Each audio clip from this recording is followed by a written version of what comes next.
قبل سنين طويلة حصل حادث سيارة لشخص بداية شبابه وبداية عمره.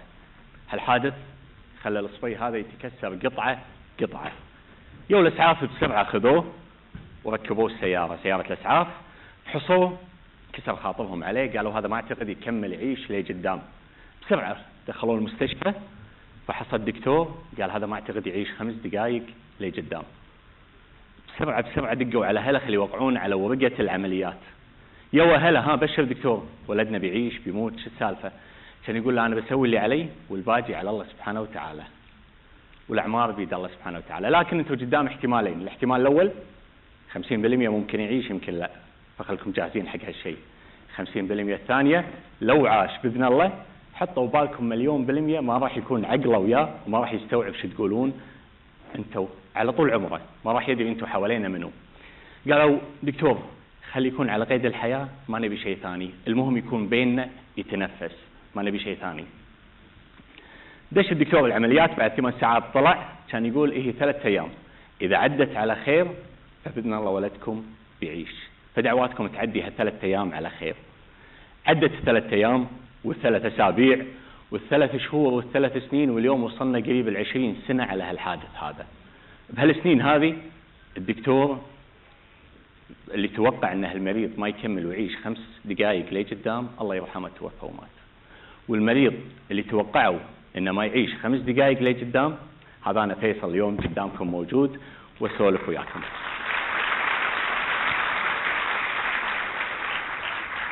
ما توقعوا اني اعيش 5 دقائق لي قدام، بفضل الله سبحانه وتعالى علي لليوم انا موجود وياكم على الستيج واتكلم وامثل اخواني واخواتي من ذوي الاعاقه، العشرات ويمكن المئات منهم اللي طبقوا الدمج والتمكين على اصوله. وصلنا لمرحلة كبيرة، ما نطالب بس بالدمج والتمكين، لا احنا نحث عليه وندرب وندرس الناس عليه. شيء وايد حلو ان ذوي الاعاقه يكونون اشخاص منتجين في المجتمع، ما يكونون اصحاب احتياج ويستقبلون المساعدات والمعلومات.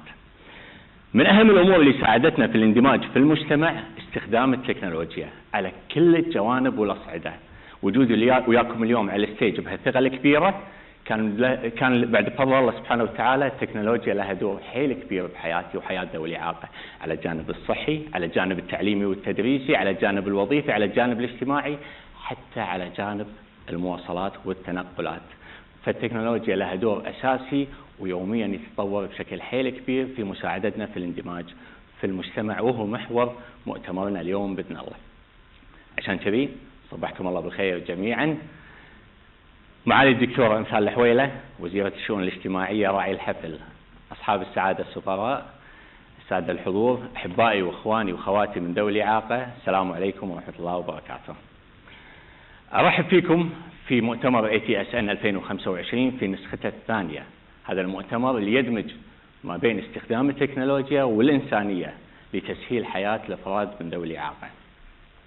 وعلى الصعيد الشخصي أحس بالفخر الكبير جدا بإني أكون وياكم للسنة الثانية على التوالي على الستيج، وهذا الإيماني الكبير بأهمية ورسالة هذا المؤتمر في تغيير حياتنا كأشخاص من ذوي الإعاقة للأفضل، واللي لمسناه على أرض الواقع من فائدة كبيرة. والأمانة من المؤتمر السابق لليوم شفنا العديد والكثير من التوصيات اللي تم التوصية فيها تطبقت على أرض الواقع، وهذا سعدنا بشكل حيل كبير ولمسناه في شكل عملي، وهذا اللي خلانا اليوم نكون موجودين بإذن الله. شكرا لكل من حضر اليوم، وشكرا لكل شخص موجود ويانا اليوم. حضوركم بروحكم بأفكاركم وهو يعطي المؤتمر قيمته الحقيقية. اليوم احنا مجتمعين مو بس لمؤتمر وبس، احنا مجتمعين عشان نقول ان التكنولوجيا مو بس اختراع وخلاص. التكنولوجيا عبارة عن فرصة تفتح باب، فرصة تغير حياة شخص، فرصة تصنع روح وحياة جديدة لشخص معدم منعزل ببيته وقاعد ما يقدر يسوي شيء. فالتكنولوجيا ممكن تكون اختراع بسيط، ممكن تكون ابتكار كبير يصنع الفارق بحياة الأشخاص من ذوي الإعاقة وغير ذوي الإعاقة. علشان كذي احنا اليوم موجودين راح نشوف ونسمع مو بس معلومات وخلاص، راح نشوف ابتكارات، راح نسمع أفكار، راح نسمع ونشوف قصص كبيرة تصنع وتبث الأمل بحياة الكل. هذا وجودنا اليوم وهذا الداعي له، ونبين أهمية التكنولوجيا بحياتنا بشكل كبير. بالبداية أدعو معالي الدكتورة أمثال الحويلة وزيرة الشؤون الاجتماعية لافتتاح المؤتمر وإلقاء كلمتها. تفضلي دكتورة.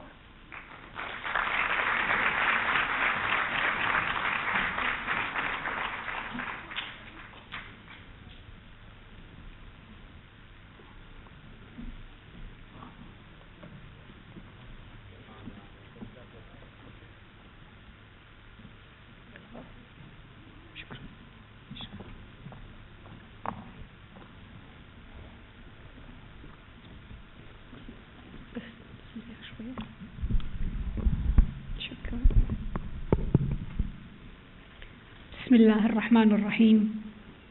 سعادة السفيرة نبيلة عبد الله الملا، رئيس مجلس أمناء كلية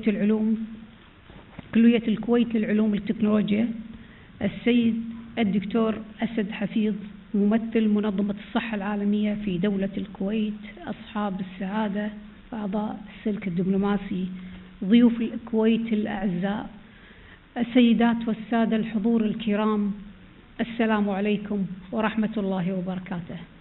يسعدني أن أكون معكم اليوم في افتتاح المؤتمر والمنتدى الدولي الثاني لتكنولوجيا ذوي الاحتياجات الخاصة، والمؤتمر العاشر لتكنولوجيا الوصول والتمكين.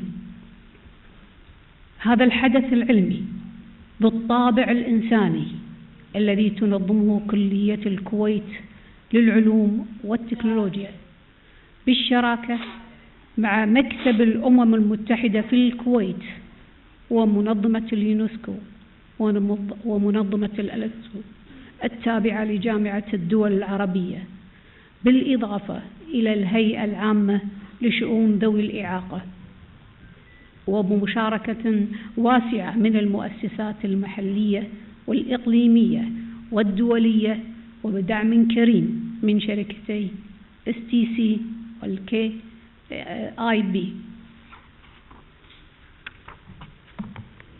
السيدات والسادة، لقد شهد العام الماضي تنفيذ عددا من التوصيات التي خرج بها المؤتمر في نسخته الأولى، وذلك بفضل جهود كلية الكويت للعلوم والتكنولوجيا ومبادراتها التي استهدفت دعم وتمكين الأشخاص ذوي الإعاقة، ومنها البرامج التدريبية والمتخصصة في مجالات الروبوتات والذكاء الاصطناعي والأمن السبراني وورش العمل المتنوعة، بالإضافة إلى تنظيم المعسكر الصيفي الذي منح المشاركين تجربة تعليمية فريدة ساهمت في تطوير مهاراتهم وتعزيز قدراتهم في استخدام التكنولوجيا كوسيلة للابتكار والاندماج.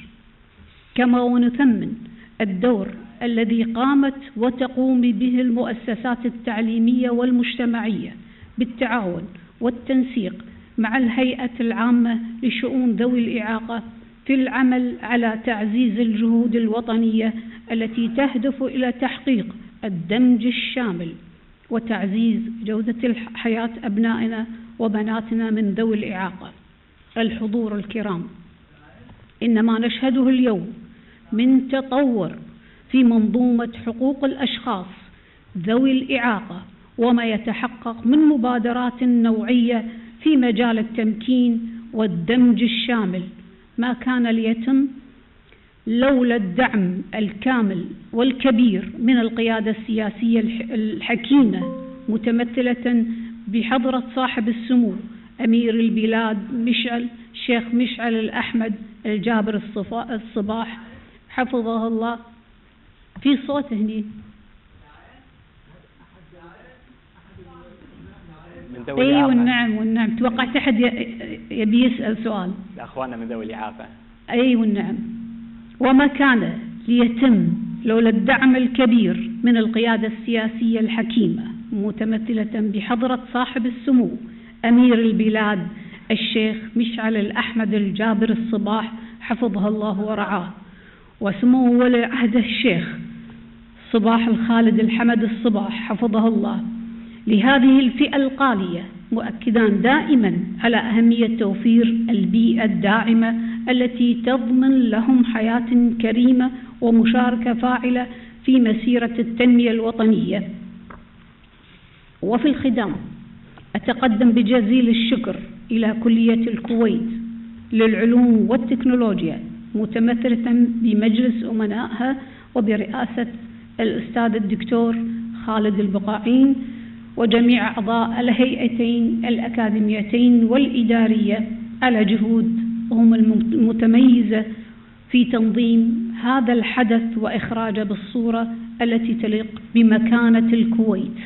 كما أشكر الشركاء في الأمم المتحدة واليونسكو والإلكترو والهيئة العامة لشؤون ذوي الإعاقة وجميع المؤسسات المحلية والدولية المشاركة والداعمة لهذا العمل الإنساني والعلمي الهام، والرعاة الكرام لإيمانهم العميق بأهمية دعم مبادرات تمكين الأشخاص ذوي الإعاقة. فلكم جميعا منا خالص الشكر والتقدير على هذا التعاون البناء الذي يجسد رؤية مشتركة نحو مستقبل أكثر شمولا وتمكينا. وأسأل الله تعالى التوفيق والسداد وأن يخرج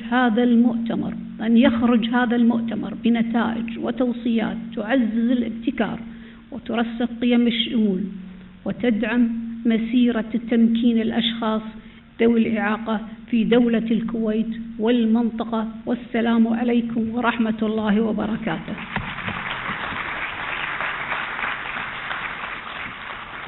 أعتذر على صوتي لأن شوية تعبانة، بس ما أقدر يعني ما أحضر، فأنا حاضرة عشانكم وعشانك عزيزة وغالية دكتورة. شكرا معالي الوزير على الكلمة الطيبة، وما تشوفين شر إن شاء الله. سلامات بإذن الله، مشكورة على عنوتك وحضورك، شرف تعبك.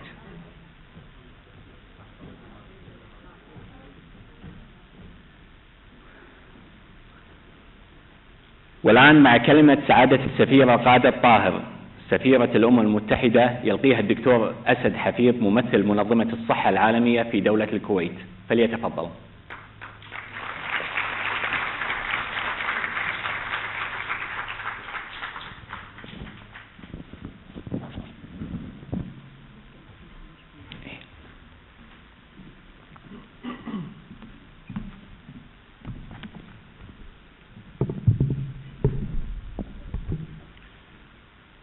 Excellency Dr. Amantal Al-Hawela, Minister of Social Affairs, Family and Childhood Affairs, Professor Khalid Al-Began, President of KCST, Excellency Dr. Muhammad Ul Amar, Director General of Alexo, Ms. Anood Mutaib, Chief Transformation and Synergies Officer at STC, Mr. Osman Tawfiq, Retail General Manager at KIB, distinguished speakers, guests, ladies and gentlemen, Assalamu alaikum and a very good morning. It is my honor to join you today on behalf of the Resident Coordinator of the United Nations Office in Kuwait at the second International Conference and Forum on Assistive Technologies on Special Needs. I would like to express my sincere appreciation to Excellency Dr. Amantal Al-Hawela, Minister of Social Affairs, for her leadership, guidance, and steadfast support towards the empowerment of persons with disabilities. Through this opportunity, I wish to acknowledge the state of Kuwait as a regional leader in advancing the lives of persons with disabilities through investment in research and development, legislation, capacity development, quality employment, and support for innovation. The ATSN conference reflects this national commitment in action. I thank Kuwait College of Science and Technology, led by Professor Khalid, for the commitment and dedication in hosting this important global platform for the second time. I thank all partners and sponsors including but not limited to Alexo, UNESCO, the National Diwan for Human Rights, Public Authority for Disability Affairs, KIB, STC, and IEEE Kuwait section. Ladies and gentlemen, the Doha Political Declaration, adopted at last month's World Summit for Social Development, reaffirmed that there can be no sustainable development without the inclusion of people with disabilities. Furthermore, on this year's International Day of Persons with Disabilities, the United Nations Secretary General Antonio Guterres reminded us that people with disabilities drive progress that benefits all, from education and employment to disaster preparedness and humanitarian responses. After all, disability is part of being human. With an estimated 1.3 billion people worldwide currently experiencing significant disability, a figure that will unfortunately continue to rise due to aging population and the rising prevalence of non-communicable diseases. Assistive technologies enable persons with disabilities to exercise their right to participation. Therefore, inclusion cannot be achieved without assistive technologies that are available, accessible, and affordable. They are integral to universal health coverage, to people-centered national systems, and to rights-based approaches that place dignity and autonomy at the heart of policy. Ladies and gentlemen, according to the 2022 WHO-UNICEF Global Report on Assistive Technology, 2.5 billion people worldwide require at least one assistive product, a number expected to rise to 3.5 billion by 2050. Yet, nearly 9 out of 10 people who need assistive products do not have access to them.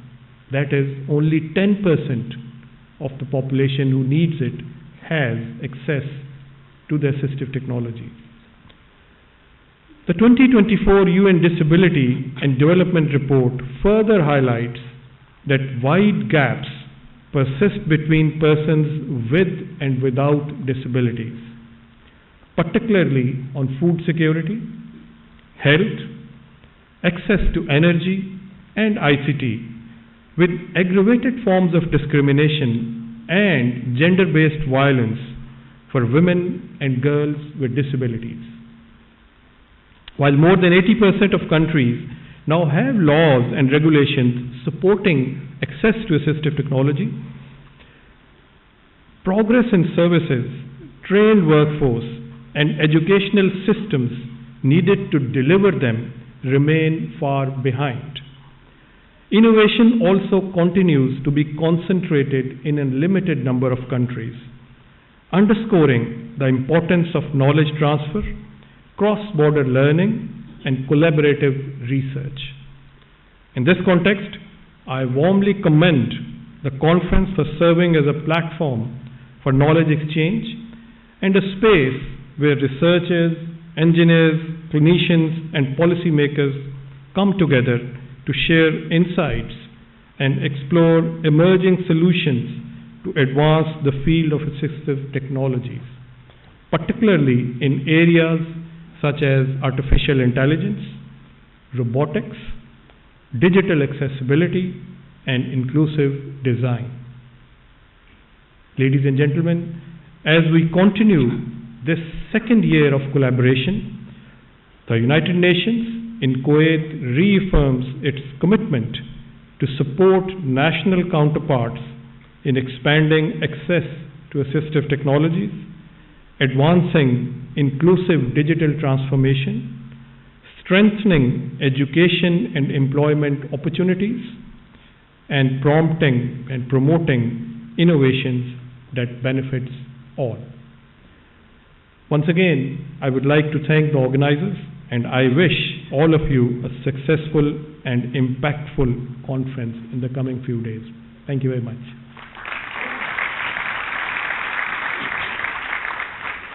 شكرا للدكتور أسد حفيظ على كلمته. Thank you so much دكتور.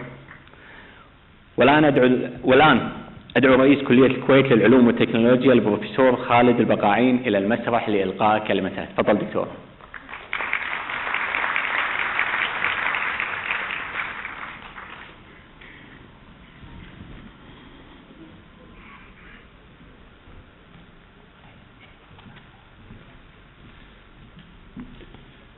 معالي الدكتورة أمثال الحويلة وزير الشؤون الاجتماعية، سعادة السفيرة نبيلة عبد الله الملا نائب رئيس مجلس أمناء كلية الكويت للعلوم والتكنولوجيا،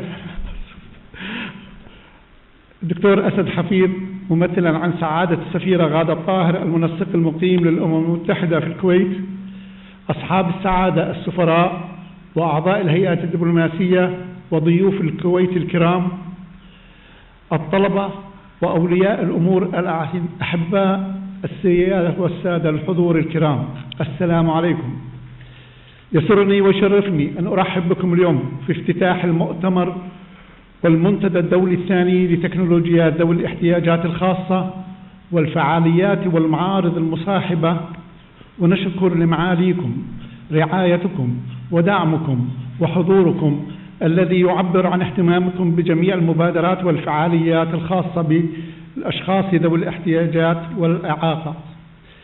إنه يشرفنا في كلية الكويت والعلوم والتكنولوجيا تنظيم هذا الحدث بالشراكة مع مكتب الأمم المتحدة في الكويت ومنظمة اليونسكو، وبمشاركة واسعة ومنظمة الأليسكو، ومشاركة واسعة من مؤسسات محلية وإقليمية ودولية، وبدعم سخي من شركتي STC وبنك KIB.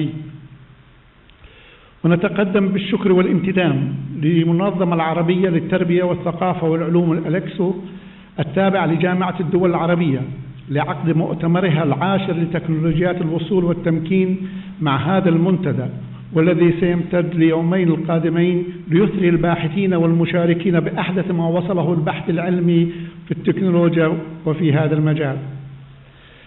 أيها الحضور، معالي الوزيرة، لقد آمنت كلية الكويت للعلوم والتكنولوجيا بأن السبيل الوحيد لتطوير بيئة متكاملة للبحث والتطوير العلمي وإحداث الفارق الإيجابي من خلال التكنولوجيا واستخداماتها يأتي من خلال الشراكات والتعاون الدولي والمحلي. وبناء على ذلك قامت الكلية بتوقيع شراكات واتفاقيات تعاون مع جامعات ومؤسسات دولية من كل أنحاء العالم، مثل جامعة بنتلي الأمريكية والعديد من الجامعات البريطانية، من أهمها جامعة كوين ميري وجامعة لندن للاقتصاد وجامعة لندن سيتي، وما يزيد على 15 جامعة أوروبية من أرقى الجامعات، بالإضافة إلى جامعات هندية ويابانية وكورية، وكذلك جامعات من الشرق الأوسط والخليج. وكذلك محليا قمنا بالتعاون مع جامعة الكويت والعديد من المؤسسات العامة والخاصة، وبالأخص تلك التي تعنى بالأشخاص ذوي الإعاقة. هذا كله كان له دور كبير في النجاح الذي حققته الجامعة بكونها أسرع جامعة بين الجامعات العربية تطورا في التصنيفات العالمية للجامعات العربية، حيث حققت هذا العام المركز 51، وبذلك تكون أصغر جامعة عمرا ضمن الجامعات 100 الأولى في العالم العربي. معالي الوزيرة، الحضور الكرام، إن ما نحتفل به اليوم ليس حدثا بحد ذاته، وإنما خطوة جديدة ضمن المبادرة التي أطلقناها معا في نفس هذا اليوم من العام الماضي تحت رعايتكم وبحضوركم الكريم في هذا المسرح. لقد كان هذا المؤتمر بداية لسلسلة من الفعاليات التي هدفت لتنفيذ توصيات ذلك المؤتمر من خلال العديد من المبادرات النوعية، ومعاليكم قد ذكرتم أغلبها مشكورين، والتي عكست حرصنا على توظيف التكنولوجيا في خدمة ذوي الاحتياجات الخاصة. ومن أبرزها عقد دورتين وبرامج تدريبية متخصصة في المهارات التقنية مثل الروبوتات والذكاء الاصطناعي والأمن السيبراني لما يزيد على 40 من أبنائنا ذوي الإعاقة. قمنا بعقد ورشة عمل متعددة المجالات لتأهيل وتدريب فرق من الأشخاص ذوي الإعاقة للمشاركة في مسابقات الأولمبياد العالمي للروبوتات. وكذلك كان المؤتمر أو المعسكر الصيفي الأول لذوي الاحتياجات الخاصة الذي تم عقده على مدى أسبوعين في شهر أغسطس الماضي. هذا المخيم أو المعسكر منح المشاركين فرصة استثنائية لتطوير قدراتهم وتعزيز إمكانياتهم وثقتهم بنفسهم في استخدام التكنولوجيا لتمكينهم من الاندماج والابتكار. واستمرارا لذلك تم عقد هذا الأسبوع مجموعة من ورش العمل لترافق هذا المؤتمر لتشمل من العديد من أنواع الإعاقة، ومن أهمها الورشة الخاصة بمبادرة عبق اللون العالمية الفريدة التي أطلقها الفنان التشكيلي العربي الأردني سهيل البقاعين، والذي نفتخر بوجوده معنا اليوم، وتحت شعار كسر الظلام، والتي تمكن الأشخاص ذوي الإعاقة بشكل عام والبصرية بشكل خاص من الإبداع بالرسم من خلال دمج الرائحة لتعبر عن اللون. وسيتم عرض فيديو قصير تم تصويره عن هذه الفعاليات التي تمت هذا الأسبوع، وندعو معاليكم والحضور جميعا لزيارة المعرض الفني المميز للوحات التي تم رسمها في ورشات العمل والتي عقدت في مدرسة النور للمكفوفين وكذلك في مقر الكلية خلال الأيام الثلاثة الماضية.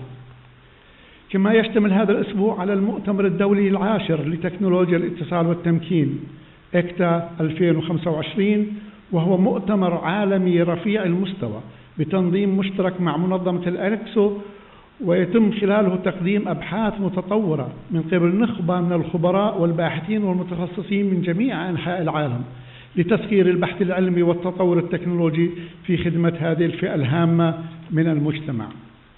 إن هذه المبادرات تشكل نموذجا يحتذى به في التكامل ما بين التعليم والبحث العلمي والخدمة المجتمعية، وتسهم في تعزيز مكانة الكويت كمركز إقليمي وعالمي للمعرفة والابتكار، وتعبر عن الالتزام المؤسسي ورسالة واضحة ورؤية راسخة من قبل كلية الكويت للعلوم والتكنولوجيا وجميع شركاء النجاح للعمل بجد لتسخير التكنولوجيا في خدمة الإنسان، وبالأخص تجاه هذه الفئة العزيزة، لكي نسهم معا في بناء بيئة تعليمية ومجتمعية أكثر شمولا واستعدادا للمستقبل، وكي نحول الإعاقة إلى طاقة.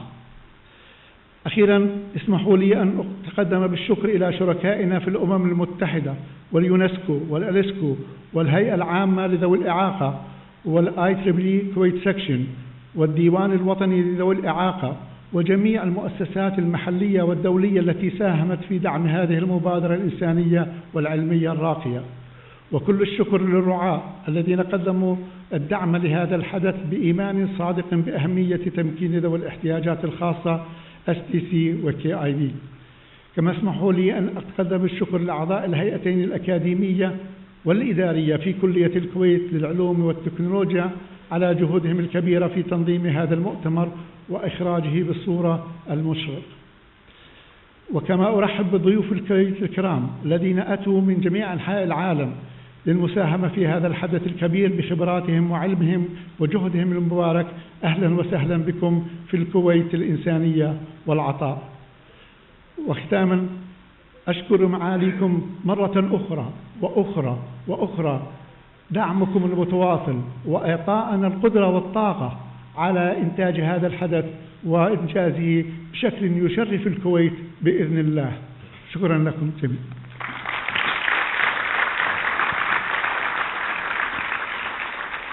شكرا بروفيسور خالد على الكلمة الطيبة.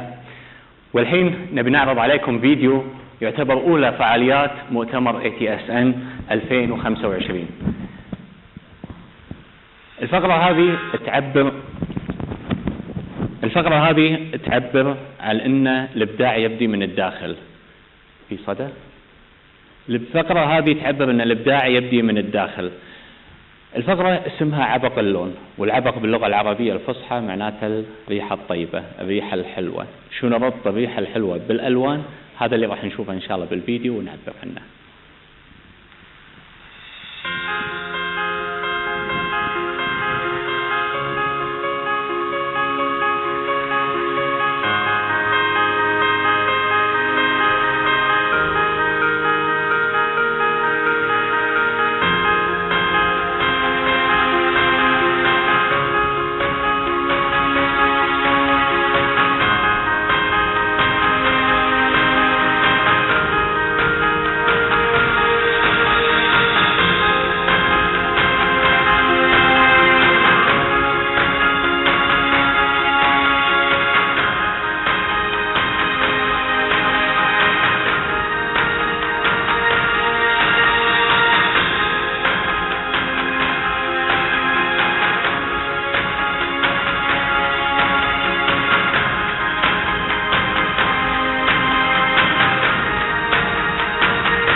أنا اسمي أمينة. اليوم رسمت الرسمة وأنا كنت أحب رمضان في رسمتها. وأول ما لمست الألوان حسيت بشعوري والناس، حسيت أنه بدي آكل، ريحتهم حلوة. سلام، أنا اسمي فاطمة عبد الله حاجية من الصف الرابع. أنا من مدرسة النور مشتركة بنات. واليوم وايد كنت مستانسة إن جيت الورشة مالت الفنية.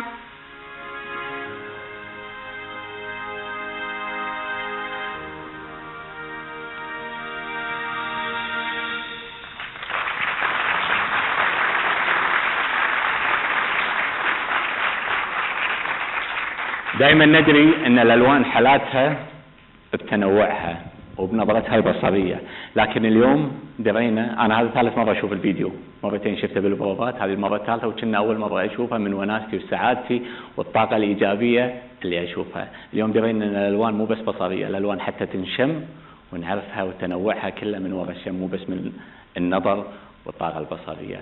استمتعت وايد وان شاء الله استمتعتوا بهالفيديو هذا اللي راح نشوفه ابطاله بعدين باذن الله. والان مع كلمه معالي الدكتور محمد ولد عمر المدير العام للمنظمه العربيه للتربيه والثقافه والعلوم الاليكسو، يلقيها البروفيسور محمد الجمني مدير اداره تكنولوجيا المعلومات والاتصالات في الاليكسو. حياك الله.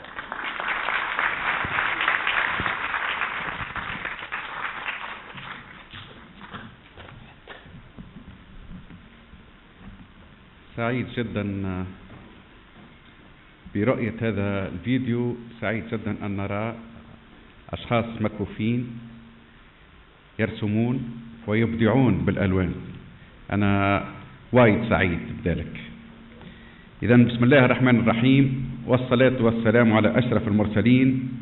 يسعدني أن أقدم كلمة معالي الأستاذ الدكتور محمد ولد عمر المدير العام للمنظمة العربية للتربية والثقافة والعلوم أليكسو، والذي كان بوده أن يكون معنا، ولكن التزامات مهنية منعته من الحضور معنا، ويبلغكم تحياته وتمنياته بنجاح هذا المؤتمر وهذه التظاهرة الهامة. بسم الله الرحمن الرحيم. معالي الدكتورة أمثال الحويلة وزيرة الشؤون الاجتماعية في دولة الكويت، سعادة الأستاذ الدكتور خالد البقاعين رئيس كلية الكويت للعلوم والتكنولوجيا، سعادة ممثلة منظمة الأمم المتحدة، سعادة ممثل منظمة الأمم المتحدة للتربية والعلوم والثقافة اليونسكو، سعادة الأستاذة عذاري علي القلاف رئيس المكتب الفني للأمانة العامة للجنة الوطنية للتربية والثقافة والعلوم، سعادة الأستاذ الدكتور معالي الوزير الأسبق عماد الجبري رئيس مخبر البحث لاتيس بجامعة تونس، سعادة عميد معهد التعلم الذكي بجامعة بكين بروفيسور رونغواي هوانغ، سعادة الأستاذ الدكتور ماريو فرانكو رئيس مؤسسة الألفية للتعليم المستدام، سعادة الدكتور سمير سمرين رئيس مؤسسة نظرة وإشارة، أصحاب السعادة السيدات والسادة الحضور الكرام، السلام عليكم ورحمة الله وبركاته. يسعدني أن ألتقي بكم اليوم في هذا المؤتمر الدولي المرموق الذي يجمع نخبة من الخبراء والباحثين والفاعلين في مجالات تكنولوجيات الدعم والنفاذ الرقمي والتكنولوجيا المساعدة في وقت يشهد فيه العالم ثورة معرفية وتقنية غير مسبوقة تقودها تقنيات الذكاء الاصطناعي.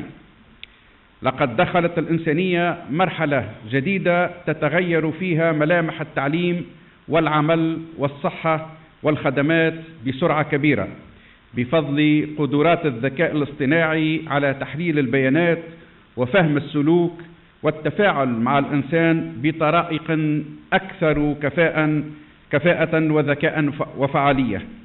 وما يهمنا اليوم بشكل خاص هو الدور النوعي الذي أصبحت تلعبه هذه التقنيات في تمكين الأشخاص ذوي الإعاقة من خلال ابتكار حلول عملية تسهل الحياة اليومية وتفتح آفاقا جديدة للشمول والاندماج.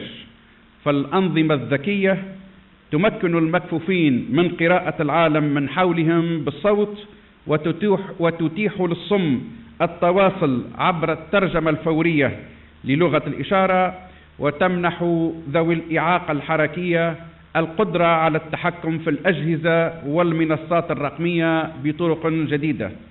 إنها ثورة تمنح الأمل وتعزز الكرامة الإنسانية، غير أن هذا التقدم المتسارع يجعل المسؤولية مضاعفة ويستوجب إطارا واضحا للحوكمة والأخلاقيات يضمن ألا تتحول التكنولوجيا إلى مصدر جديد للتمييز أو الإقصاء، وأن تبقى دائما في خدمة الإنسان.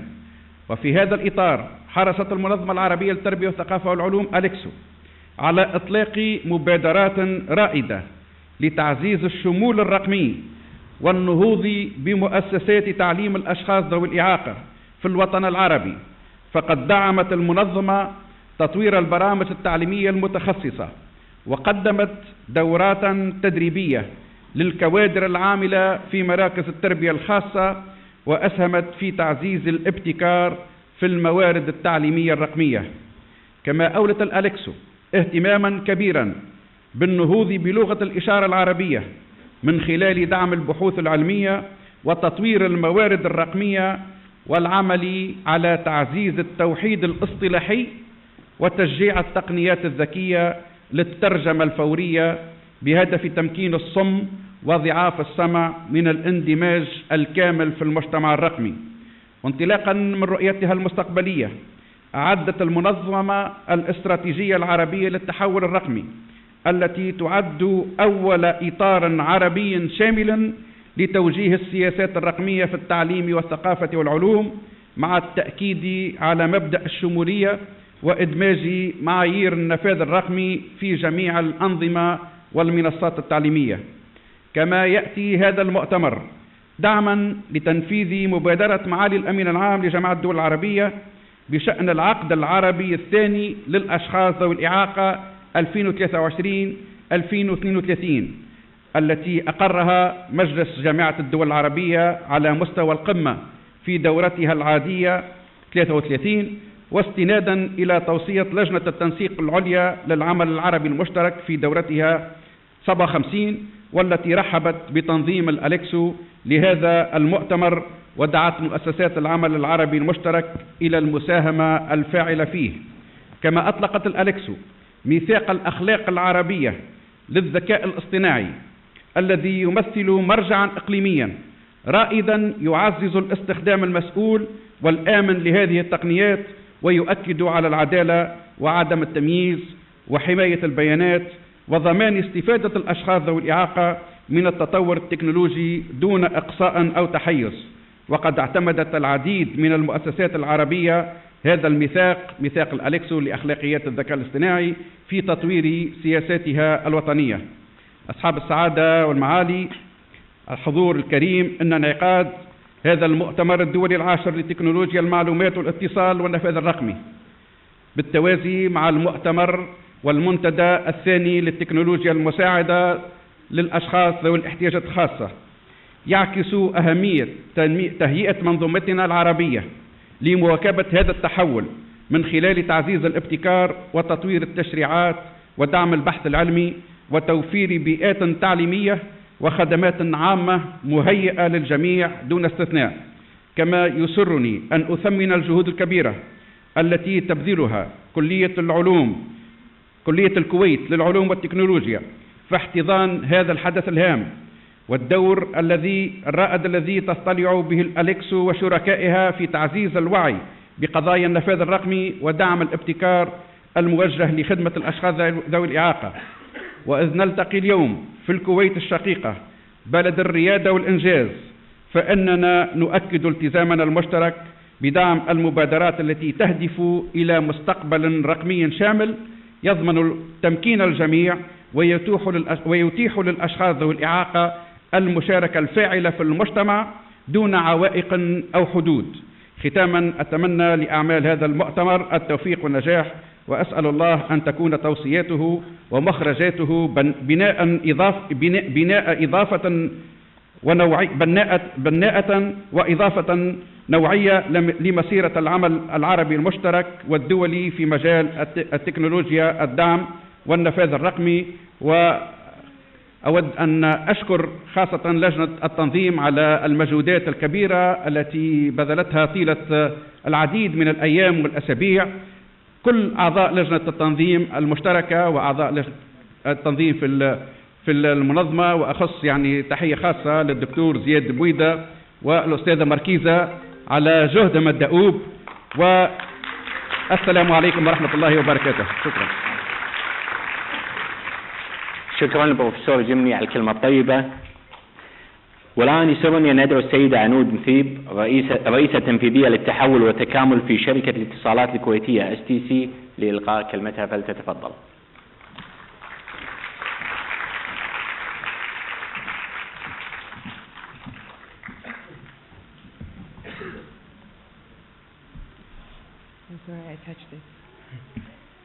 السلام عليكم جميعا. بسم الله الرحمن الرحيم. سيدات والسادة الحضور الكرام، يسعدني اليوم أن نلتقي معكم في النسخة الثانية للملتقى الدولي للتقنيات المساعدة للاحتياجات الخاصة. شكر خاص للوزيرة الدكتورة أمثال الحويلة ورئيس كلية العلوم والتكنولوجيا الدكتور خالد البقاعين. هذا الملتقى يهدف إلى بناء رؤية وطنية تعزز التحول الرقمي والتقني في جميع القطاعات بما يتماشى مع رؤية دولة الكويت وطموحاتها. نفتخر اليوم بأن نكون معكم نعمل بروح واحدة لإزالة الحواجز وتمكين المجتمع وتحويل التقنيات الناشئة وفي مقدمتها الذكاء الاصطناعي إلى قيمة ملموسة يستفيد منها الجميع. طبعا في STC نؤمن بأن التكنولوجيا ليست امتيازا لفئة بل حق للجميع، ودورنا اليوم هو أن نجعل التقنيات الذكية متاحة موثوقة وقادرة على تمكين كل فرد من المشاركة والاستفادة، وندرك أن بناء هذا المستقبل لا يتحقق بجهود فردية بل عبر عقد شراكات جميعة تجمع بين القطاع الخاص والعام والمؤسسات الأكاديمية والمنظمات الدولية.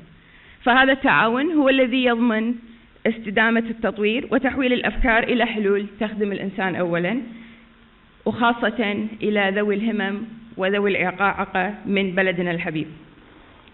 في الختام نشكر الكل. I want to say something. صراحة هذا المؤتمر وايد قريب حق قلبنا كلنا، ونشكر وايد إن هذه السنة الثانية اللي يقام فيها هذا المؤتمر، ونشارك بتطور ويعني accessibility حق التكنولوجيا حق هذه الفئة من المجتمع. شكرا للجميع وشكرا للداعمين والمنظمين وحق كل من حضر هذا المجتمع. Thank you. شكرا أستاذة عنود على الكلمة الطيبة.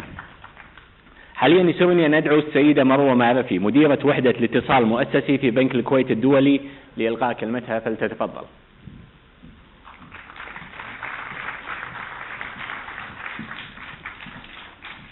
السلام عليكم جميعا. يسرني في البداية أن أتوجه بخالص التحية والترحيب إلى راعية هذا الحدث معالي وزيرة الشؤون الاجتماعية وشؤون الأسرة والطفولة الدكتورة أمثال الحويلة، مع بالغ تقديرنا لدعمها الكبير لجميع الجهود الوطنية الهادفة إلى تمكين ذوي الهمم وتعزيز دور التكنولوجيا في تحسين جودة حياتهم. كما يسعدنا أن نرحب بسعادة السفراء وممثليهم وجميع الشركاء وكافة الحضور الكريم. للأمانة ما ودي أطول عليكم، بس ودي أقول أن بنيابة عن بنك الكويت الدولي وتحت شعارنا المؤسسي بنك للحياة، إحنا فخورين لتواجدنا في مثل هذه المبادرة. دكتور خالد، الكلية بكل من فيها، شكرا لكم على تنظيم مثل هذه المبادرات اللي تعطينا الفرصة أن إحنا ندعم من يستحق الدعم. شكرا لكم على تنظيم مبادرة أكثر من رائعة. الخدمة المجتمعية والإنسانية من وراها كبير جدا، يمكن مو الكل يشوف نفس ما احنا قاعد نشوفه في بنك الكويت الدولي. سعيدين بهذا الدعم، نوعدكم ان احنا مستمرين ومتواجدين في مثل هذه المبادرات، وان شاء الله ان شاء الله تكون الايام القادمة ايام ناجحة وجميلة على كل من راح يشارك فيها. بالتوفيق للجميع، وإن شاء الله دائما وياكم KKIB. شكرا.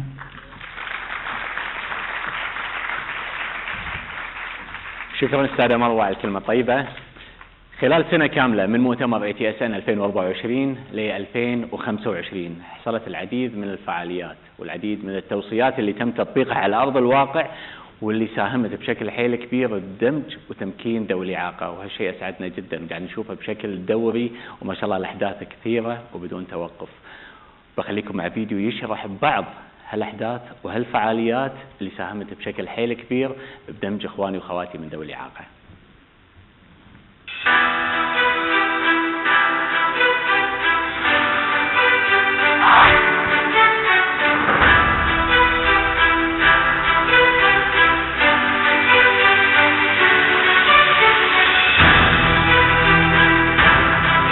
معكم فيصل جواد، أسرع غواص في العالم في موسوعة جينيس للأرقام القياسية. أخوكم الإعلامي والشاعر عبد الكريم العنزي سفير المعاقين. معاكم سارة المرهون، ناشطة في مجال الأشخاص ذوي الإعاقة. اليوم كسفيرة المؤتمر الدولي لتكنولوجيا ذوي الإعاقة اللي راح تقيم إن شاء الله كلية الكويت للعلوم والتكنولوجيا.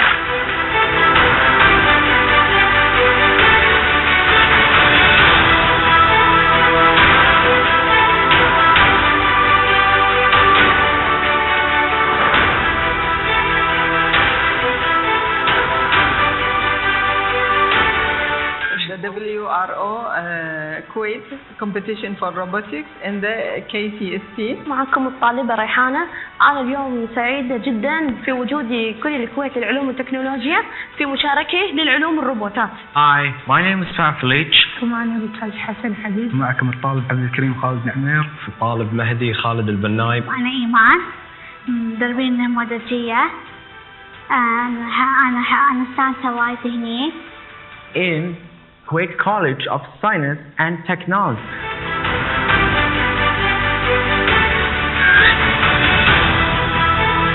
أنا محمد علي محمود السنيم من مركز الرعاية النهارية الأحمدي. Vilket علمتك أتس كبيرة.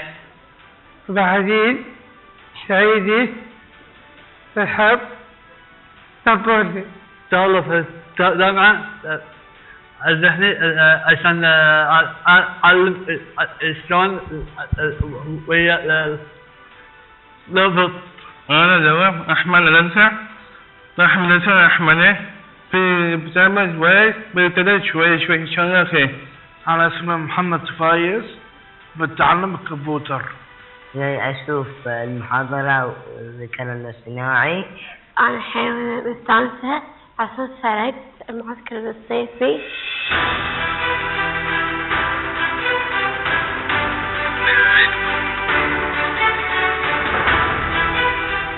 مبادرة تكلم بعينيك هي مبادرة قائمة على الذكاء الاصطناعي وتهدف إلى تعليم الطفل الأصم لغة الإشارة الكويتية من خلال توجيه كاميرا الجوال على الأغراض حول الطفل ويظهر له بشكل فوري حركة الإشارة المقابلة لها بلغة الإشارة الكويتية وبطريقة تفاعلية وممتعة.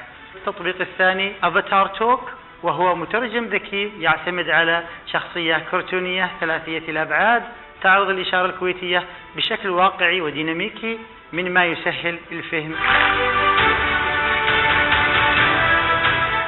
سعدنا اليوم باستضافة ممثلي الجمعيات الخيرية التي تعنى بذوي الإعاقة في الكويت. دورة الذكاء الاصطناعي والأمن السيبراني، وكان له أثر جدا ممتاز فيهم أو فينا، وشجعونا أكثر نخلي هذا مادة أساسية لنا في دبلومة نور الإنسان اللي أطلقناها السنة الماضية. تسخير الطاقات الموجودة في الكلية أو في القطاعات الأخرى بخدمة الأشخاص من ذوي الإعاقة. المشاركة بالكلية بالمؤتمر السابق للتكنولوجيا، وشاركنا كمان كمدرسة مع طلابنا بدورة الكودينج. هنا البغدادي مدير الموارد المجتمعية في الجمعية الكويتية لرعاية المعاقين. نشكر إدارة كلية الكويت للعلوم والتكنولوجيا اليوم على استقبالهم الأكثر من رائع وعلى الجولة في الكامبس.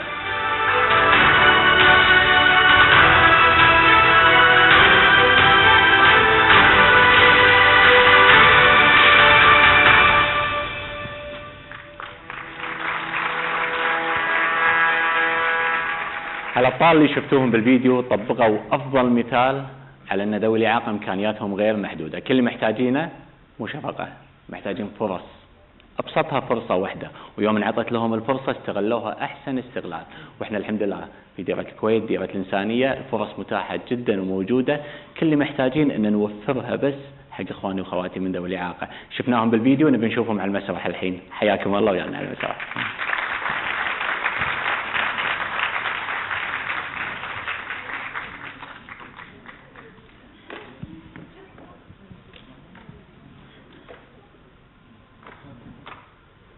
على الراحة حياكم.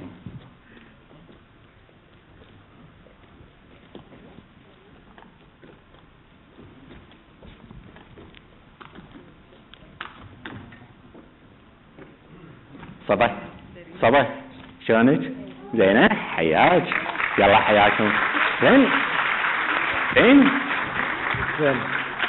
شلونك؟ تشجع الأرجنتين؟ نعم. تحب ميسي ولا ما تحب ميسي؟ ميسي أكيد. أكيد؟ أنت معاي برشلوني. الحمد لله. أوه حياكم الله. شلونكم أول شيء؟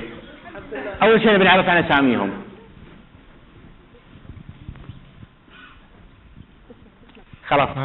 خلف حماد الشمري من كلية غرناطة. والنعم خلف. الله ينعم حالك. خلف. هلا. بسألك سؤال. اسأل. اللي قدامك ما شاء الله وايد حاضرين ومعالي الوزيرة موجودة، شلون تميز اللون وانت تشمه؟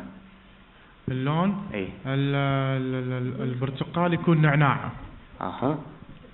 والاحمر تقدر تقول لي ولا لا؟ الاحمر هو يكون فراولة. فراولة، اوكي. فانت اذا تلون اللون الاحمر تميزه بريحة الفراولة، صح؟ اي لا الاخضر هو النعناع الاخضر، اخضر النعناع اخضر. اسف الاحمر. زين خلاص. هلا.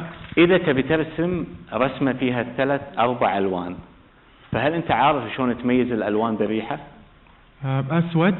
أي. أخضر. الأسود ريحة شنو يعطيك؟ الأسود يعطيني ريحة الأسود يعطيني ريحة شنو؟ على ما تذكر خروح حق الأحمر قلنا فراولة، الأخضر نعناع. إيه؟ شنو في ألوان بعد تقدر تقول لي؟ الأسود؟ اي ألوان ثانية غيرهم. البرتقالي. شنو يعطيك ريحة؟ شنو يعطيني الريحة؟ برتقالي يمكن؟ اي يعطيك ريحة البرتقال صح؟ لون برتقال، ريحة البرتقال ولونه برتقالي. برافو عليك، ترى شفنا الفيديو ما شاء الله مبدعين فيه كلكم.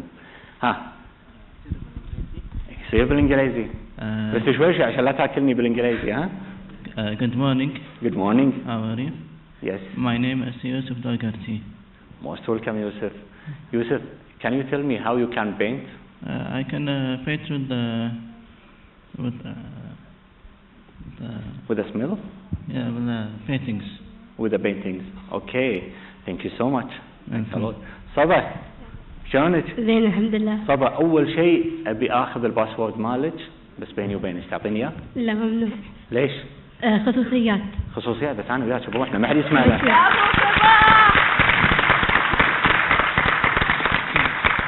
منو قال لك لا تعطين حق أحد الباسورد؟ مكان غريب. أي أحد غريب ما تعطينه؟ غريب ما أعطيه. برافو عليك. تعطين حق أهلك ولا ما تعطين؟ بس حق أهلي. برافو عليك شاطرة. شلون الرسم معك؟ رسمتي معاهم؟ لا. ما رسمتي؟ لا. تحبين الرسم ولا لا؟ أحب رسم هوايتي. هوايتك الرسم؟ أي. شنو أحلى رسمة رسمتيها؟ الرمادي. أي. والجريد. أوكي. والأحمر. برافو عليك. توريني بعدين ها؟ إن شاء الله. رسماتك أوكي؟ الحمد لله. تم. وتعطيني باسوردك وما تعطيني؟ ما يصير. عفا. ورا المسرح؟ حملة؟ كفو عليك شاطرة، خليك دايما كذي لا تعطينا أحد إلا أهلك أوكي؟ أوكي. نبي تحية حق صبا لأن تستاهل ما تعطي باسورد حق أحد. شنو اسمك؟ أنا ريحانة الهزاع. والنعم ريحانة. ريحانة شنو تحبين تسوين؟ هل تحبين تلونين ترسمين ولا شنو تسوين؟ أكثر شيء اللي أحبها إني ألون. تلونين. أكثر لون تحبينه شنو؟ الأزرق والأبيض والرمادي والأسود والكحلي. الأزرق ليش تحبينه وايد؟ أحب الأزرق ما أدري يعني من وأنا صغيرة أحب الأزرق. عاد أنا أحب الأزرق لأن البحر. أنت تحبينه عشان كذي بعد؟ أيوة بالضبط. فلما تلونين البحر تلونين أزرق ولا أحمر؟ أكيد الأزرق. أكيد الأزرق ها؟ الله كفو عليك وبرافو عليك ريحانة.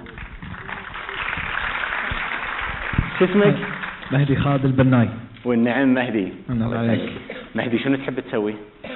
والله يعني يعني الحياة اليومية مباريات بلاي ستيشن أكثر شيء. تحب الكمبيوتر؟ الكمبيوتر إيه نعم حبيت. شنو أكثر شيء تحبه بالكمبيوتر؟ والله يعني كل شيء كل شيء. في ناس تحب التصميم مثلا، في ناس البرمجة، في ناس إيه تحب تلعب جيمنج. صممت يعني احنا كنا صممنا الروبوت. ممتاز. هذا هدف الروبوت اللي احنا صممناه، يعني هدفه انه يساعد الكفيف. الحين شلون يساعد الكفيف؟ طبعا عبير اوكي يساعد الكفيف يعني بشكل ان الحين مثل خلينا نفترض يعني 5 متر 4 متر كذي في اوبجكت شيء فينبهه انه دير بالك ترى في اوبجكت شيء كذي. واحنا طورنا البروجكت يعني صار اكثر يعني اكثر واكثر. يعني كان اول شيء ان تكون مثل نظام عصايه، بعدين تطورت من العصايه صارت لنظاره، ومن نظاره عصايه حق المكفوفين قصدك انها تحذرهم من تصادم من اي شيء. ايوه ممتاز. صارت من نظاره الى كبوس من كاميرا اي وفيست. الحين شنو هدف الفيست هذا؟ الفيست اللي احنا سويناه انه يعني مثل خلينا نفترض انه يعني لا سمح الله يعني صار شيء يعني انسرق اي شيء من هذه الحالات ينبه الناس يعني يجيب اتنشن. ما شاء الله. فشلون انه يجيب يعني بالطريقه انه يطلع صوت مثل يطلع صوت عشان ينبه. ممتاز. ايه روعه يعطيكم الف عافيه وابيك تكمل على هالشيء هذا لا توقف لان في فائده. يعطيك العافيه. وما استاذ يوسف. مروه شنو بيدك؟ الورقه هذه مروه تحبين التلوين؟ شنو تحبين ترسمين؟ شنو اللون اللي تحبينه؟ بلا احمر ازرق. In English, which color you like it? Go. Gold. Gold. Wow, because you are gold. Okay. Thank you so much, مروة.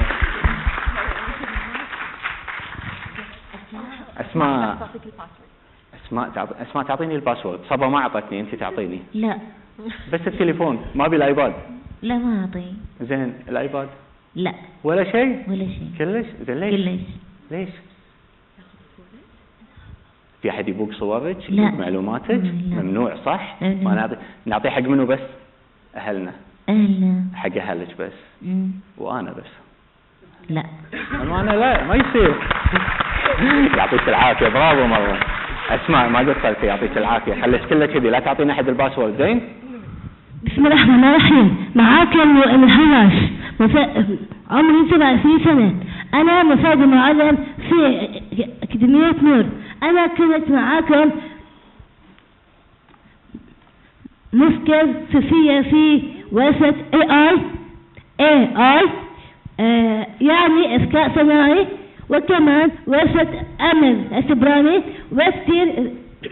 وكتير استفدت منها مثل ما أفتح موقع رابط غير آمن، ما أعطي كلمات سر أي حدا، ما أفتح رابط غريب، وساعدني AI في كتاب وقصة ورسالة مع صور، مع شرح خطوات الوضوء للأطفال مع صور، وتعلمت مع روبوت، وكنت معكم هذا الأسبوع في ورشة رسم عبق الوان.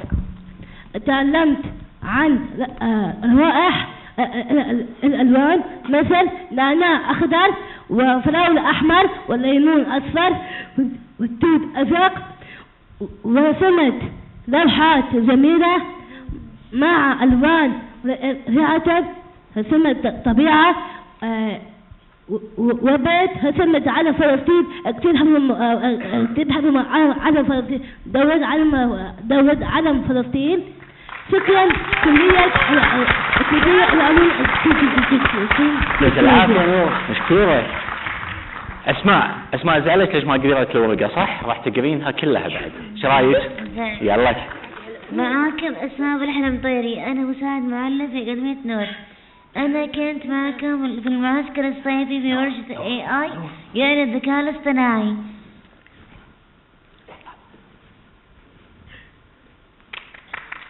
وكمان ورشة الأمن السيبراني وجدا استفدت منها، مثل ما أفتح لما أفتح موقع غير آمن، ما أعطي كلمة السر أي أحد، ما أفتح رابط غريب، وساعدني AI في كتابة قصة ورسالة مع الصور، وشرح خطوات الوصول للأطفال مع الصور، وتعاملت مع الرابط. وكنت معكم في الأسبوع في ورشة الرسم عبر عبق اللون. تعلمنا عن روائح الألوان مثل نعناع أخضر، فراولة أحمر، ليمون أصفر، توت أزرق، ورسمت لوحات جميلة مع الألوان رائعة، ورسمت الطبيعة الجميلة بألوانها الرائعة. شكرا كلية الكويت للعلوم والتكنولوجيا على الوقت الرائع والمفيد معكم وعلى جهودكم الطيبة معنا.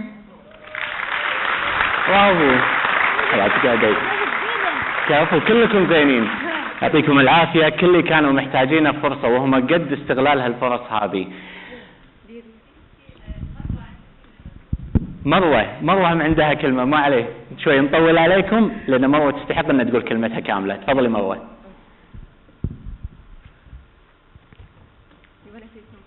In English, you want to say? English. Yeah, go ahead. My name is Marwa. I'm an assistant teacher in Norris Academy. I appreciate.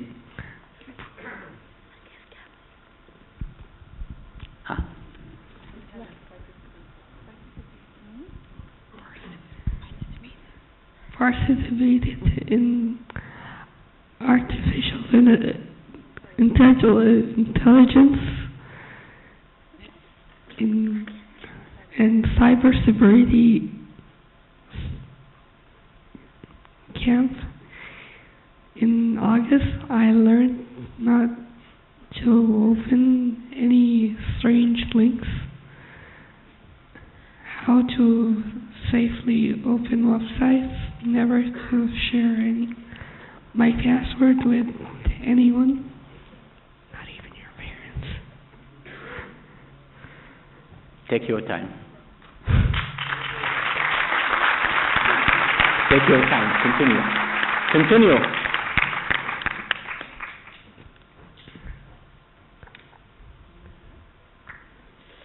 And how to interact with robots. The workshop was very exciting and I enjoyed it very much. Thanks for KCTS for listening. Thank you so much مروة.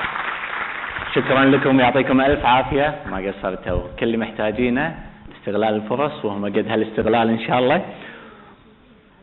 ها يلا حياكم، بس لا تمشون، نبيكم ويانا بعد شوي. زين؟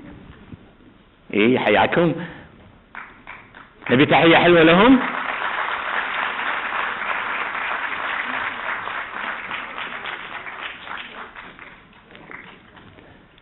الحين بخليكم مع فيديو ما بيقول تحدي لمريضة، تحدي لبطلة. تحدي لبطلة كلنا فخورين فيها، قاومت المرض 6 سنين، وأقدر أقول أن بدأت تتغلب عليه، وعاشت مثل ما هي تبي، مو مثل ما المرض يجبرها وتبي أو يبي، وعاشت مثل ما هي تتمنى، مو مثل ما المرض والإعاقة تجبرها. بخليكم مع الفيديو وبعدين أعطيكم التفاصيل.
منار عطلة.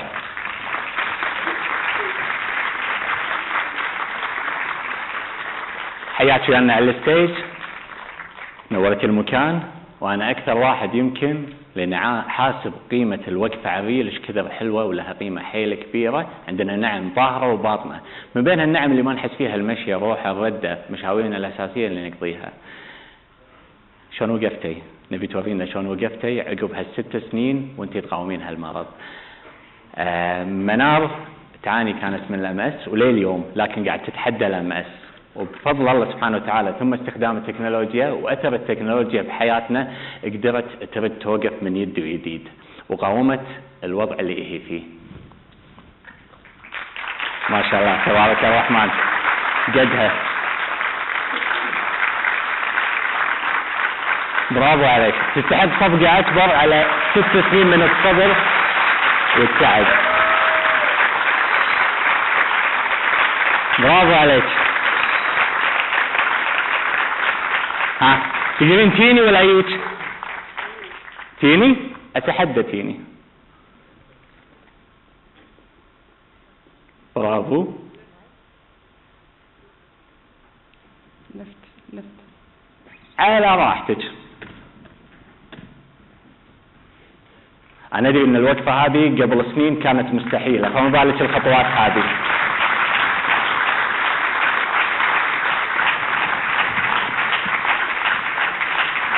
ما نبي نتعبك زيادة.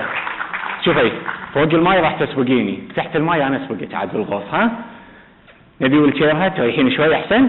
يلا ما نبي نتعبك. كان يبي عنده تشير بليز.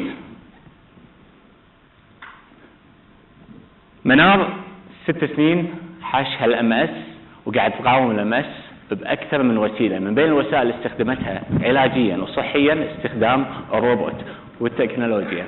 وهني دور التكنولوجيا واهميتها في حياتنا علشان تطور حياتنا وتغير حياتنا. مثل ما نوهنا بدايه المؤتمر، التكنولوجيا فادتنا بالاندماج بالمجتمع بشكل حيل كبير، من بينها بالامور الصحيه والطبيه، وهي اهمها.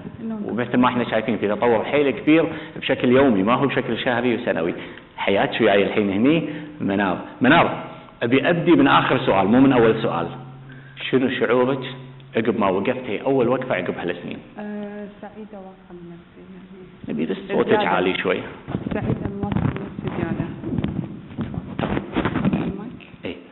اوكي. سعيدة واثقة من نفسي زيادة. زين، الشعور هل كنت فاقدتها طول هالسنين ورد لك ولا ما فرق وياك؟ انا رحت علاج بالخارج لندن وشخصوني اعاقة، خلاص قالوا لي هذا علاجك، يعني هذا الويتشر تأقلمي معاه، واعطوني ادوات مساعدة.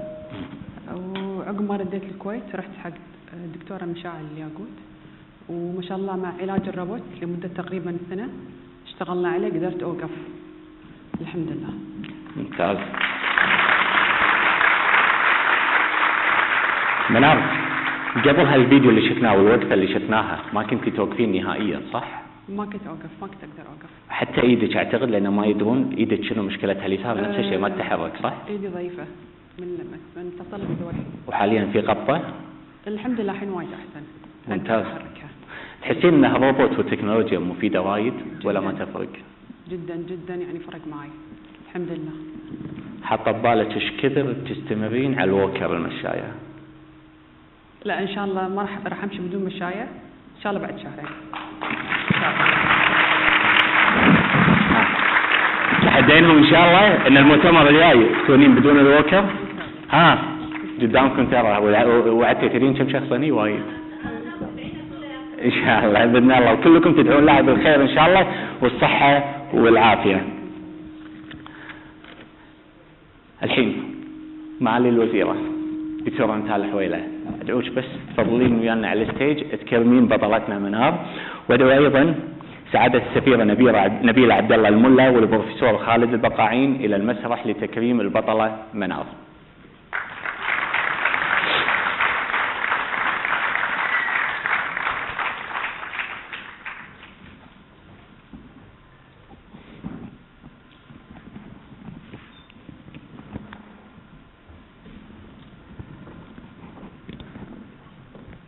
الله يقويك دكتورة. ساعدك حزمة. هني كرتك استعملها كأمسي. بس نتجاوز.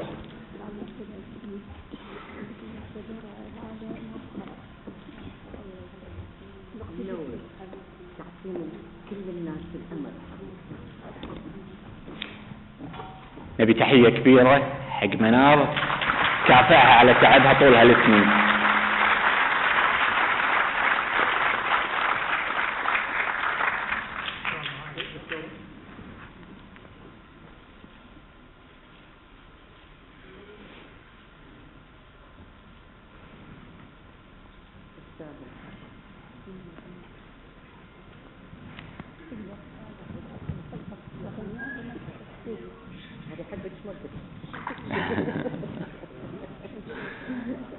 يعطيك العافية منار وقواك الله، وفخورين فيك وايد وايد.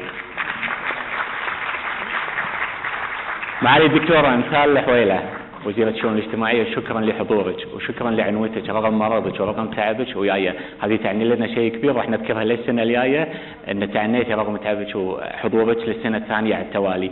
تكريم بسيط يليق بمكانتك ان شاء الله من كلية الكويت للعلوم والتكنولوجيا. تفضلي معالي السفيرة.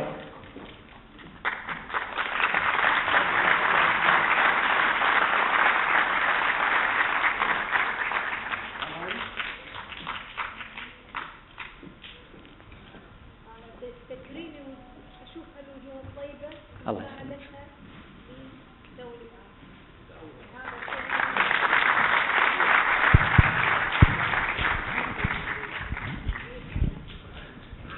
يتفضل معنا الدكتور أسد حفيظ ممثل منظمة الصحة العالمية في دولة الكويت. ويلكم دكتور.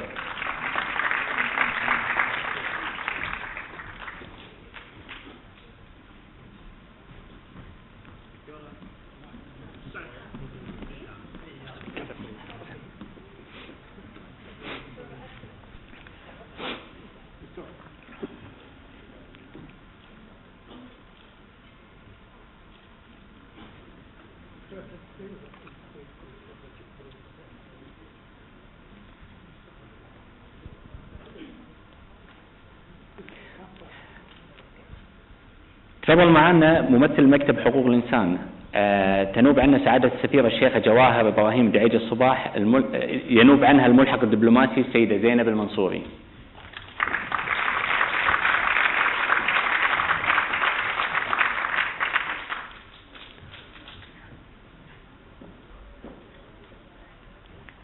البروفيسور محمد الجمني مدير إدارة تكنولوجيا المعلومات والاتصالات.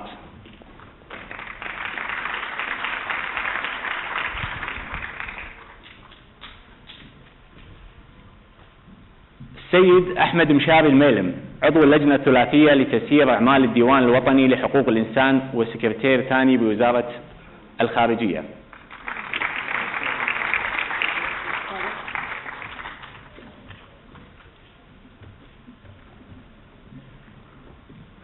الفنان التشكيلي العربي الأردني والدولي سهيل البقاعين، فليتفضل.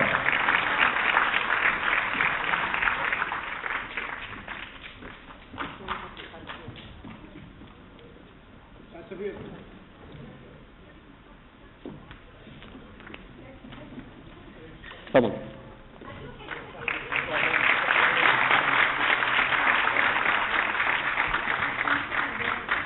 السيدة عنود مثيب رئيس التنفيذي لقطاع التحول والتكامل في شركة الاتصالات الكويتية STC.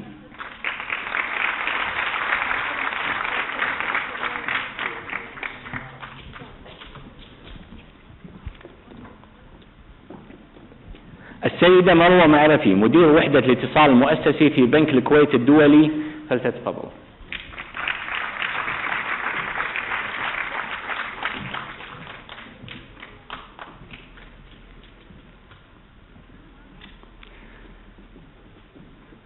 كويت شابتر الدكتور عبد الله القلاف، فليتفضل.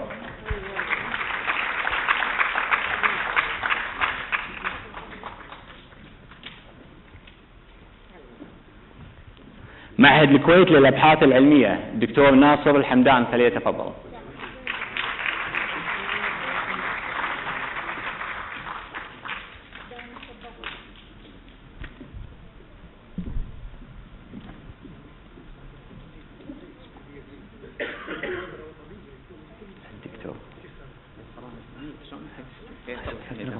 الدكتور فيصل الحميدان، اعتذر عن الغلطة المطبعية اللي حصلت، سمية وغلط باسمه بعد ما يصير.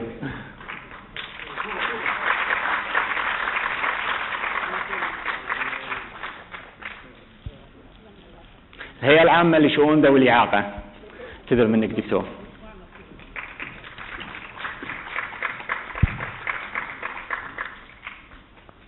شركاء النجاح السيدة نورة الغرير عضو مجلس إدارة الجمعية الكويتية لرعاية المعوقين. السيدة مريم البحر مديرة كلية غرناطة. دكتورة دانا أبو سخيلة مؤسسة مركز نور لذوي الاحتياجات الخاصة. الأستاذ عبد الله غانم مدير مدرسة التربية النموذجية.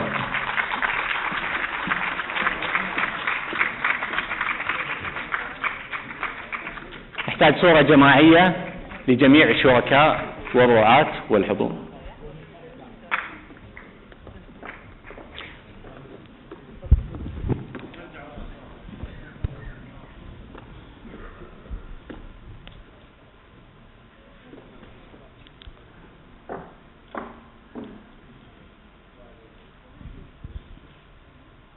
أدعو إخواني وخواتي من ذوي الإعاقة للصعود على الستيج والتصوير مع معالي الوزيرة الدكتورة أمثال الحويلة ومعالي السفيرة. حياكم.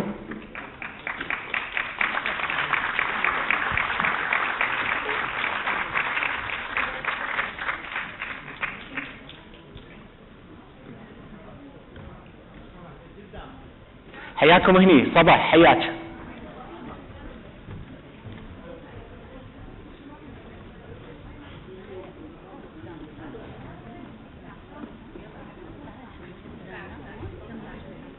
هني في مكان. يوسف تعال، تعالوا هني. حسن حسن يلا يلا يلا يلا يلا بسرعة.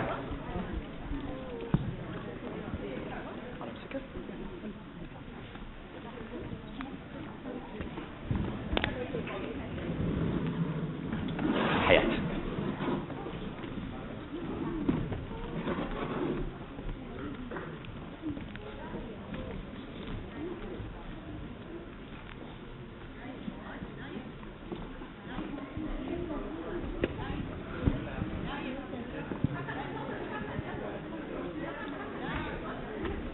يلا يا أبطال.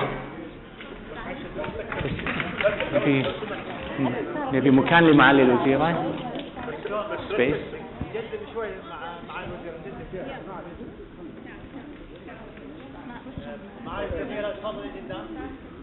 حياك هني. أسماء أسماء شوية دني حبيبتي شوي. هني هني هني. أيوة شوية نور. نور شوية دني. معالي الوزيرة حياك. يلا يلا حياك حياك. يلا ما سكر عليكم. لا لا لا. يلا.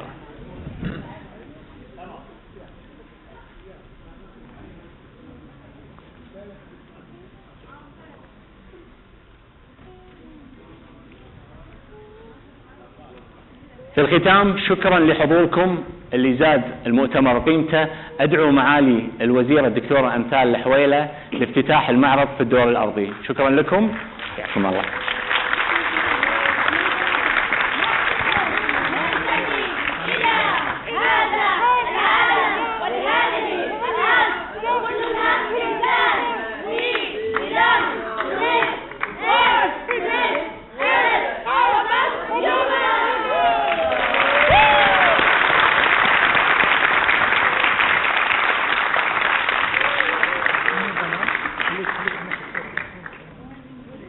حياك حياك معالي الوزيرة. من جهة اليمين معالي الوزيرة. أحسن. يعطيك العافية. الله يقويك إن شاء الله. الله يسلمك إن شاء الله. تسلمين.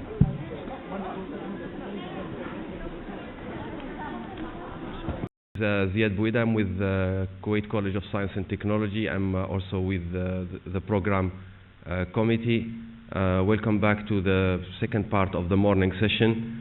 I want first to start by welcoming all our guests who came to ICTA and ATSN conferences from overseas. And basically what we'll have now, we'll have two very interesting keynotes and also an announcement of very great initiative or partnership which is to take part of keynote 2, and then we'll have a great panel discussion. So to start the session, I want to basically emphasize quickly that the number of disabled people is, we talk about 1.3 billion, which is almost 16% of the population. And this big part of the population, they deserve access to fair employment and so on and so forth. But the main important path to get there is education. So without education, we cannot do much. And we are happy to have today experts, basically keynote 1 and keynote 2, experts in the field of education and AI for education. This will bring me to the introduction of Dr. Marco Franco, who is currently the president of Millennium EDU Sustainable Education and the coordinator of the Sustainable at EDU program, a very rich program that Dr. Mario will talk about it in details. It's worth mentioning that Dr.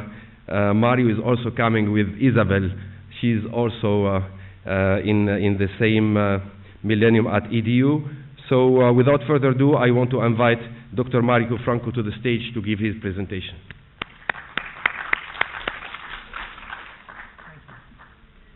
Thank you. Thank you. Thank you.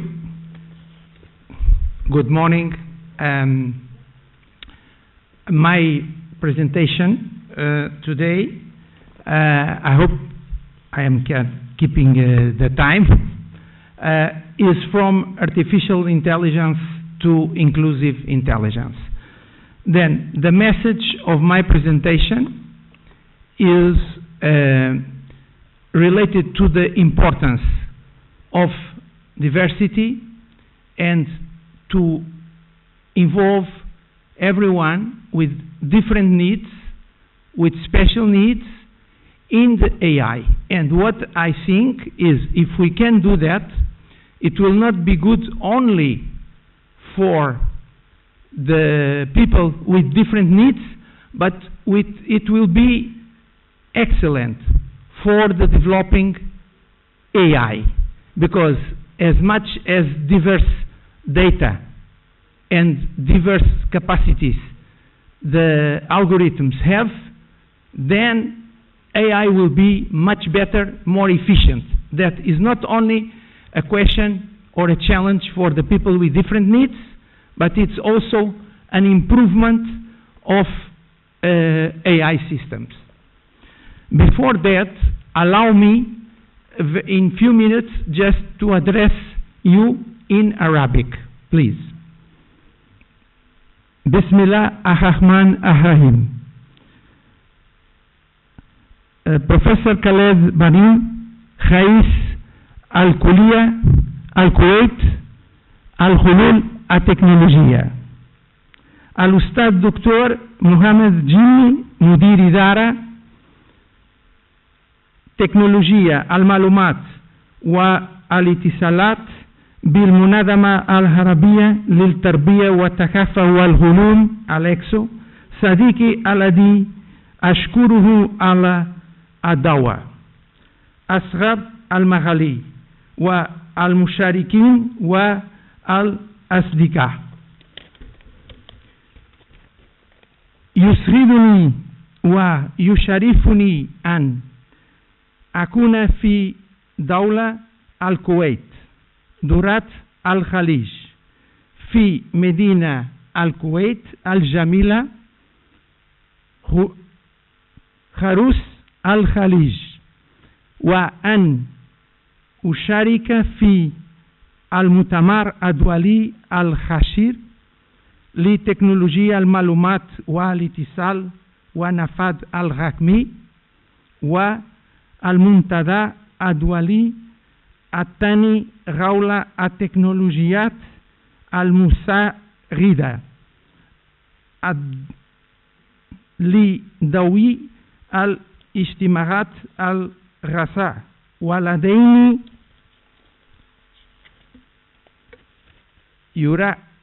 يركزان على إمكانية الوصول ونفاذ الحكم الشمول في التعليم والتعلم. رأيت تفتح موضوعات الفعاليين غوارا حول دور التعليم في التنمية البشرية في عالم اليوم الذي تقوده التكنولوجيا، حيث يراد الشمول أمرا بالغ الأمية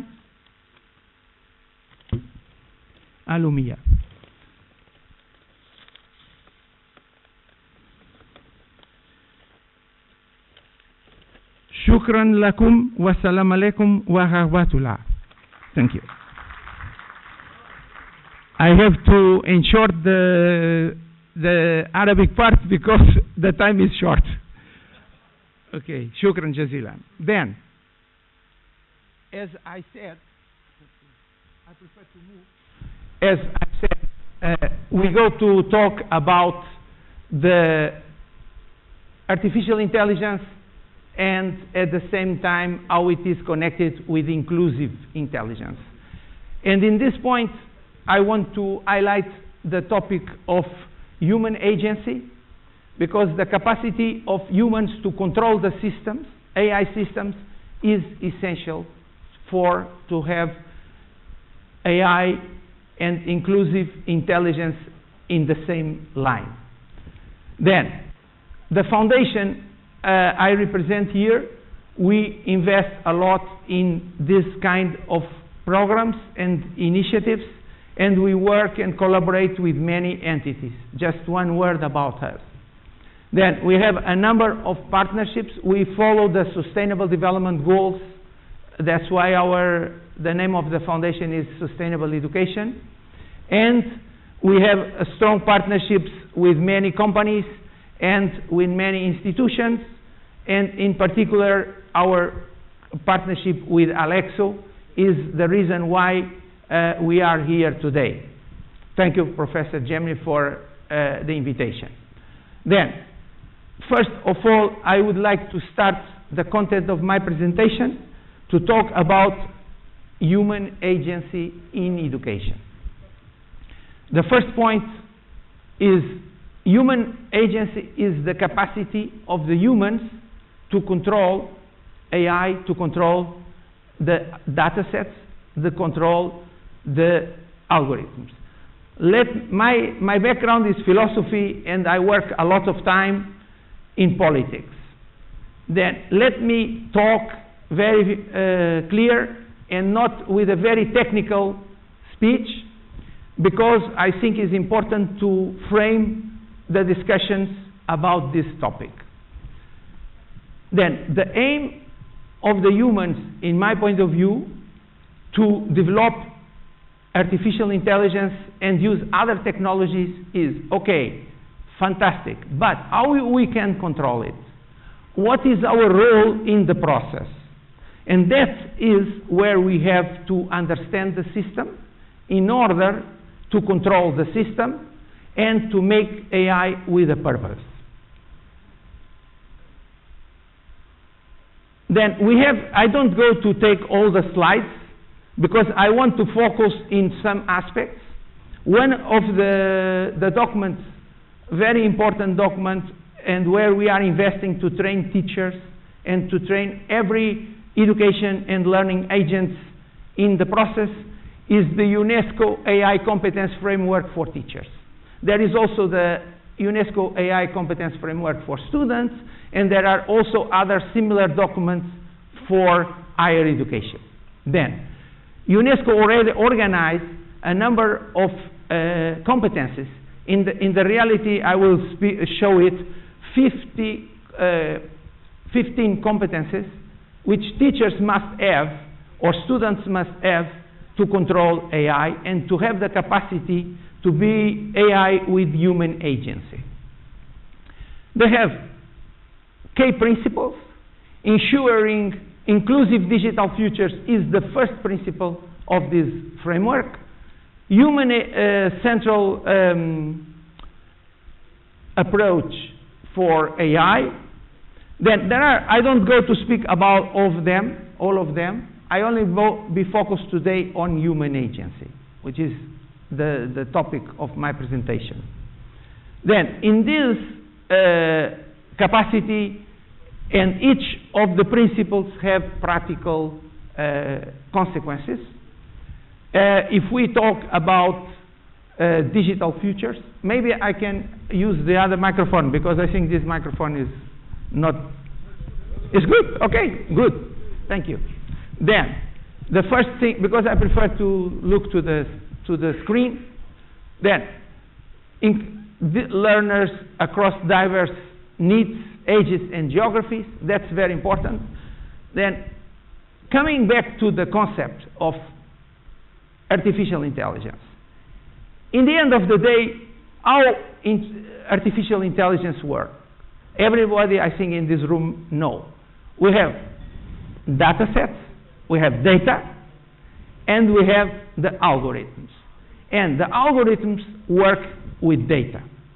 Then, if the data we use, for example, in many of the main LLMs, the main AI big systems, they train the systems with data from specific countries, from United States, or in English. Then, sometimes many countries, for example, in Africa, or even in our Arab countries, not all the content, not all the books are digitalized. Then there is no data to train the system according with Arab culture. If we consider, for example, special needs, every day I read news, then many groups with different needs, they are not represented in the data. Then the system is biased because it's trained with only one portion of data of the human reality. Then, but if we can digitalize the information across different groups, different cultures, then the data available is able to make better AI because it represents the diversity of humans in terms of culture, in terms of geography, in terms of language, in terms of needs, and that is my message in this presentation. Then, the algorithm, when it's trained with specific data, with restricted amount of data, the algorithm functions with bias. And then, where we should involve ourselves to attend the different needs, the special needs, is to assure then the AI systems are trained with data which represent everyone. That's my point. And I think we don't talk a lot about this, but I will go more in detail on that point. Then, here is the framework of UNESCO. There are 5 aspects: human-centered mindset, ethics of AI, AI foundations and applications, AI pedagogy, AI for professional development. This is the framework for teachers. I go to focus, and they have 3 progression levels: acquire, deepen, and create. The document is available in UNESCO website, and everybody can download the document, then it's free. There is no difficulty to access this document. But I go to focus in the first competence, human agency, is the first competence of the first level. Okay, unfortunately, not yet a translation of Arabic framework, official translation. Although we did already one translation, not official, not validated yet, we are working on it. One of the problems is we need to work in some of the topics and some of the competencies, because it's not easy to find, for example, even for human agency, it's not easy to find one stable translation of this concept in Arabic. I was searching for that, and it's not possible. Okay, that said, there is where I want to focus my presentation today. As you can see, you have here a slide with 3 lines of questions. The first line is inclusive algorithms. Second line, inclusive data sets. Third line, sustainable inclusive AI. But I go to start in the middle. Then, inclusive data sets are the big challenge in my point of view. As we know, many countries don't digitalize every book, every information that is not available to train the algorithms or to be used in the systems. This special for people with diverse needs, with special needs. They are represented in the data sets. And the data sets are the basis of any AI system.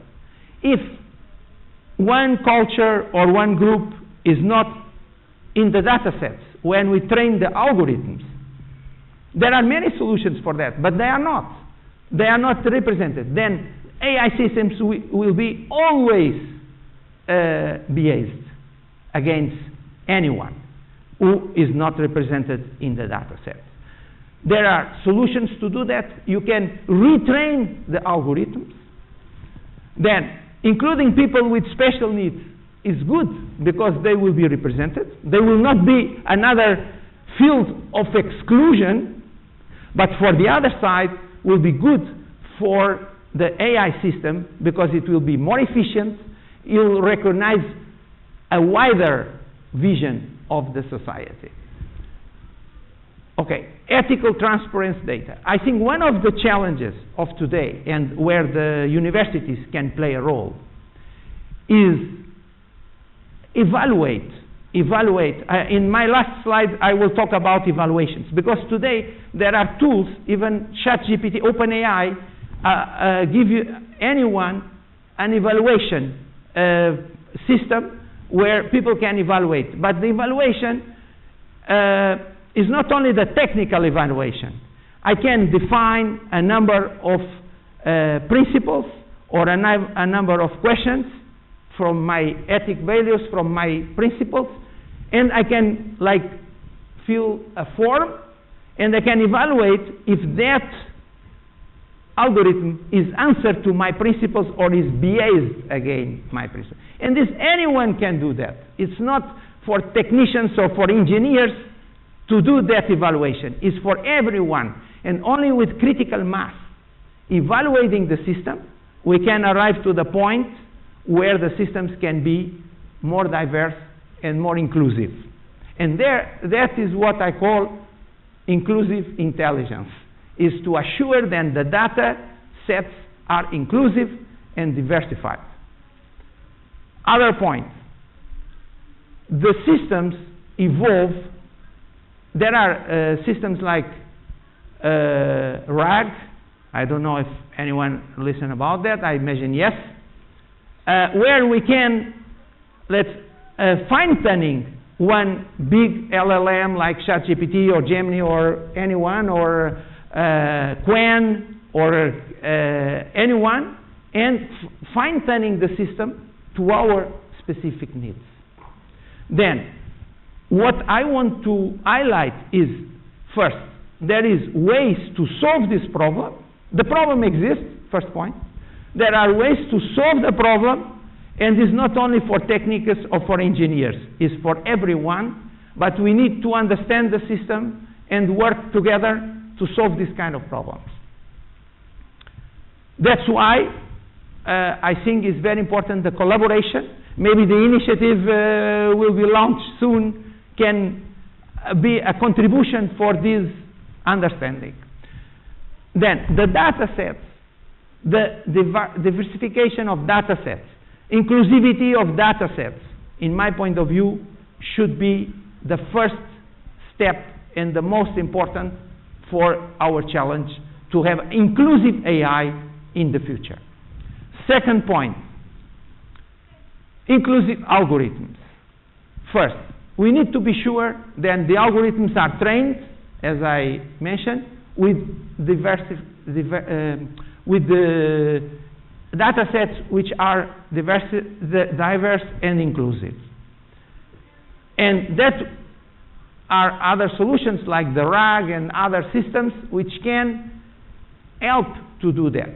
But only if we be attentive to this, if there is a commitment to evaluate the systems, to fine-tuning the systems, then we can arrive to a situation where the future of AI will be inclusive and we will have inclusive intelligence around us to support everyone. But at the other side also, the system will be more accurate, more efficient, because it recognizes all the different needs of everyone. Then, It can be fit to specific needs, of course. It can have feedback, continuous feedback, because we need that. We need that. And we have that in the AI systems. They learn with the system then. Another question is, we need to make sure that everybody with any need, with any special need, have access to the system. Because if we don't have people with everyone access to the system, which is continuous evolving, will not learn from the different needs of people. Then the system will be narrow. And that's another important point. Then, let's go to the final part of this slide. In my point of view, to have sustainable, inclusive AI, of course, we need inclusive data sets and inclusive algorithms, but there is one point which is very important and a key, make a difference in the system, is we need to train the teachers. We need to train the learners. We need not only the specialists, we need to make this everywhere. That's why UNESCO competence for teachers is not for higher education. It's to train every teacher from first grade to the university. They need to be trained, because one of the problems, I talk with many teachers around the world, and they say, we don't understand the system. We don't know the system. We don't have AI literacy.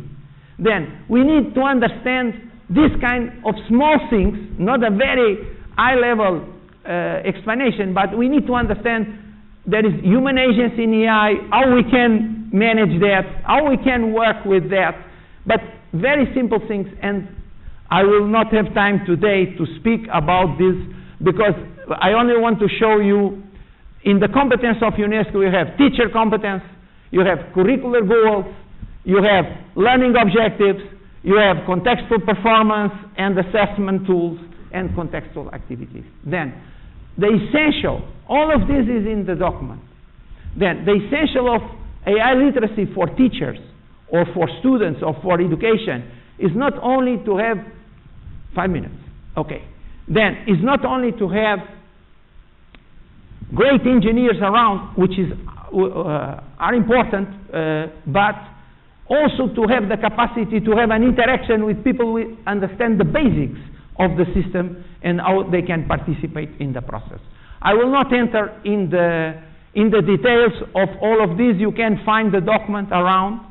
I want only to go to the next slide here. Okay? Great. Then, I want to show you, I don't know if I have a pointer. No.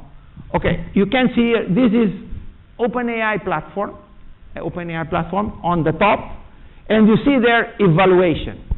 Then everyone can go there and can make the evaluation of the LLM. In this case, this is an example, but we need to push for that.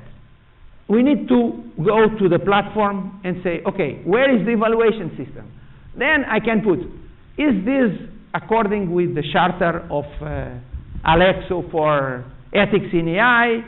Is this consider people with different needs, with special needs or not?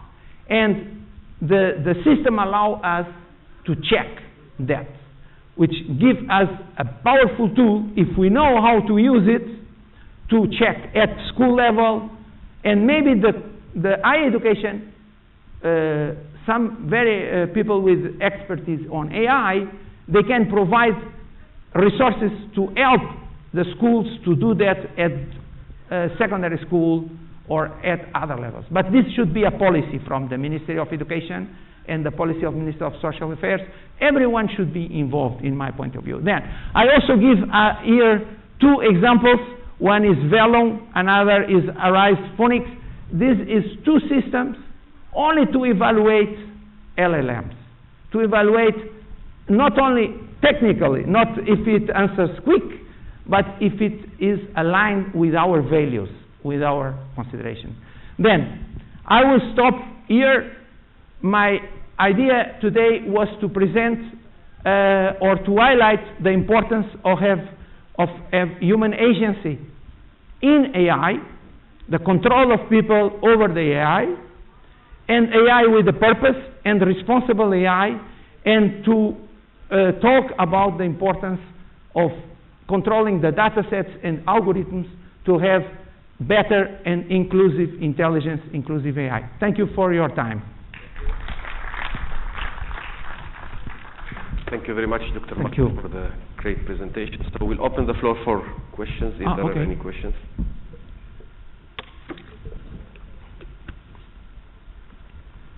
Yeah, so we have the debate. We have so Dr. Mari will be part of a panel discussion, so we get to ask him questions. Thank you so much. Thank you. Thank you. Appreciate it.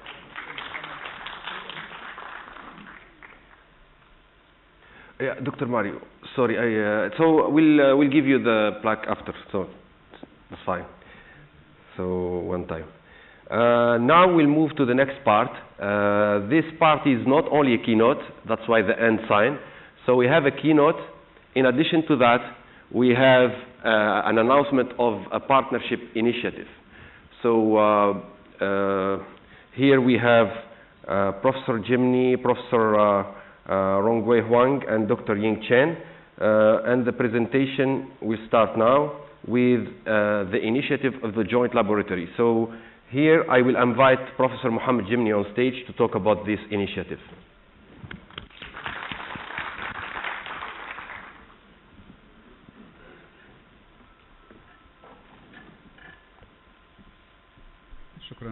شكرا جزيلا.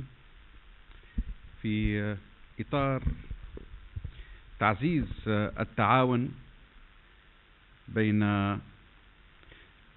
الوطن العربي ممثلا بالمنظمة العربية للتربية والثقافة والعلوم أليكسو وجمهورية الصين الشعبية ممثلة في جامعة بكين للمعلمين بيجين نورمال يونيفرسيتي، سعداء اليوم أن نعلن عن مبادرة لتعزيز هذا التعاون في مجال الذكاء الاصطناعي لتعزيز التعليم للأشخاص ذوي الإعاقة وللتربية المختصة. وهذه المبادرة هي في مخصصة لإحداث مخبر للتعاون العلمي، مخبر عربي صيني لإعداد والقيام ببحوث مشتركة في مجال تسخير الذكاء الاصطناعي لتعزيز تعليم الأشخاص ذوي الإعاقة.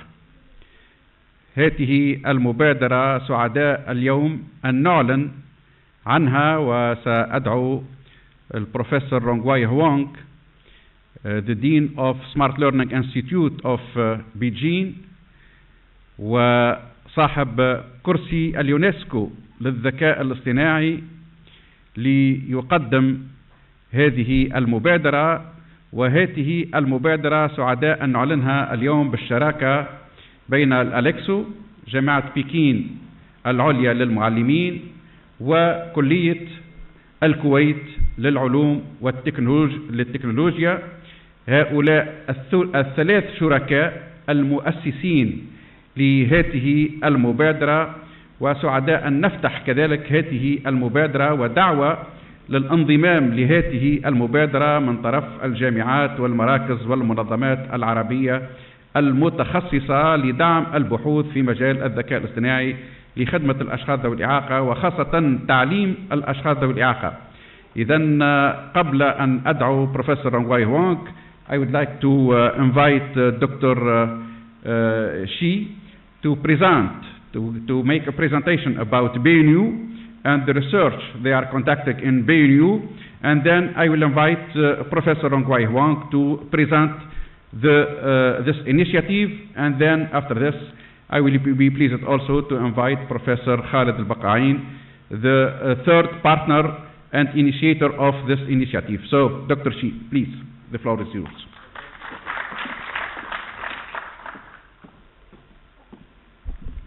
Okay, thank you, Professor Jimny. Thank you, Dr. Ziad. And good morning, maybe good afternoon, and to everyone esteemed guests and distinguished professors.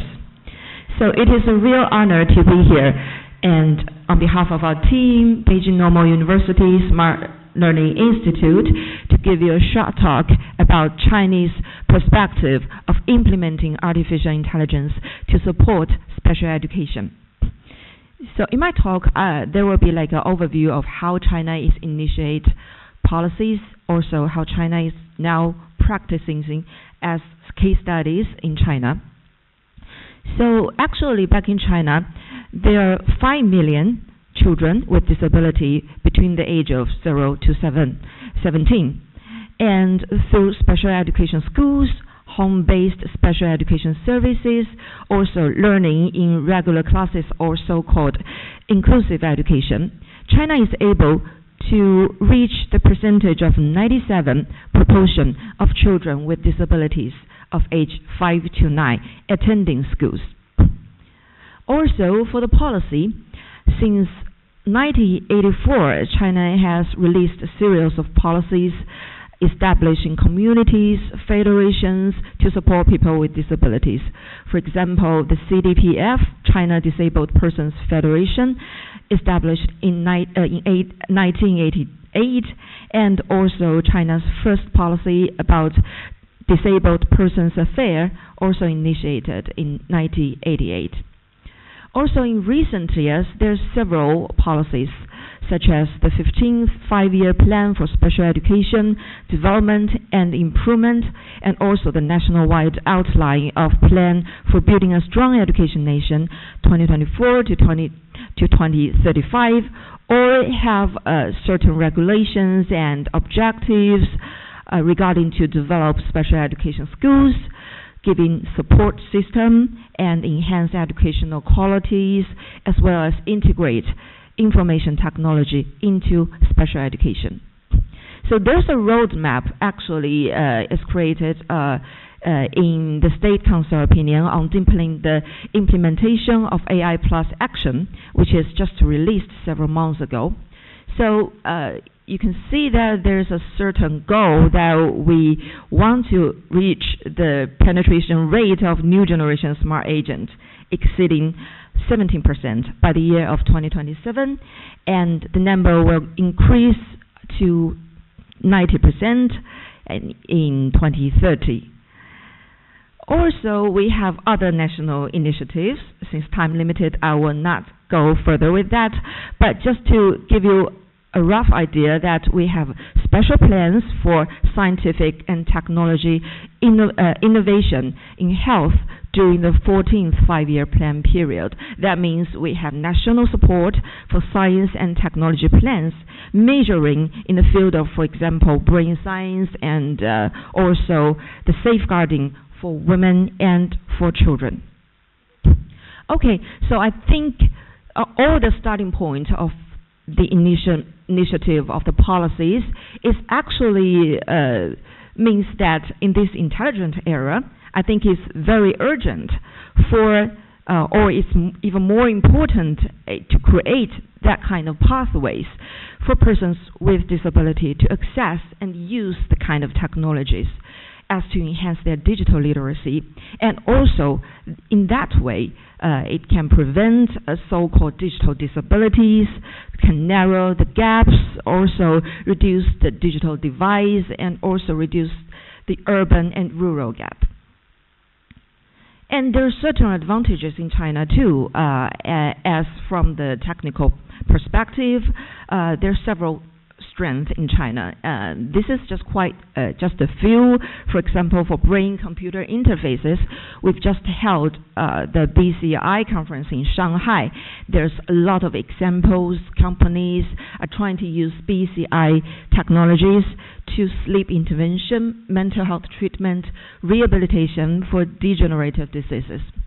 And also, one of the strengths in China is that we have the high-end manufacturing covering the entire value chain with rather advantages on cost.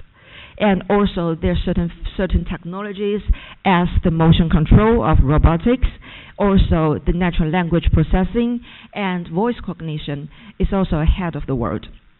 And last but not the least, which is just in these slides, and it's the generative AI. As probably you may all know that the user base in China is quite huge, reached out more than 5,000 million, and also there's more than 5 registered generative AI services in China right now. 100 million parameter scale and multi-model compatibilities agents, large language models such as DeepSeek, Doubao. We have lots of good practices too. And so this is just some numbers. I'm not going to go detail for that too, but just to give you a rough image of how China is doing. I'll take like few, for example. The R&D expenditure of the listed high-end manufacturing company in China is over 900 billion RMB. And also we have the National Education Big Data Center, which coverages reaches out to more than 90% of students. And as well as we have many investment regarding to economy, to the companies, to the industry, as well as to academic field. So we have a large number of researchers back there, either it's in AI or in education field. And here are just several examples of how China is now practicing using AI in special education field. For example, I think the first category will be like we use AI to close learning gaps and create accessible learning pathways. So there's like 2 examples for visual impairment. One is conducted by company Baidu, which have initiated the blind search device to realize the search and reading of the search materials. Also, some universities already have the easy communication and interaction courses using reading pens and voice QR code to deliver like medical courses like acupuncture and massage program, which is very Chinese tradition program. And also, as well as to the hearing impairment, there are AI-based smart classroom which connected or fusion all the data from PowerPoint, large language, sign language, and subtitles. Also, just recently, back in this month, actually, it's when December 3rd, that is also the International Day of Disabilities. One of our partners, which is called China Mobile, has released its AI hearing impairment rehabilitation agent to help the assistant in receiving calls and also personalize speech recognition and speech rehabilitation trainings. And there are several other cases. For example, the last one will be for intellectual disabled people. We have VR system to help them to do the cognitive development. Also, for people with physical disabilities, we have lots of companies have taken investment in exoskeleton robots for limb rehabilitation and trainings, and also the BCI technology, as I mentioned, for example, severe spinal injury investment. And this is also another case which is conducted currently by our team, that is the customized agent for people with disability with ethical sensitivities.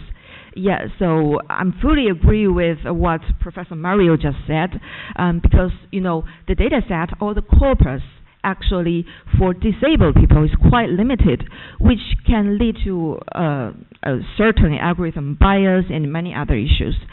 So the main principle of our design is we want the platform to be effectively used by disabled people, but also with ethical sensitive, and also to promote disability inclusive integration. So the platform is used for providing digital literacy enhancement, skill training, and also daily services, as well as career planning. And another category that will be, we have the practice on how to use AI to deliver personalized and specialized knowledge, especially to learners in need. I must say that in this field, machine and technology have its specialty. So for example, to take autism as an example. So back in China, we have the early diagnosis system for children with ASD, which is quite important for the early testing. And also, on the right side is actually automatically generating system for generating the kind of images and pictures according to prompt by students, which is quite important for ASD students too, because they usually have the interest and the abilities for drawing and painting and arts. So that can change what once called stereotype to actual the interest of using that technology and possibly lead to future career development. And one more interesting about this is actually this platform is developed by Alibaba, but it's not official release. It's actually developed by Alibaba's group, volunteer group. So they're volunteers for delivering that kind of platform and put into use. And there are other, like the remote art therapies using the collaborative virtual environment to help those with ASD, but also to help with those with high level of anxiety to build art space and using the art therapies to help them to reduce the level of anxieties. Also, I think robots will play a very important role in this field by providing like more controlled and simple, less social clues for interaction, which is quite important for people with, for example, mild autism and also with depression or anxieties. So here just few projects that we are currently done in our lab back into Beijing Normal University, and so I hope you have a chance to visit it, and you're more than welcome. And there are other fields, for example, the practice like using AI to empower special education teachers by making the plan in the classroom and also designing the activities in the classroom. And another field will be like using AI to connect learning with future employment and independent living, which is quite important too, because there's usually a gap when students graduated from schools and they don't know what kind of jobs they would like to go, or therefore they will have the ability to go to. So there's an automatic system done by Save the Child, which is an NGO in Shanghai, and to develop the assessments and also job links, and also to raise the public awareness on this field.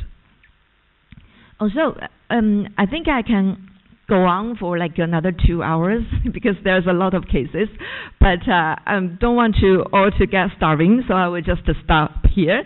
And so to conclude, I think now in this intelligent era, it is quite important that we ensuring the access to technologies for persons with disabilities.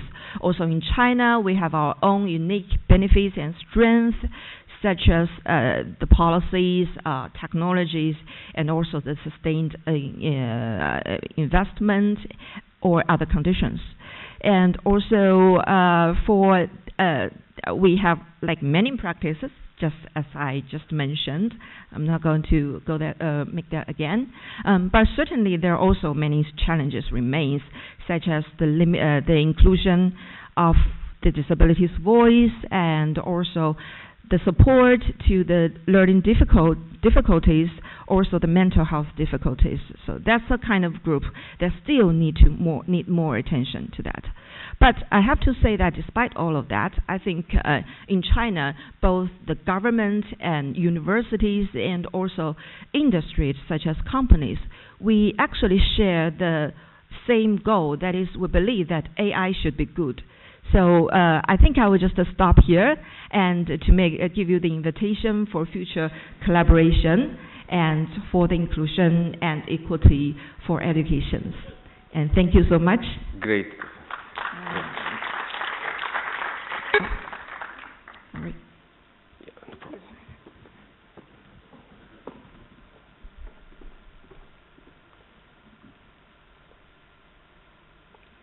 So thank you so much, Dr. Xian. She's a postdoctoral fellow at Beijing Normal University.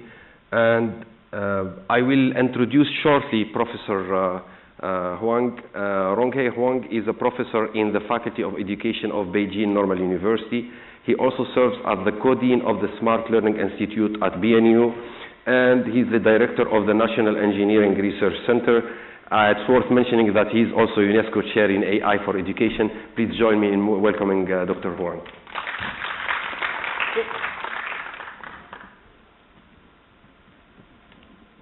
I'm so sorry I cannot speak in Arabic language. So, distinguished guests and colleagues and dear friends, it is a great honor to join you here today in Kuwait at the Thames International Conference on ICT and Accessibility, held alongside the second International Conference and Forum on Assistive Technologies for Special Needs.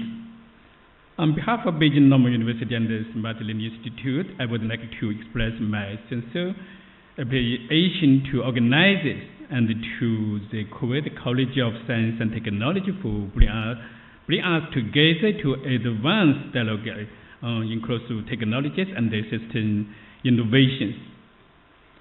Our collaboration with Alexo dates back to 2017 when we first signed our initiative MOU.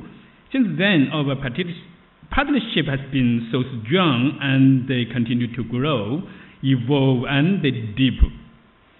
I would like to extend my heartfelt thanks to Dr. Mohammed Al-Amma, the Director General of Alexo, whose leadership and support has been instrumental in extending and strengthening the cooperation over the years. I also wanted to pay special tribute to Professor Mohammed Gemini as the Director of Alexo. Professor Gemini is not only a distinguished scholar and a global leader in accessibility technology, but also a long-time friend of Beijing Normal University and of our institute.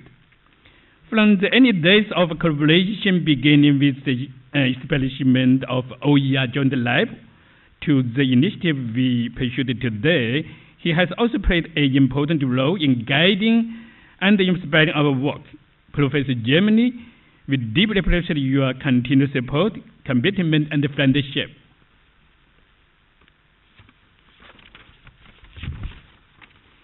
I would also like to acknowledge my colleague, Professor Ahmed Gemini, Dr. Chen Ying, whose coordination and hard work have helped bring together partnerships from across regions and ensure smoothly progress of the joint lab.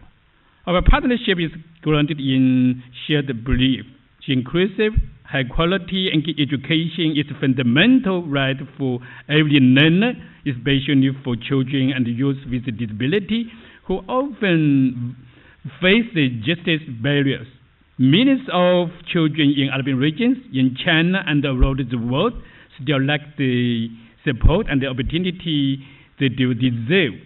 We also know at a defining moment as advances in artificial intelligence, immersive technologies, and the human machine collaboration of new pathways for serving diverse learning needs. It is in this context that Alexo and Beijing Normal University are connected to join the lab on artificial intelligence in special education for urban regions and China. Allow me to highlight the significance of this initiative.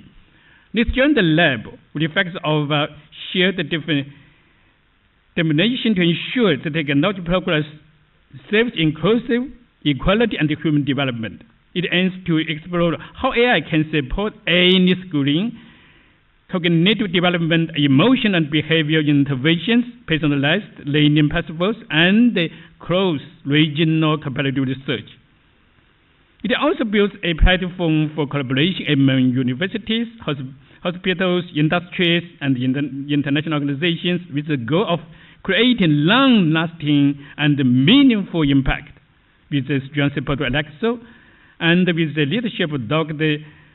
Amma, Professor Gemini, and our colleagues, I'm confident that this new chapter of cooperation will bring new benefits to both the Arabian region and China, and will contribute globally to inclusive education. I would like to introduce my digital avatar to present the vision and the mission of Joint Lab. I look forward to working closely with all of you to enumerate the futures of education through AI. Thank you. Please. Inclusion and education are universal rights, leaving no one behind.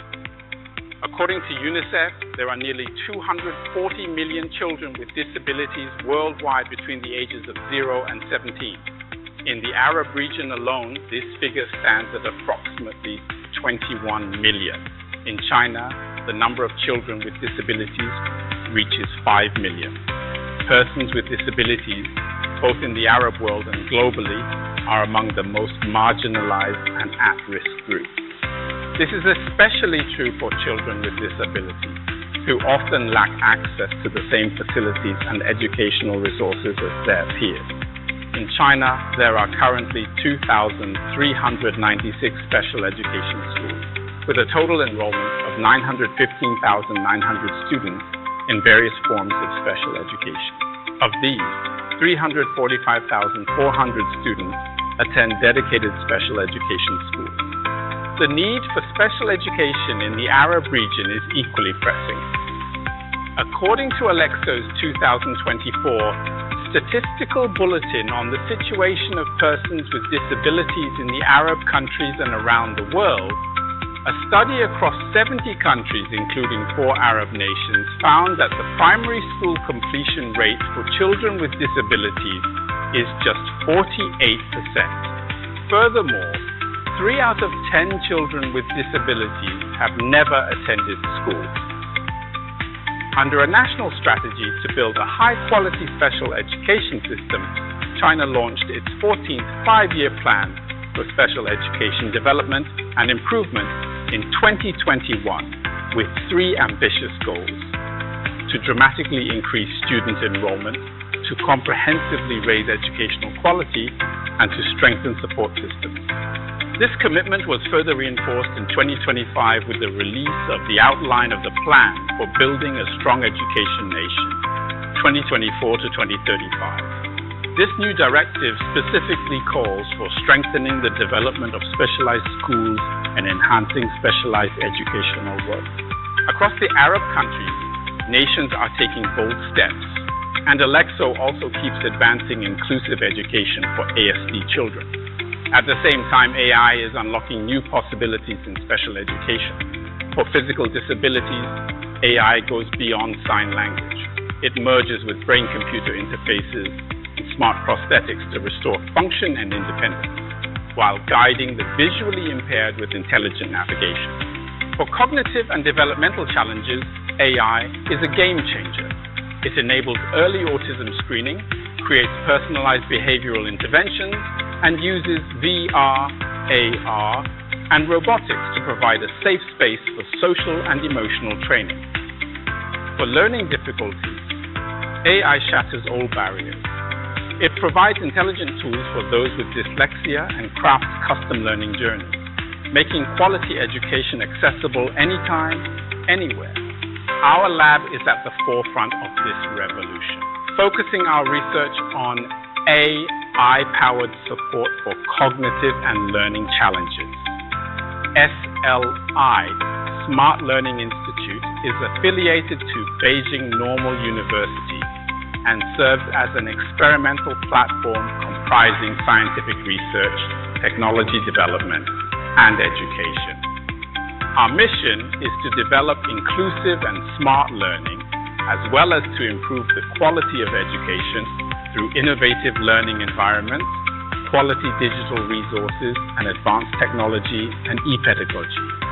Alexo, the Arab League educational, cultural, and scientific organization, is one of the most prominent professional bodies in the Arab world, committed to advancing sustainable development and cooperation among its member states in education, culture, and science.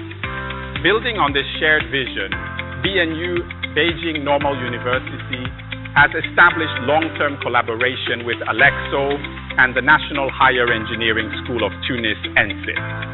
In 2017, SLI and Alexo signed our first MOU, which led to the establishment of the OER Joint Laboratory. This partnership was further strengthened in 2023 when BNU and Alexo signed a new MOU to expand and deepen our cooperation. Building on this strong foundation, BNU and Alexo are now co-launching the Joint Laboratory on Artificial Intelligence in Special Education, Arab region and China. The laboratory is dedicated to advancing the transformation of artificial intelligence and robotics technologies through industry, academia, research collaboration, and regional promotion, providing personalized learning and developmental support for groups with special education needs. It aims to drive cross-cultural and cross-regional innovation in special education, promote inclusive educational development, and enhance social inclusivity. Specifically, the laboratory focuses on 3 key research directions. Research Direction 1, inclusive smart learning environments for everyone.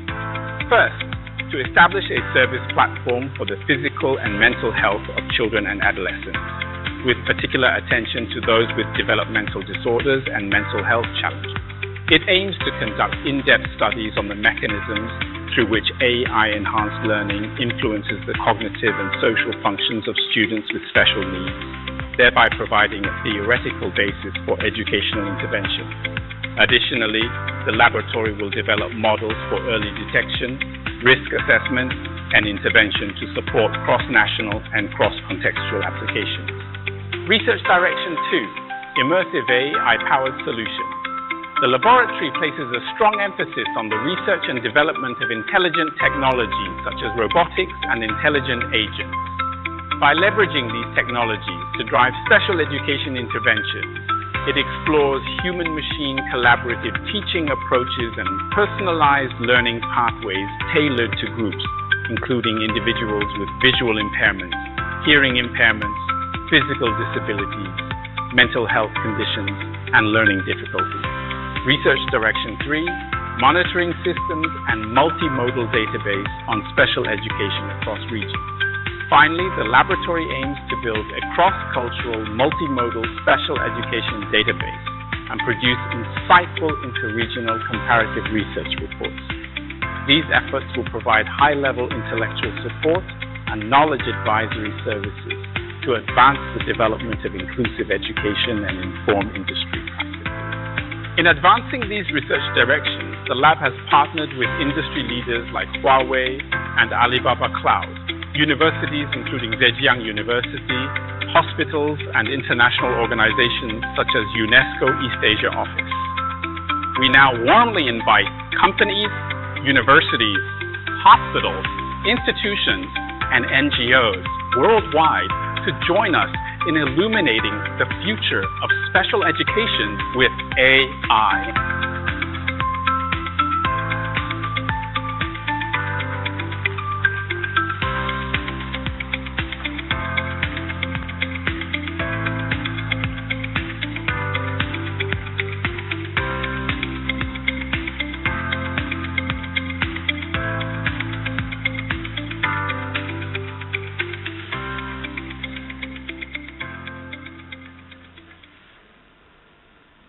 Great, thank you so much. It's worth also thanking Professor Ahmed Tlili, who was with us, who visited from Thursday. He was with us in many discussions and collaborations, so thank you for that.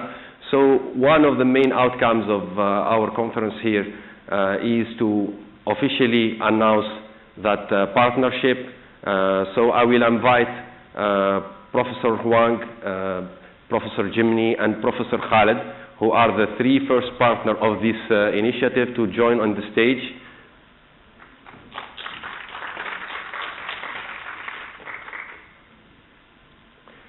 And then we'll expand the team of the partnership. We'll announce later on 3 new partners that will join this initiative.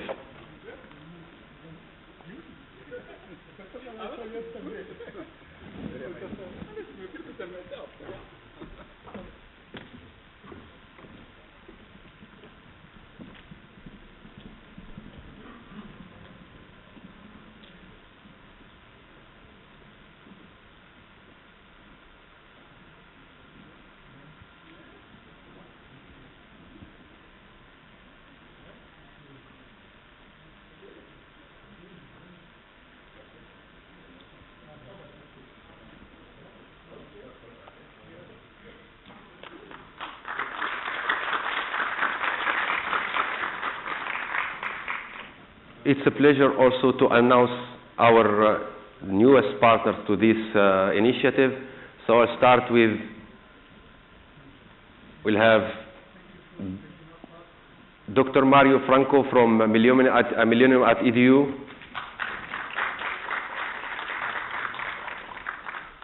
We have His Excellency Professor Imad Jabri from Latis Lab, University of Tunisia. And Dr. Samir Samreen from the Association of Nadra wa Ishara.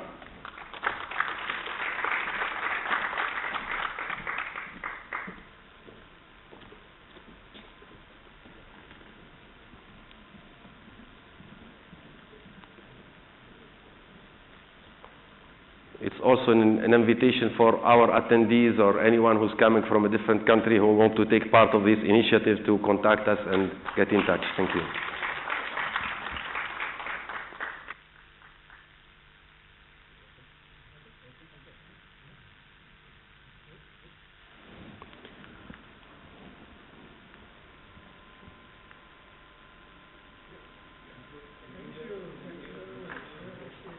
So I'll ask, I think, most of you to stand. So I'll ask Professor Khaled, Professor Jimny, and Professor Huang, and Dr. Mario to stay on stage. And I will invite Dr. Asad Hafiz, who's the World Health Organization resident representative, to join us for an interesting panel discussion. The panel discussion is titled Advancement in Assistive Technologies and Accessibility in the Region.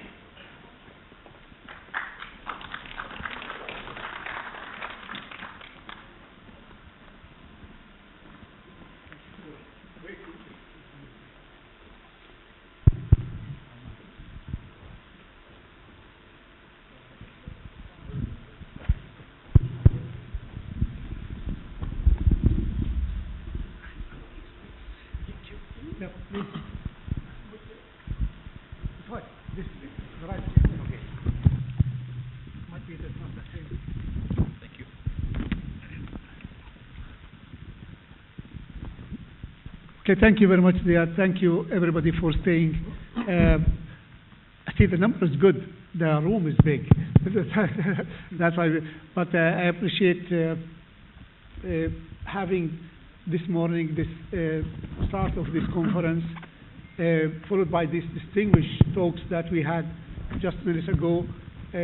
Basically, I was listening and I was impressed, saying that this discussion panel will have a lot to say, building on the presentation given by Dr. Mario, and then followed by the fantastic, I don't know which was better, the real or the avatar. The avatar was impressive, truly. So, thank you. We have the first discussion panel of the conference, with the title Advancement in Assistive Technologies and Accessibility in the Region. This, of course, falls in the heart of the two conferences that we are talking about.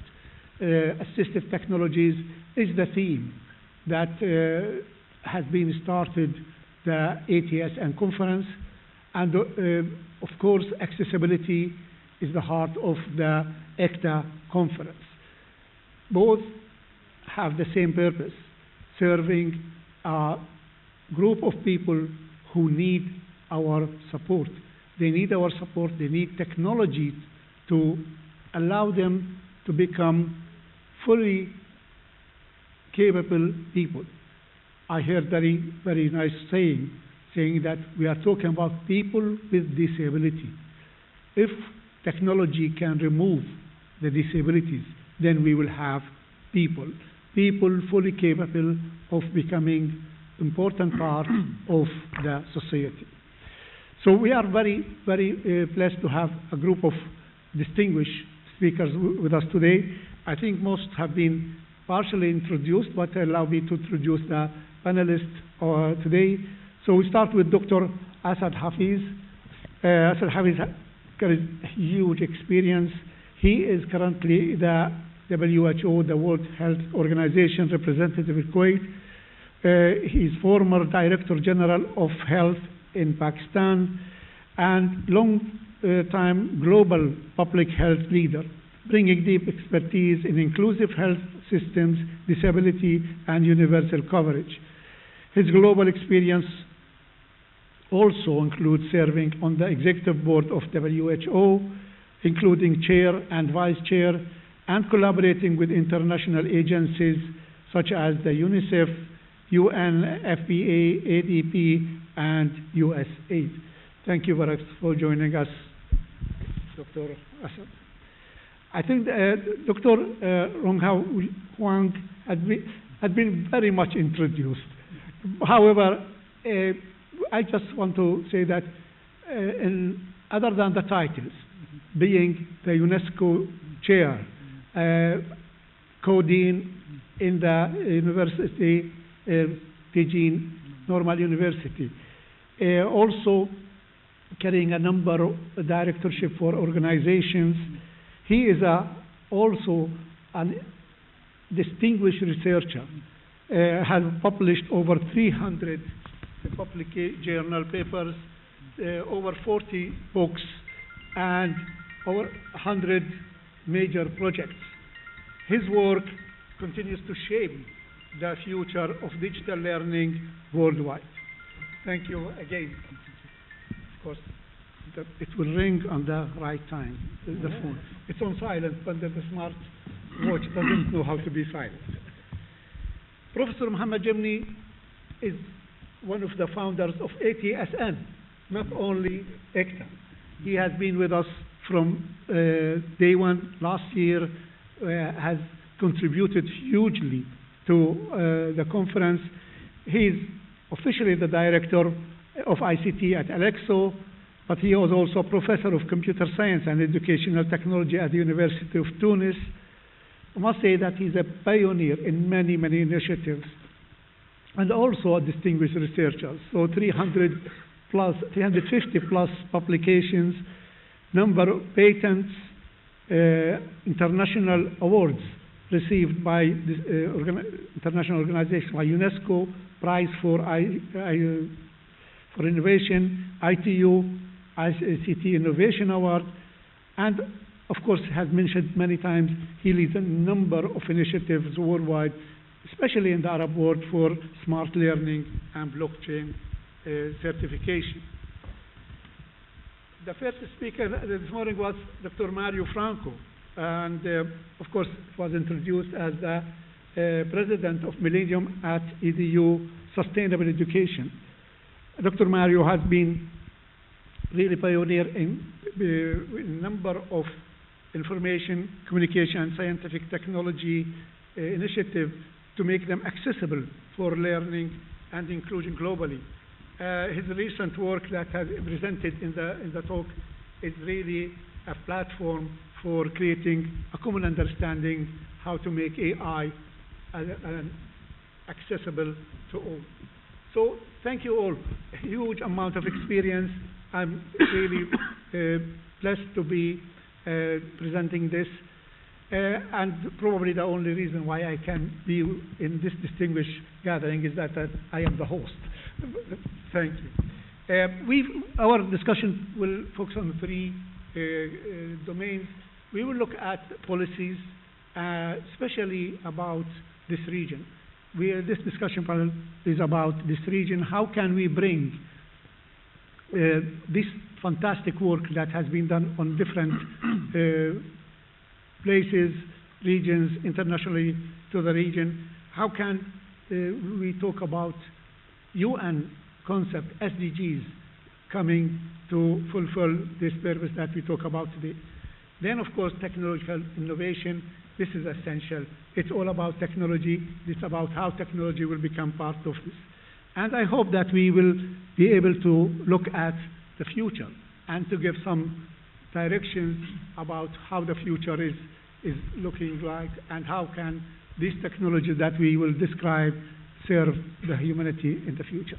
I'll start with you, Dr. Hafiz, and thank you for coming. I know you carry a huge experience in health, in assistive technology, for health purposes, whether digital health tools, AI-enabled diagnostics, accessibility, all fitting at international level. So the question here, how can we ensure that these international initiatives that the UN and WHO start also can be transferred to the region? So if you can tell us from your experience about some of the initiatives that are ongoing at both your organization as well as the UN in general, if you are aware, and your view about the transferability of these to the region and especially in the Arab world. Thank you, Dr. Khalid, and I am really humbled to be part of this illustrious panel. Thank you very much for inviting me, and the discussions and the lectures by the esteemed colleagues have been really, really very good, and I enjoyed, and I can confess I've learned a lot since morning. Let me start by putting in three contexts before I move into more details of how UN and the agencies within UN are contributing and focusing on Arab region and this region. We all know about sustainable development and sustainable development goals, which is only possible when everyone is included. And assistive technologies breaks those barriers and provides that facilitation to those people who need accessibility, maybe it's in health, education, employment, and public life. So one stream is that for sustainable development, assistive technology and the related technologies are essential. I would also like to remind the audience about the Convention on the Rights of Persons with Disabilities, which is a declaration which I believe everyone knows, but the key point is that it transforms the approach to disability from charity and protection to independent decision making and inclusion. So this shift has been very important. The third aspect is the principle which UN has to leave no one behind. And this is how, by using assistive technologies, we bring in those, the vulnerable group, the marginalized group, maybe the women and children and girls who have disability and who cannot access health, education, and others. So these are the three streams which empower or guide the work of UN. So UN has a global context, but I would try to bring in specifics for this region. And as we all know, UN is a mix of so many organizations, specialized agencies, which bring together a multitude of expertise like UNESCO, like WHO, like UNDP, and so many other acronyms. Sometimes I also get confused what exactly it stands for.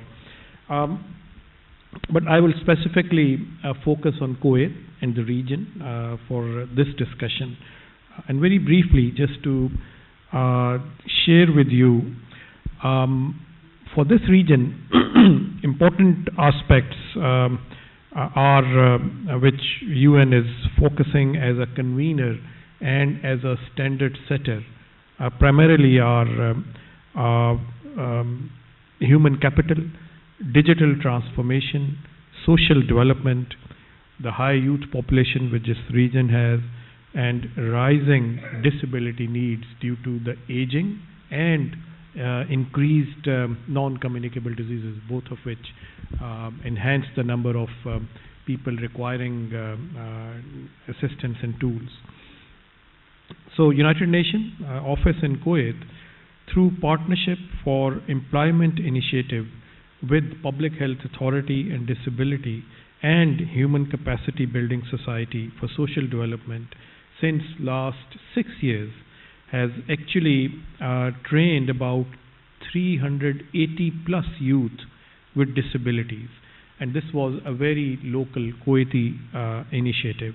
And out of these 380, 247 have been placed into real jobs across government, private sector, banking, and science laboratories. I feel this is a huge contribution by the UN in the country. We also held a joint assessment of UN house accessibility with the government, this may be seen as a token, kind of exercise, but this depicts a lot, and subsequently steps were taken to improve the physical access and promote the recruitment of persons with disabilities. There were also multiple other activities like panel discussions and other seminars, but one which I would like to point out is we joined forces with the Ministry of Foreign Affairs and other NGOs for an event called Football for Humanity initiative to extend support for children in Palestine with artificial limbs and stand in solidarity with them. And for this, there was a specific emphasis on inclusion of disabilities and people with special needs. So these are some of the small things which have been happening over last few years. Coming to specifics now, I mean, I'll start with WHO if you give me that prerogative. For WHO, assistive technologies have been a priority. Probably we were, as an organization, one of the first organizations to put forward a resolution through the regional and global assemblies to have assistive technology as an essential part of health systems. And this was done over the last 10 to 12 years, to the extent that now it's a very unique concept. WHO has developed a list of essential assistive technology instruments or helps, even spectacles, wheelchair, the white cane.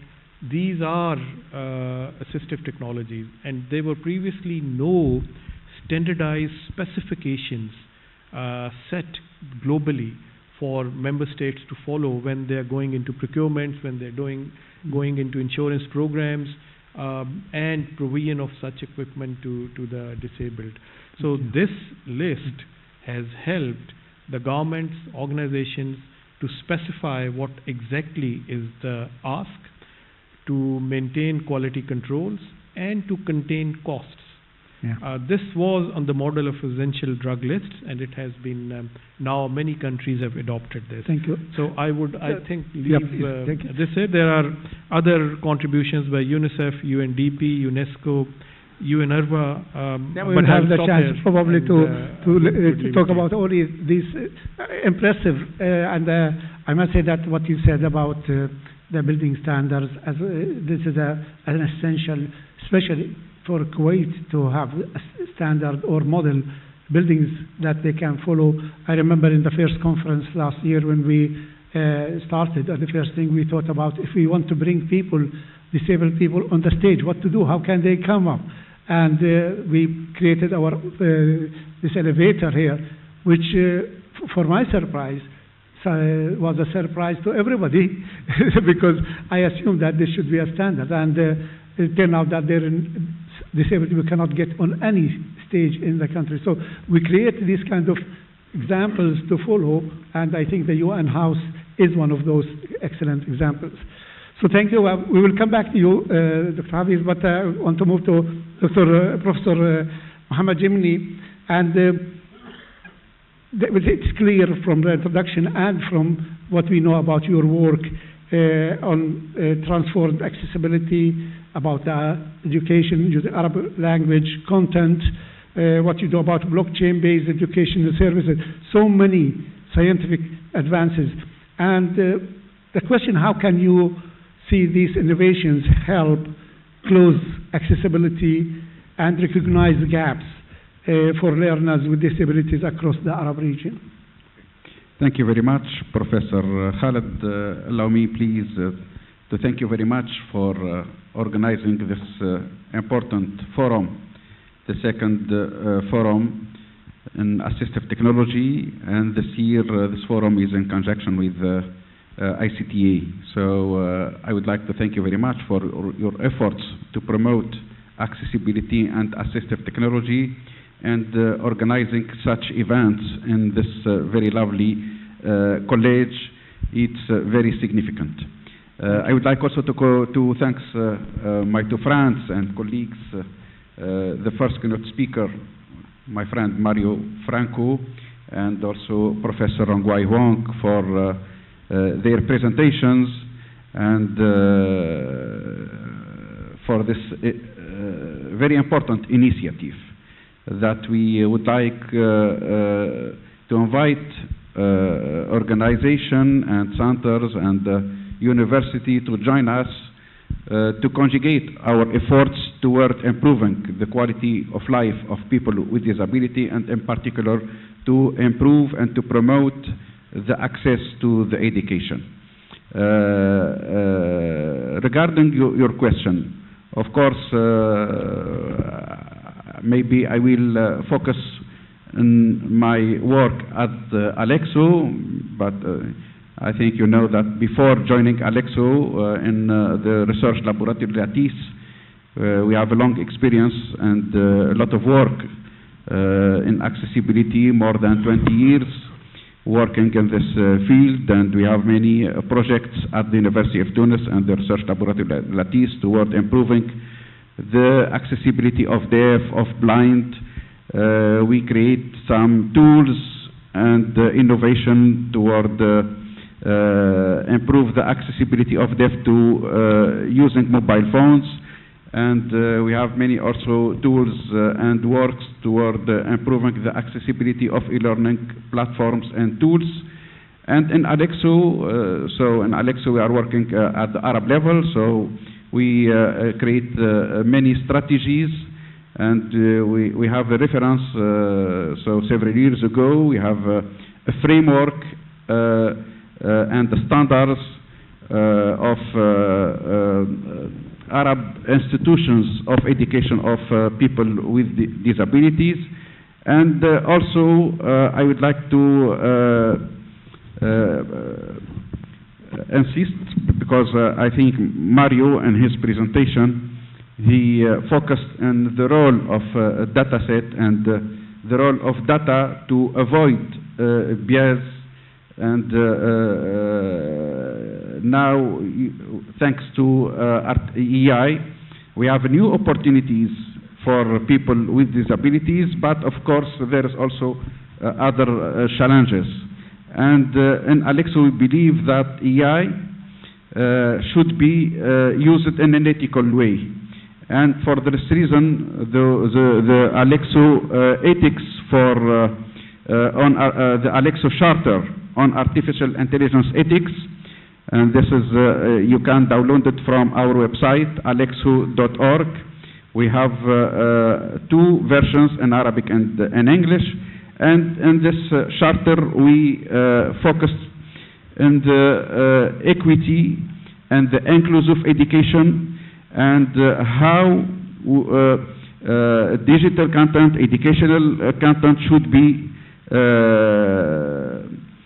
designed and developed in a way, an accessible way.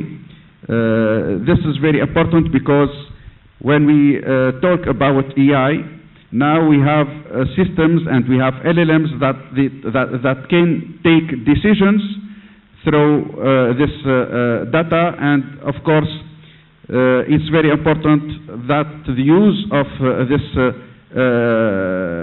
data and the algorithm should be designed in an ethical way to avoid any bias and to ensure the equity and to ensure the rights of people with disabilities. And this is very important for us. For this reason also, in addition to this ethics, we encourage educational institutions in the Arab world to develop digital content in a way and in respect to the Web Content Accessibility Guidelines, the WCAG. We organize many session training for webmasters to develop websites in respect to the guidelines of the W3C. Dr. Asad, he mentioned the United Nations Convention of the Rights of People with Disabilities.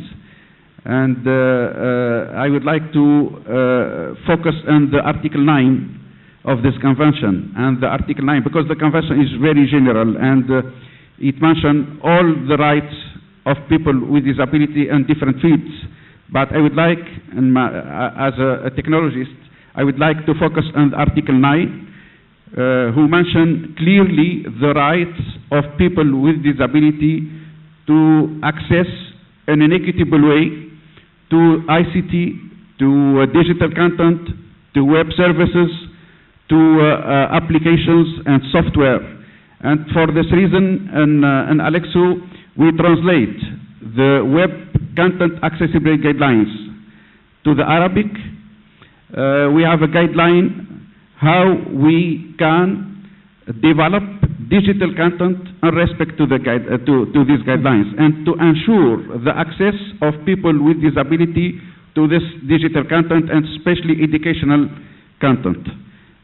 This is very briefly, and maybe we can speak. Thank you very much. Amazing initiatives, and I know that Alexo is truly making huge effort to not only for disability but in general, but in case of disability it's a distinguished work, and we thank you for including us in this great initiative that has just started, which linked me to from global, from regional to clearly powerhouse of development, where China is, as the presentation by Dr. Shi has shown in numbers, the advancement that has been done there, and we are all aware about the capabilities of the Chinese industry. The question that I would ask you is that you built this based on this strength of the economy and the science based on China. How do you see, Professor Huang, this, what you do, how can you make it transferable to regions and countries with more diverse and maybe limited resources? So if you can give your view on this, and also if you tell us about the most exciting project other than what the Avatar has told us, which is amazing. Actually, in China, we just follow the UNESCO Education Agenda 2030. Actually, I guess maybe I can highlight three insights from UNESCO as the first. As you know, actually, until 2030, we need to ensure inclusive, quality learning and lifelong learning for all. So inclusive is the first. So actually nowadays we are trying to use the marginalized people for using inclusive. It means for marginalized people not just the disability, and also some people from rural area, from and the mountain, from small island countries. So it's very, very difficult. So maybe if we give this example, actually we can see nowadays we have 200,000 of students cannot get the basic skills reading and writing and the calculation. So that's very, very critical issues for us. So actually, if we talk about the marginalized people, disability were part of them. Also, this is the first I want to highlight. The second one should be talk about the inclusive education. I just say UNESCO have an idea. We not just make the effort to help the disability to the people to find the problems and find the solutions, and maybe we can see the people, the digital people, the special needs as a part of an element of inclusive diversity. That's very important in education. The settlement should be, actually we talk about so many AI situations, it's very important, but should be careful. We need to harness the AI education. Actually, we all of us may be trying to create first-class robots. But you should be careful. Maybe in some days, maybe in some region, we training our students as second-class robots. Should be very careful. So actually, we just follow the decision in China, make so many efforts for this. But to go back for the disability, actually maybe two things. One is for the social emotional skills for normal people, for normal students. Another one should be disabilities. So Chinese actually using a new policy to rehabilitation. Even in China, we create a university rehabilitation in Qingdao. That is very important to help students, to all the people to these kind of things. Maybe two sets, two parts. Okay, thank you. That's amazing. You start within China to transfer from the region of Beijing, which is known to other regions, and hopefully this, what you do there, will be transferred then to other regions outside China. And that's impressive work without any doubt. To you, Dr. Mario, they were achieving policy things. I want to change the barriers. We are talking about a lot of things that we can transfer. We can talk about technologies. I'd like to ask you about how do you see, what are the main barriers that would prevent people from with disability from adopting these technologies, especially in educational perspective. It's easy to talk that we have this technology, this type of that technology, but what your view, since you have done a lot of work on that aspect? Thank you very much. Let me just first take this last opportunity in the stage to thank the university and all the team. All the organization was perfect. And everything was really organized. Thank you very much for that. And also to thank Professor Gemini and Alexo, because he's our long-term partner, and the reason why I was invited and I was coming here through our cooperation with Alexo. And also let me thank the representative of WHO, because maybe I'm here also because WHO, because I never forget the role WHO play during COVID time and all the other times which allow us, at least for me, to be here. I think we all share the same feeling. Yes, grateful to be living today. Thank you. It's a great pleasure to be here with Professor Wang, and I participate in China through our cooperation too, and it's really great. But I go to answer directly to the question you made. The first point, I just want to frame this question to answer the point of education is, I see at least three layers or three different pillars of this. The first one is the assistive technologies. Okay, that's very important because it can solve immediately specific challenges. That's one point. The second point I tried to mention in my presentation is related to what we don't see, and is the basis of AI systems, namely on data and on algorithms. That's the second point. And the third aspect was mentioned here by Professor Gemini just now, is related to the access to the technology by people with specific needs. Because not all the websites, not all the systems are able to be accessed by people with special needs. And these three aspects, at least, they are our framework in this point. That said, I think we need to work in all of them, absolutely. But for me, the key point for education, for the good use of AI in education, is training the teachers. The teachers, at this moment, there are many discussions around the world at all levels, primary school, secondary school, or middle school, and even university, where the teachers don't know if this is a risk or is an opportunity, and it should be a risk and an opportunity, but how they can manage this risk and this opportunity.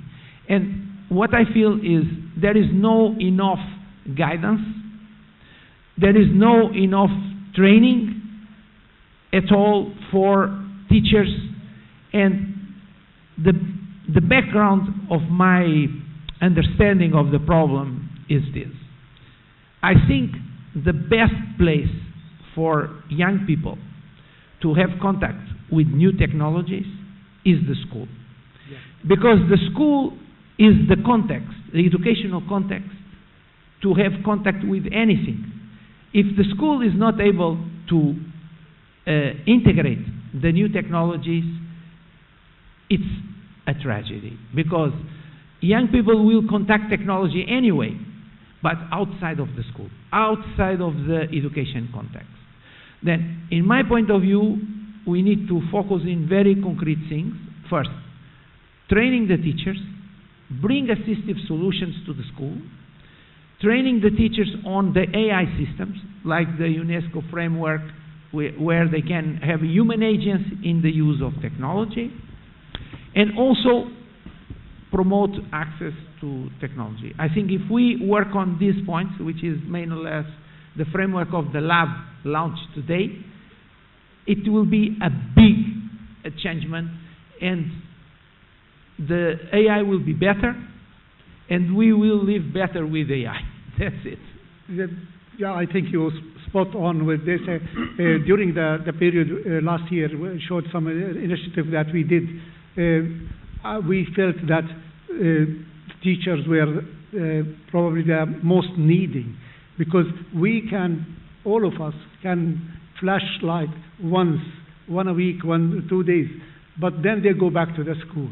And if the teachers are not aware of what's happening, then it's wasted time. It will be just a minute of enjoyment, and that's it. We have seen this, and we were happy that many of the teachers attended these courses that we did about cybersecurity, about AI, and because this way they will continue to engage with this. So that I think that's, nobody can disagree with this importance. And of course, you mentioned to thank us about inviting you, Professor Juman. I think we thank you all for being with us today, because the message we wanted through this opening ceremony, with the presence of the officials, many officials from different ministries and things, is to show that it's worth investing in these young people. They can do things, and they were a great asset on the stage. So your presence had added to this hugely, and thank you for that. When we talk about this lab that has been established by China, so I would like to ask a question to all of you about collaboration.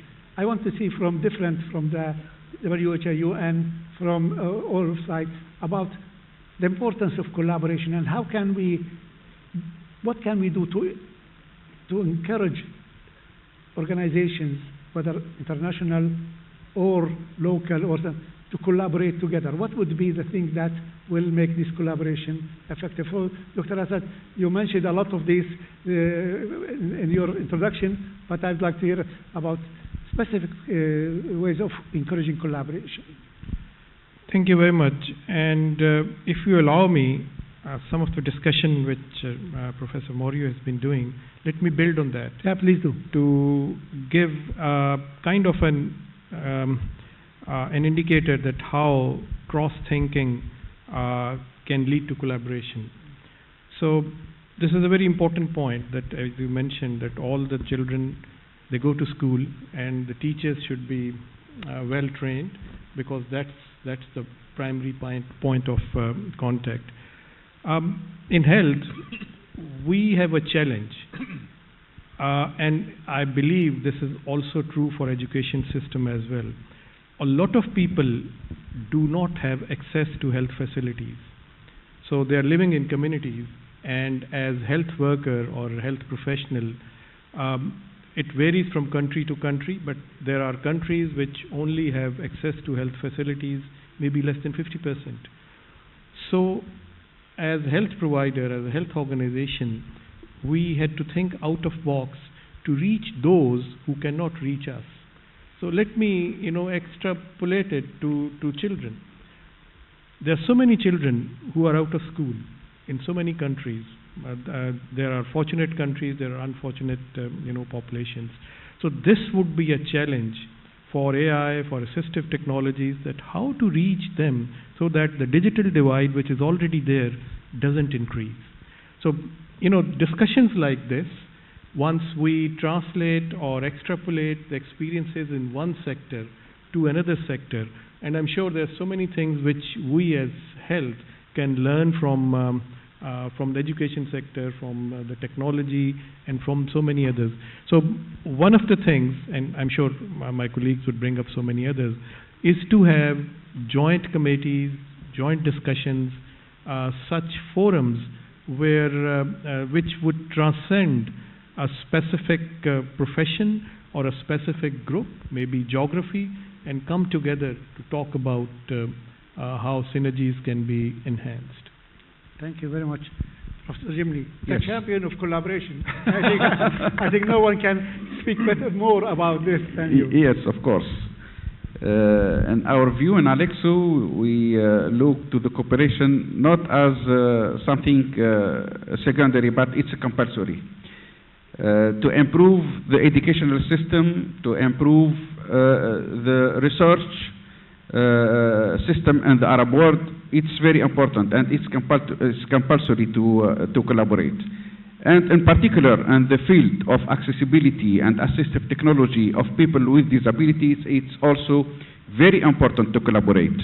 And it's very important to create policies and common framework in the Arab world to improve and to facilitate the access and the accessibility of people with disability. For instance, in Alexo, the system, the blockchain system that we create, this is a uniform system to have a unified system to recognize the certificate in the Arab world. This is very important because it's facilitate and it's avoid the bureaucratic procedure for all people to recognize their diploma, and in particular for people with disability who maybe who need more than not disabled people in such administrative and bureaucratic procedure. So this system, for example, the blockchain, it's an initiative of Alexo, but to make this initiative successful, all Arab countries should adhere to this system, because it's initiative that facilitate the recognition of diploma between Arab countries and Arab universities, and this facilitate the mobility of students from one university in one Arab country to other Arab countries. Also, in Alexo, we help and we assist Arab countries in making their policies, and especially now in this period, we are many countries are designing their national strategies for digital transformation. And what we recommend to Arab countries, that taking in consideration the accessibility and assistive technology as a part of their national strategies to succeed the digital transition and the digital transformation. They cannot add it in the next step. No, it should be designed from the beginning, and the national strategies and the common Arab strategies. This is very important. Thank you. That's absolutely right. Well, you cannot add to existence. It will always failure. So if you design from the beginning, that's a recipe for success. Well, Professor Wang, your initiative with this lab, how do you see this progressing collaboration? What would be the base for making it success in your view? Yeah, in not 2 days, I see Kuwait College of Science and Technology to do now to research on cutting edge. I see 2 things. One is for sign language, actually maybe use AI to help the people to understand, maybe to interface in the action. The second is a painting by blend. It's very impressive. So actually we can see enough solutions that can be popularized. So it reminds me to some sense. The first one is to social awareness. We need more people to know and need the government. So if so, actually 3 levels. So first, including experience with China. That's the duty of the government. The government needs to lead in the planning and make step by step. The second one should be technology. For example, the language, maybe actually we can see in different countries, in different regions, we can see different set language. So is it possible to create an alliance and maybe interface, maybe sometimes to negotiate, maybe translate among some languages? Even so, it's very important. So actually even enough, we can use the AI to turn up sense for using mindset and maybe to use just the sense for the children here to find some technology to natural sense. The third one should be engineer. Rehabilitation engineer is very important. Just stop on the technology. Should be for all the people we need to talk to judge this problem. So maybe 3 level. Okay. Thank you. We were very proud to be one of the first partners with your lab, and I'm really now thinking about next year conference. And I hope that next year we will be able to demonstrate some of the technologies that you developed, we developed through this collaboration on the stage. So the next wow factor will be something out of this collaboration. Dr. Mario, your view on collaboration, because basically all what you said here needs collaboration to succeed.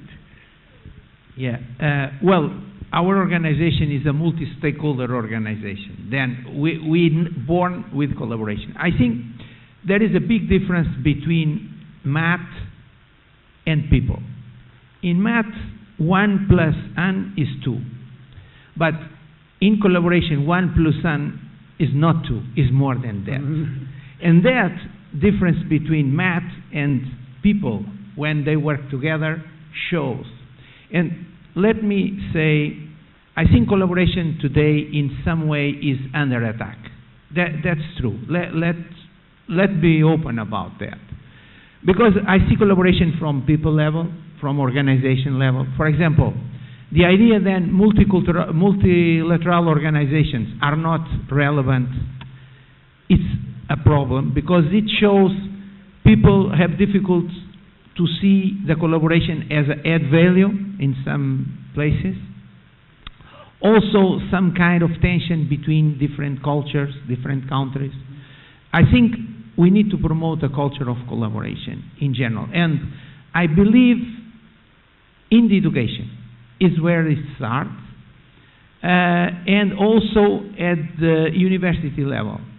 Because science, it's a little bit, in my point of view, like music.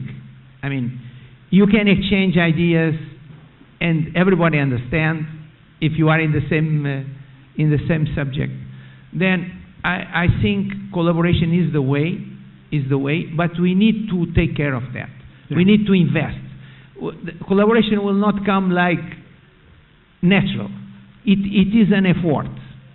And let me just finalize by a comment about the AI in China, which is a topic where I study.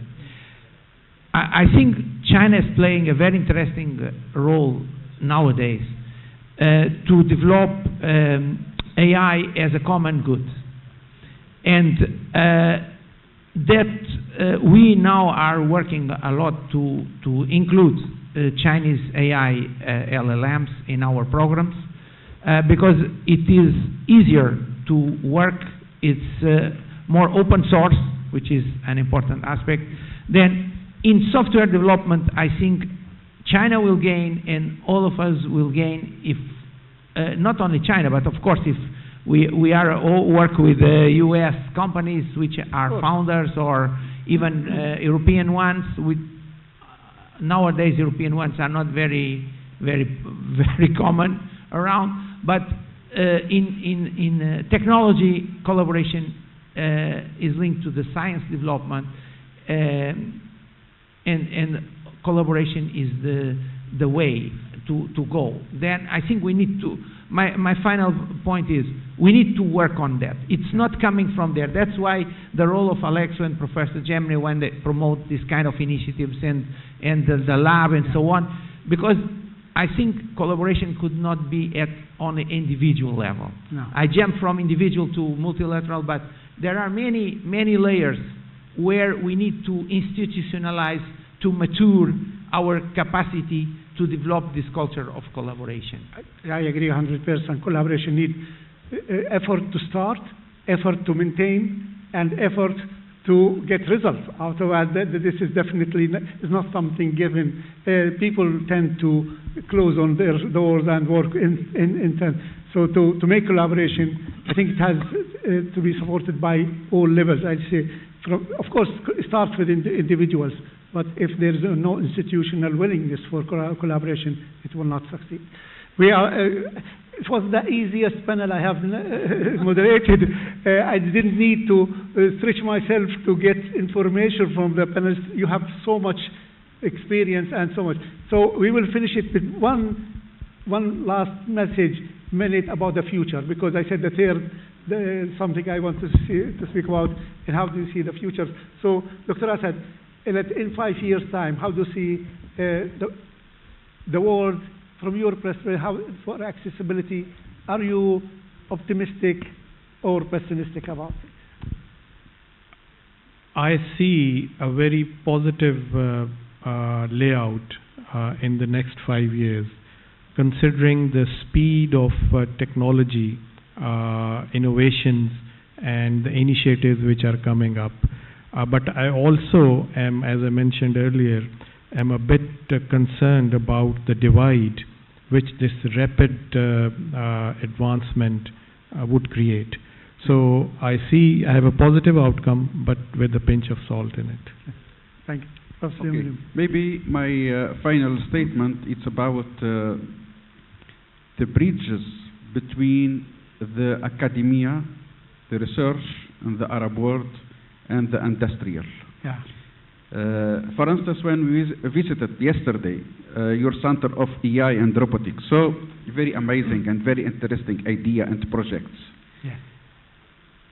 But in the Arab world, we need to make this bridge between the industry and the academia. Maybe this is a strong point in China. They have this tradition. And when I visited BNU, the industrial work together with the researcher of the university. This is what we need, and this is what we miss in the Arab countries. So my message is to encourage and to avoid these barriers between academia and industry. This is compulsory. And I think this has to come from encouragement from the government. Probably one of the recommendations of this conference will be to encourage the authorities not only to attend the opening ceremony of a conference, but also to make effort to incentivize this collaboration. Absolutely, yes. So the future, Professor Hans, you are driving the future. So tell us, where do you see us going? Disability is also a big challenge for all human beings. So I want to say, just be hand in hand. Thank you. We will. So, yes, I am optimistic.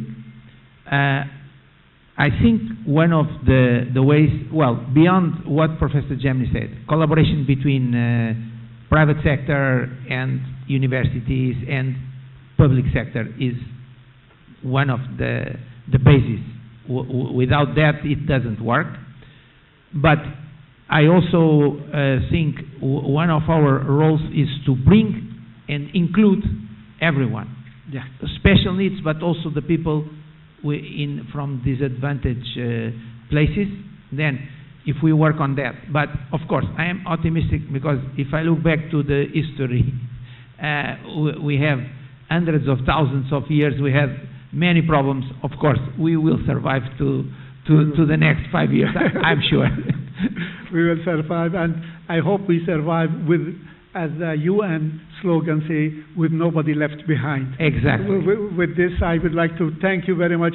I want to tell everybody that I prepared questions. I sent the panelists a question. I didn't follow any of these questions. All were fresh. They were genuine answers from the heart, which I thank you very much for this. You are amazing. It's a privilege to have you at KCST at this conference. So thank you very much. Thank you very much, everyone. So it's a great panel. Now I will invite Professor Mohammed Trabelsi, who is the conference chair, to give you a token of appreciation.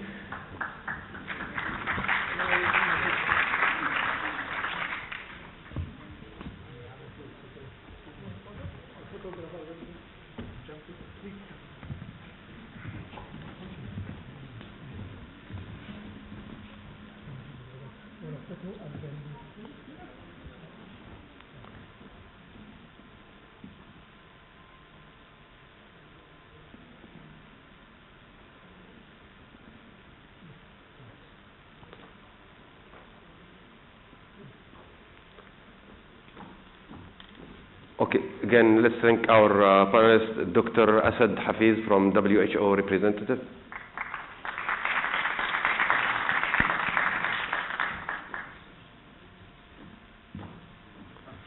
And Professor Mohammed Jimni, Director of Alexo.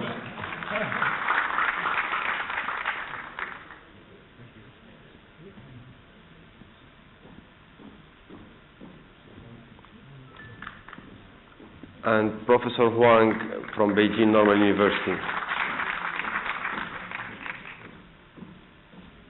We will have to warn everybody who comes to the conference to bring Dick back. Dr. Mario Franco, President of Millennium at EDU.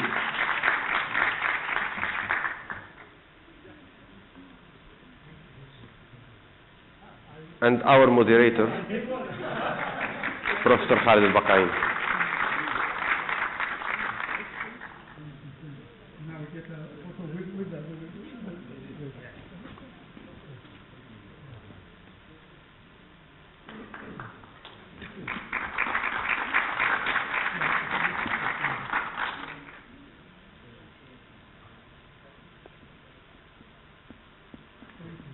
Yeah, so I will start by presenting quickly. Yeah, thank you. So I'm presenting the overview of our research. So we have in my team, we have research in humanoid robotics and legged robots, mobile robots, exoskeleton and prostheses. And I give some information. We have 51 patents, 2 industrial share, and one startup was created recently. So our research problem is to answer this question: how to emulate the human being behavior while developing manipulation or walking and so on. And what are the optimal way to achieve this objective from the robotics and mechatronics level? So our approach is to take the human as a reference, and then from one side we have the sensory-motor loop. I mean, we have in the human, we have the brain, we have the muscles, we have the skeleton, we have the perception, and the idea is how to recreate this loop with a humanoid. So in the humanoid, we have the kinetic structure, we have the actuator, we have the sensor, we have high-level controls, and we need to emulate the human by working in all those areas. And now, yeah, the first question that we can ask, if we want to develop a humanoid robot, what are the main structure, the kinetic structure that we can use, how to reproduce the hip motion or the shoulder motion, the elbow, and so on. So if we look at this structure, we have the kinetic structure of humanoid robot. We can find that from one side we have two kinds actually of spherical joint. I mean, we can produce 3 motion for the wrist, 3 motion for the hip, the same for the shoulder, and those motion. The main question: how to produce those motion in robotics? So classically in mechanics, we have 2 ways to develop those spherical joints. We have what we call serial structure, and we have what we call parallel structure. In serial structure, it's easy to produce motion. But I mean, we cannot produce high forces. In parallel structure, it's very easy to produce high forces, but it's very difficult to produce big motion range. The solution that we proposed, we come up with two classes of spherical hybrid mechanism. I will show them directly now. So this is our first mechanism proposed for the wrist and the ankle of the robot. It's patent, and we can see that we have one motion, one in. I can use this one. Maybe. So we have one rotation around the vertical axis, and then we have the two other axes here working with a parallel mechanism. Yeah. Those are the first prototype developed in my team. We start like all the day with simulation, and then we go to design, and then we manufacture those parts, and then we test them. Also, we have some demos here, and then the objective is to minimize the mechanical parts, to reduce the cost, and to have a nice motion without having a lot of extra components to manage. So here it's the other proposed solution for the hip and the torso. It's a patent solution. We start by creating this rotation in a serial way. Then we have the two pistons there to work together to produce actually this motion and this motion in the sagittal and frontal plane. Sorry. It should be a video here. Yeah.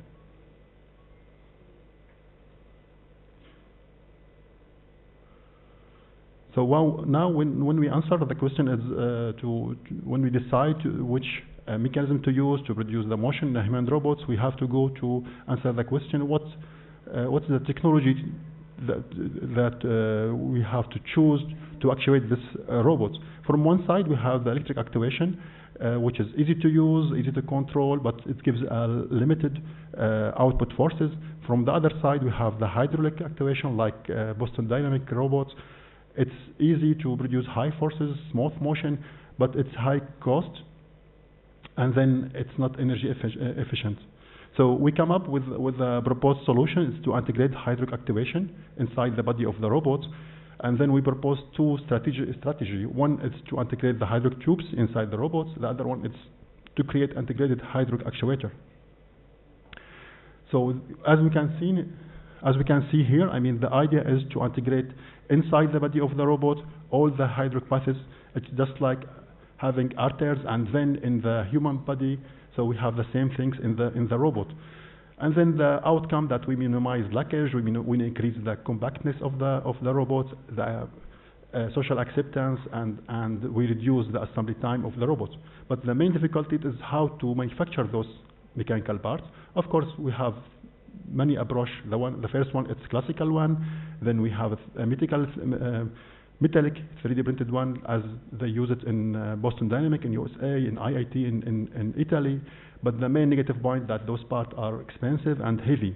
So we come up with this technology which makes the plastic 3D printed with composite material, and then with this technology we can develop lightweight, robust, and fast and simple process to have those components for the robot. I would like to show those videos. It's kind of demos that we have in our robot.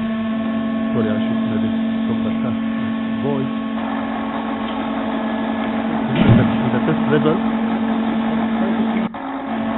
then we can see this arm manipulating 1.5 kilograms.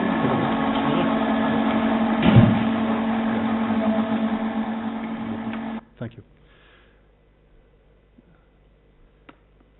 Then we have those videos. I mean, the same arm is doing some tasks.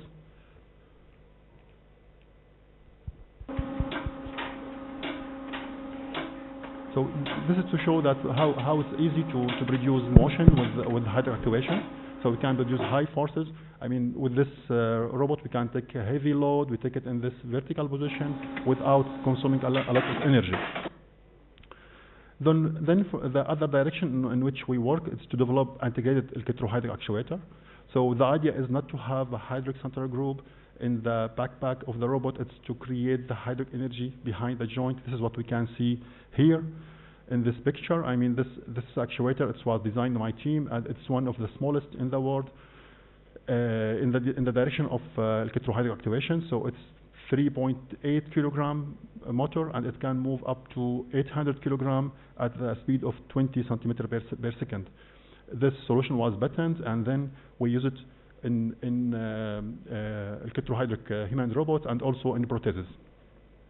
So just a quick plan. So in mechatronics, we start by proposing the principle, then we do the design, we do a proof of concept, and then we develop model. And here we have a mathematical model which is not non-linear, so we need to linearize the model, do some simulation, and we come up with optimization, and this is the last prototype. Then, when we have those mechatronic system expertise, we go to exoskeleton. Why in our team we go to exoskeleton? Actually, we were contacted by an industrial French company. The owner of this company, he has his own daughter. She has a spinal cord injury. She is 13 years old, and she wants to walk again. And then when we discussed with this young lady, we asked, what do you want exactly? She said, I want to go to toilet alone. I mean, and this was for me, it's really emotional. So we start working in this exoskeleton, and the idea is to develop a simple, easy to use exoskeleton. So this is why we choose 4 active exoskeleton with 4 active degrees of freedom. So in the hip, in the knee, and then passive exoskeleton in the ankle, and then this exoskeleton work with big keys. So we don't manage the equilibrium of the person. And this choice was justified by the idea that we want to use it quickly. So this is the exoskeleton that we propose. I mean, I have some picture here that was lost. Sorry.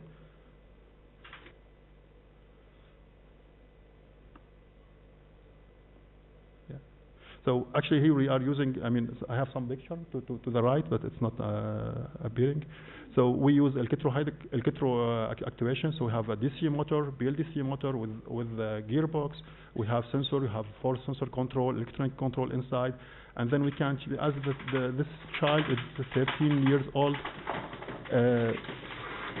then we have to change the distance between the knee and the head when the child is grow up. At this picture, I'm presenting the control that we use to control this exoskeleton. So we are proposing here our own electronics and our own custom-made and distributed control in the system. We use ROS from the master level, in which we have it's kind of high-level control, and then in the slave level we have the low-level control. With BID and so on.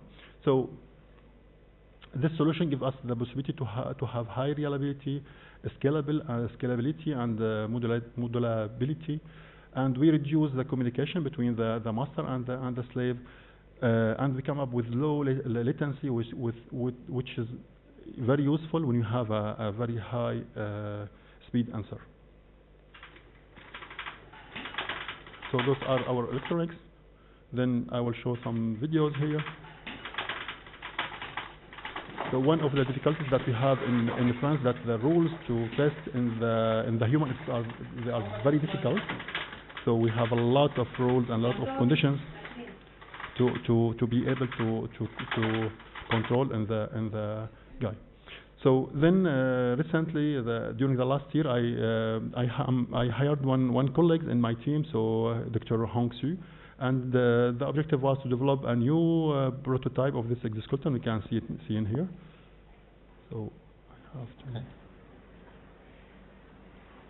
So once again, we are using the same technology of having one motion in the hip, active one motion in the knee, and then passive motion in the ankle.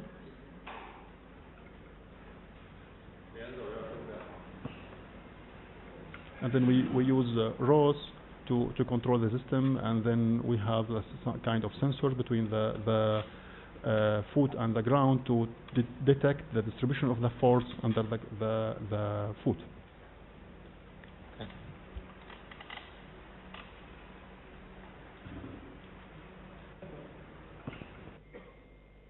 Then I would like to go to another aspect. So when we start working with this exoskeleton for this young lady, we start by saying why we don't order an existing exoskeleton, and we find that there is no exoskeleton for teenagers. So exoskeleton, we have exoskeleton for children, and then we have exoskeleton for adults, but not for teenagers. And at this level, I start looking more about this subject, and then we start by having some information, actually going back to some worldwide statistic based in UN and UNESCO information. We have more than 220 million persons under 24 years suffering from type of motor disability. Of course, all kind disability mixed together. 80% of them don't get a job when they arrive to the adulthood, and then 80% of them they are living in developed country, and 90% of those children, I mean, they don't go to school. And then we understand that we are facing a iceberg problem, and then those young users, they are subject to rejection, isolation, because we have this problem. And then the idea that when they move from childhood to maturity, they are suffering from kind of non-integration to the society, more dependent to the family member, and less contribution to the society, and they don't enjoy correctly their life. Of course, the youth solution is the wheelchair. We use wheelchair. It solves the mobility problem nicely, but I mean, in the same times, we create problem related to, I mean, especially when we talk about teenagers, and they are characterized by rapid physical growth. So then we create some problem to bladder and spinal curvature, because they are not able to stand and to move. So, and then we have those problems, and this are the main negative point for the wheelchair. And then we have some psychological problem. We noticed that teenagers that used to use wheelchair, they may develop his identity. So it's a kind of body awareness, including the wheelchair. They will feel that the wheelchair is part of their own body. And then when they arrive to the adult level, they refuse to use exoskeleton. They want to stay with wheelchair.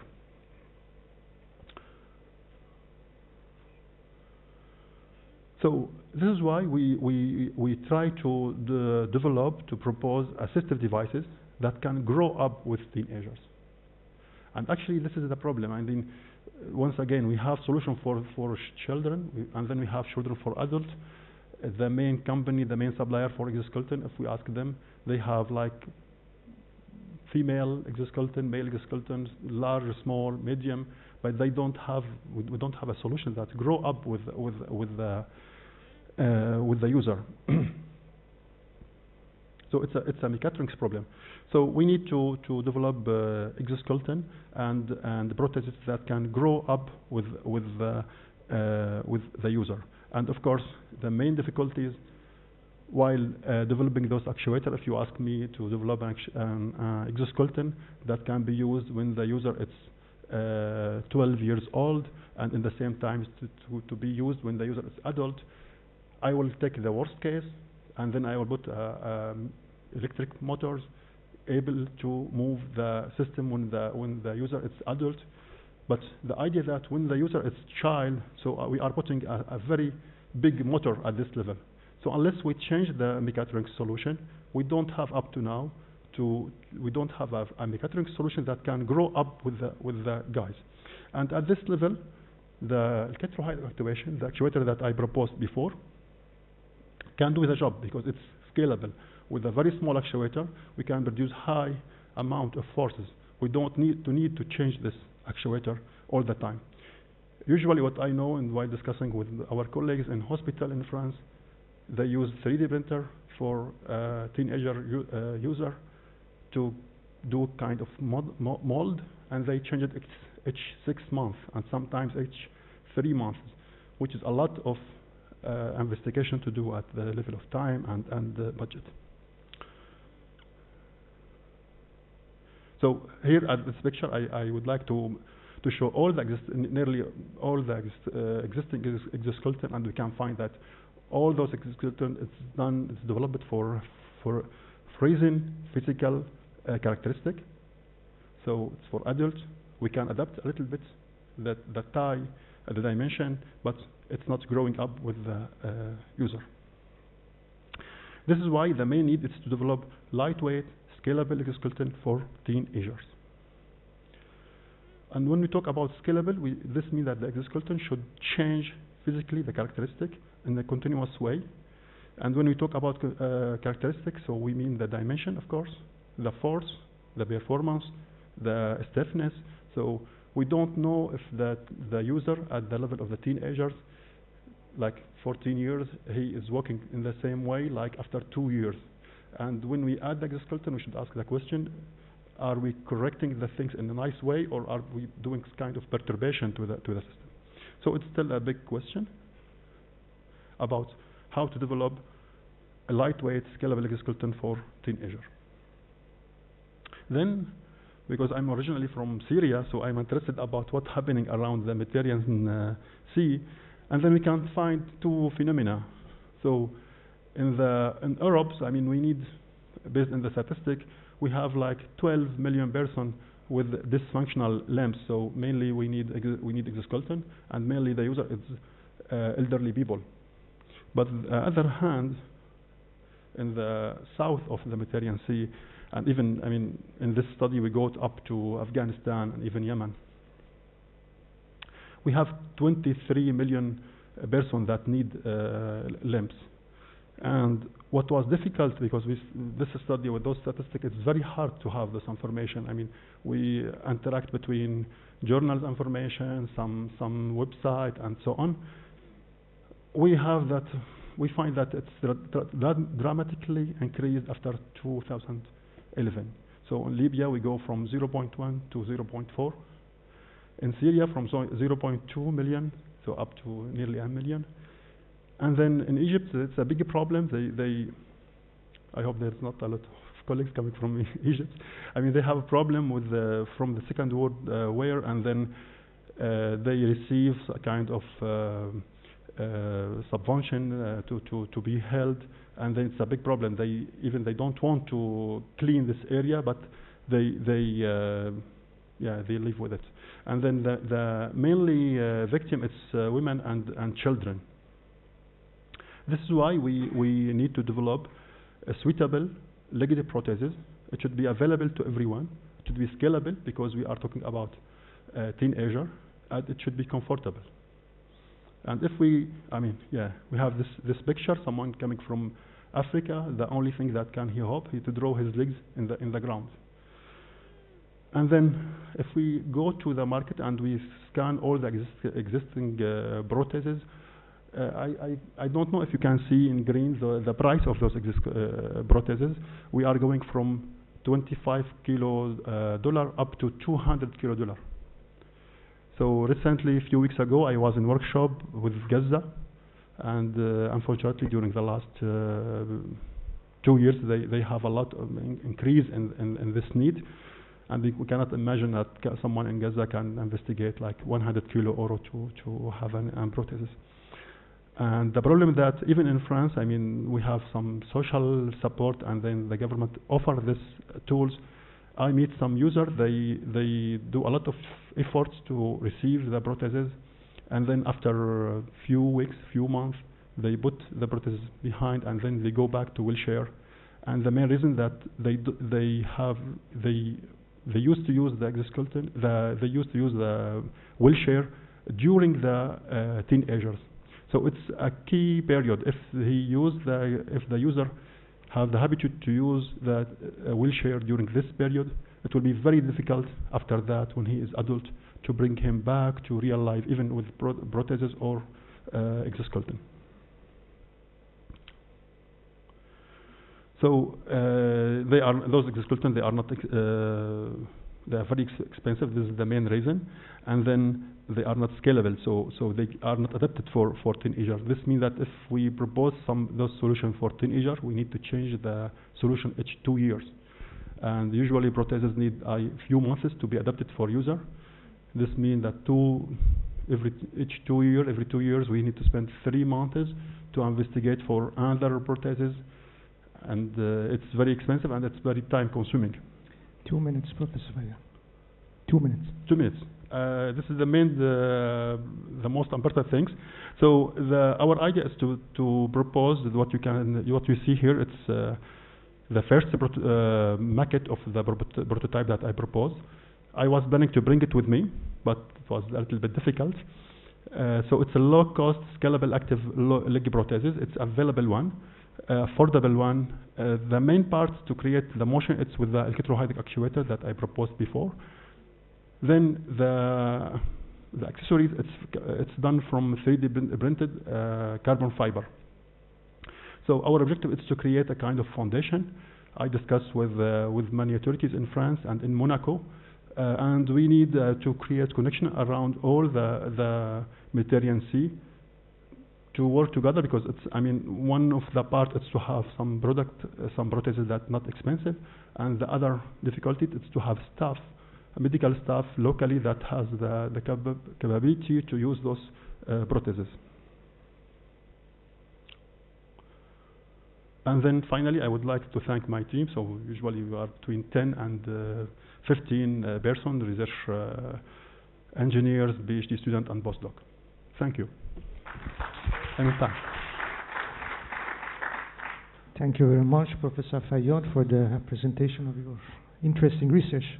We have time for maybe 2-3 questions. So, any questions? Thank you very much, Dr. Samer, for this talk. I just have a question regarding the exoskeletal, especially when you talk about the pediatric or the children and the size of it, and even when you talk about the 3 degrees of freedom for the different joints of the lower limb. I just want to ask, usually it's being used for neuromuscular disorder or disabilities, let's say. Is it applicable to use it also for musculoskeletal disabilities or not? It's possible, but we have some problem that for this patient they start intentionally move the body, and then this means that control of the exoskeleton should detect the intention of the human. To answer, we need to add one more layer for the control to detect the intention of the user. Okay. Thank you very much, Doc. Thank you. Thank you very much. Any other questions?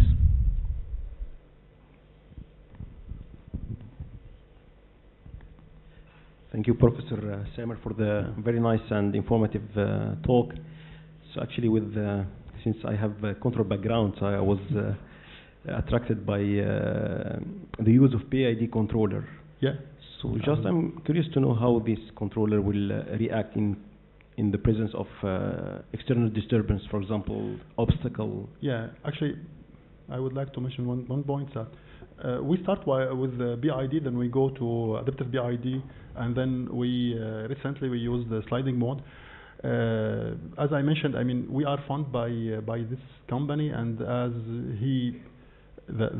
now he is my friend. He make me meet his daughter. So then the question is, do I have to do a nice control, then I spend a lot of effort, or do I have to give something work at even 50% of the time? And when we are face of the user, it's not research. It's not a completely research project. We don't have the time to develop whatever we want. This is why we start with BID. We adapted twinly to overcome the friction and so on, and then we go to adaptive BID to sliding mode. Thank you. Thank you very much. We have time for one more questions, maybe. Any other questions? No questions? Okay. Thank you very much. Thank you. Thank you very much. Thank you very much.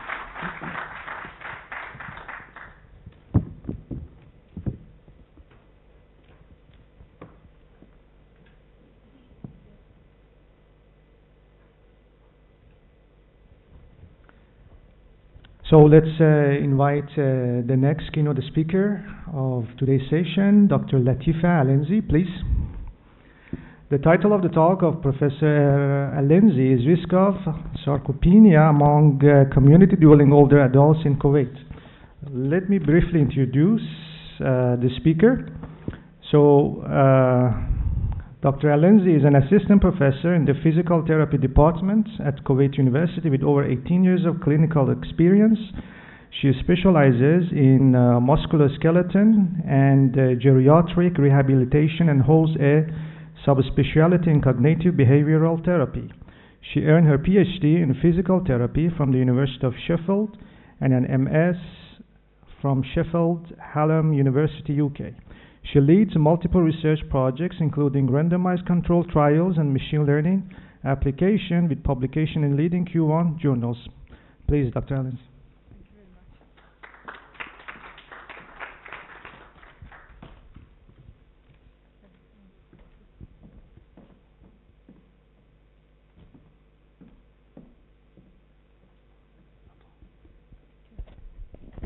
بسم الله الرحمن الرحيم والصلاة والسلام على سيدنا محمد خاتم الأنبياء والمرسلين. السلام عليكم ورحمة الله وبركاته.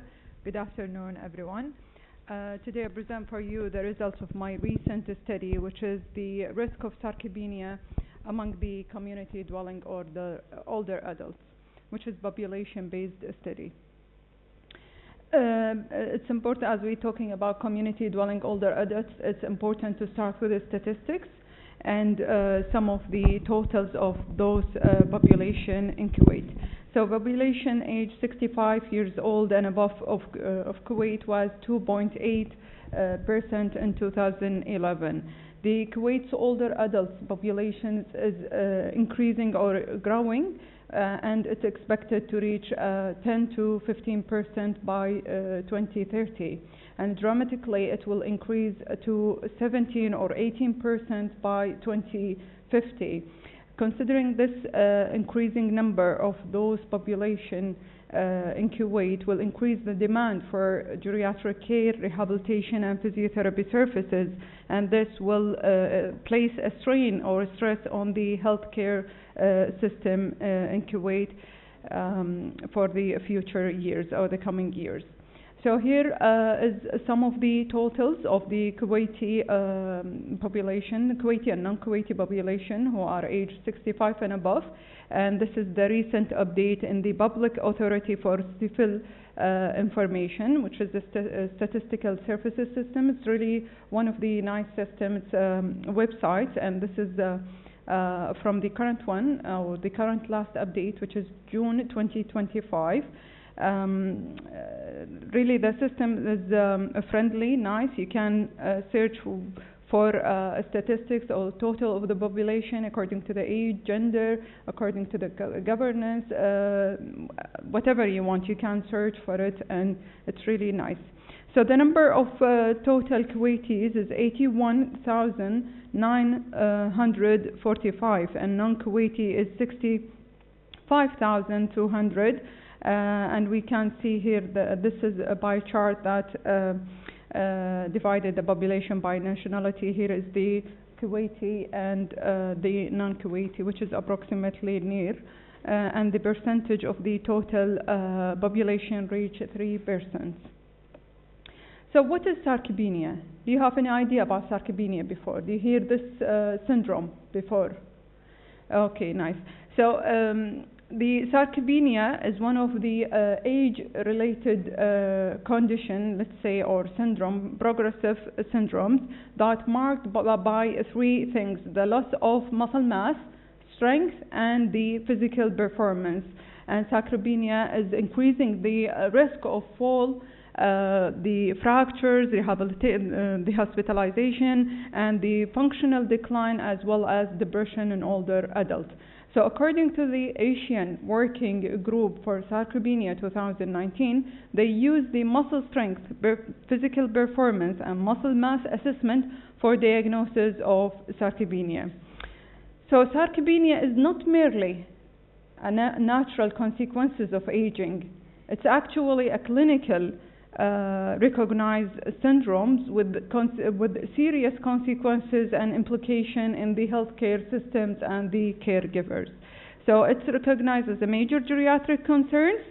So early detection will enable the healthcare provider to provide a tailored, individualized treatment for those older adults to improve their quality of life and their treatment outcome.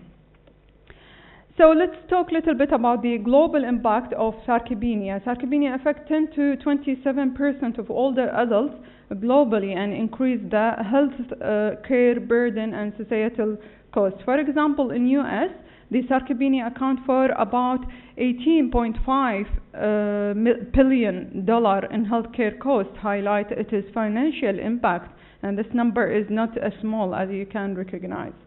So beyond the financial cost, sarcopenia also contribute to increase the mortality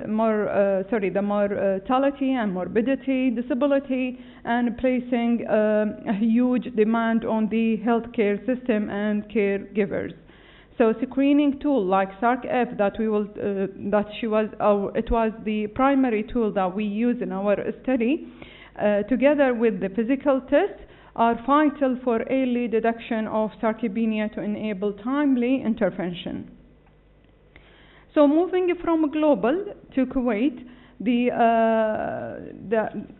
while the international guidelines such as the Asian Working Group for Sarcopenia facilitate the research or the sarcopenia research across the Asia, there is still a notable limited or lack of research within the Arabic countries and with no specific research in the Kuwaiti population.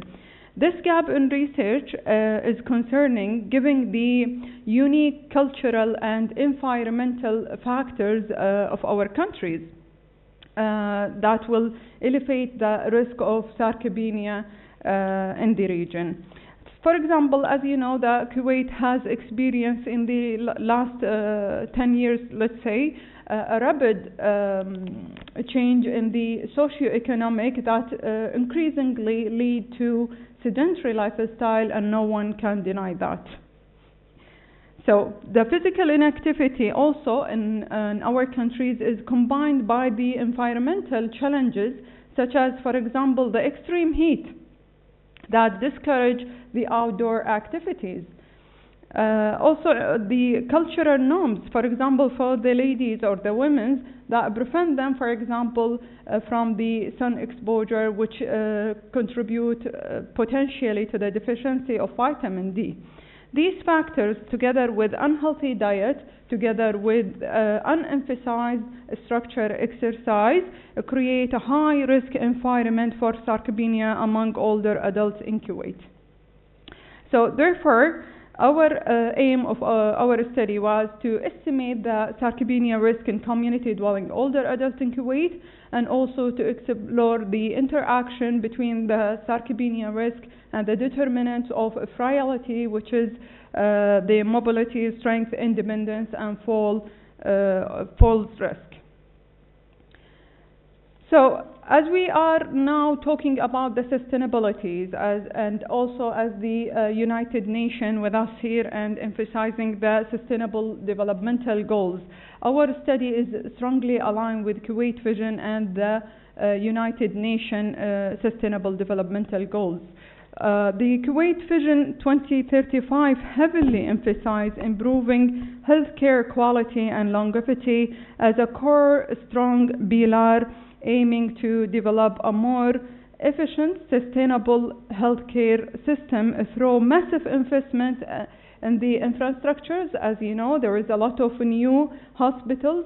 Also through the digital transformation, the AI and the digital health record, as well as the specialized centers that looking to enhance the health outcomes and elevate the citizens' quality of life, positioning the Kuwait as a regional health leader. In regard to the Sustainable Developmental Goals by United Nations, also this study is strongly aligned with particularly the Sustainable Developmental Goal number 3, which is the good health and well-being.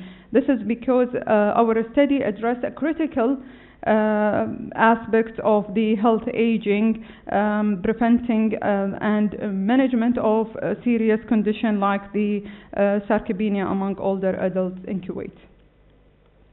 So now we will talk about overview of the methods and the results. So we have our study, we use a cross-sectional study. We aim to evaluate the risk of sarcopenia. Our participants were community-dwelling older adults, age 65 and above, able to independently ambulate either with or without assistive devices.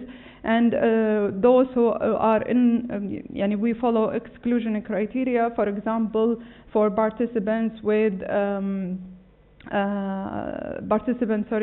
who are having a condition associated with cachexia, such as the cancer or the heart failure, as well as the severe cognitive comprehension problem or impairment, because we need them to comprehend nicely with the study material. We use multiple validated outcomes measures in our study. First of all, as we said, the SARC-F questionnaire, which is used to identify people at risk of sarcopenia. And we also use functional and frailty skills like the physical self-maintenance scale, which assesses the independence in daily activities. We use the short fall efficacy international to evaluate the fear of falling, and the frail for frailty status. Also, we perform in-person physical performance test, which is including the 4-meter gait speed, time up and go, 5 sit to stand, as well as the hand grip to check for the strength of upper and lower limb for those participants. This is the SARC-F, which is an easy questionnaire or tool that's screened for sarcopenia. Include 5 components: strength, walking assistance, getting up from a chair, climbing stairs, and fall. If the score is equal 4 or more, the people recognized or classified as having risk of sarcopenia, and if it's below 4, they are not at risk of sarcopenia. By the way, this questionnaire is origin just in English. We don't have an Arabic version of it. But we, almost all the questionnaire we used was translated. We used the Arabic version of it because it's validated, except for the SARC-F, because we didn't find an Arabic version. And I'd like to share with you, and I'm excited to share with you that we are in the last stage of validated it in Arabic in another study. So this, the procedure that we follow, the convenient sampling was used with recruitment from flyers, social media, and word of mouth to engage the participant. Structured sessions, each sessions for one person or for one older adult, it took us 45 to 60 minutes. As you know, the elderly, they have a slow mobility, and it takes us almost 1 hour to complete all these measurements. We do the questionnaires, the standardized performance of the test by trained physiotherapists who talk Arabic and English, who is bilingual, to give participants time to understand the questionnaire and ask questions. The confidentiality and informed consent were prioritized to ensure the ethical standards through the study process. And as you know, this study already is endorsed for publication in Q1, so already we have the ethics for it from the Kuwait University. For the statistical analysis, we use the descriptive statistics to summarize the participants' data. We use the participants were classified or grouped in 2 groups. So those at risk of sarcopenia and those at non-risk of sarcopenia. for the purpose of comparative analysis. We use chi-square test ANOVA for the comparative analysis, and we use the logistic regression for the to see the predictor of sarcopenia. So as an overview of the key findings, the study included 92 older adults. 32 of them were at risk of sarcopenia based on SARC-F scores. Nearly half of the participants were with a category of a pre-frail.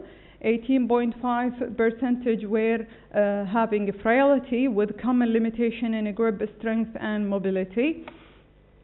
Sarcopenia risk was interestingly linked to gender, age, education, health status, and chronic conditions. This is a brief about the demographic. As we said, we have 92 participants. Most of them were male, to be honest, and we acknowledge that in our limitation in the study. We have fruitful age groups in our studies. We have 60s, 70s, and 80s. Most of the participants were having more than 3 condition or chronic condition. Almost 40% of them having more than 3 conditions. In regard to the distribution of the risk and the functional performance, as we said, that 31% are at risk of sarcopenia, and 68 of the participants were not at the risk. In regard to the frailty, almost 18%, 18.5 having frailty, and those with reduced hand grip, which means they have reduced upper limb strength, almost half of the participants, which is the percentage is 53.3. Also, the 82% having abnormality in 5 sit-to-stand. They took longer time to complete the 5 sit-to-stands, which means they have lower limb strength is reduced. Okay. Also, for the tug, they took a long time to coordinate during the time up and go. Time up and go is it's designed to assess the coordination and the mobility.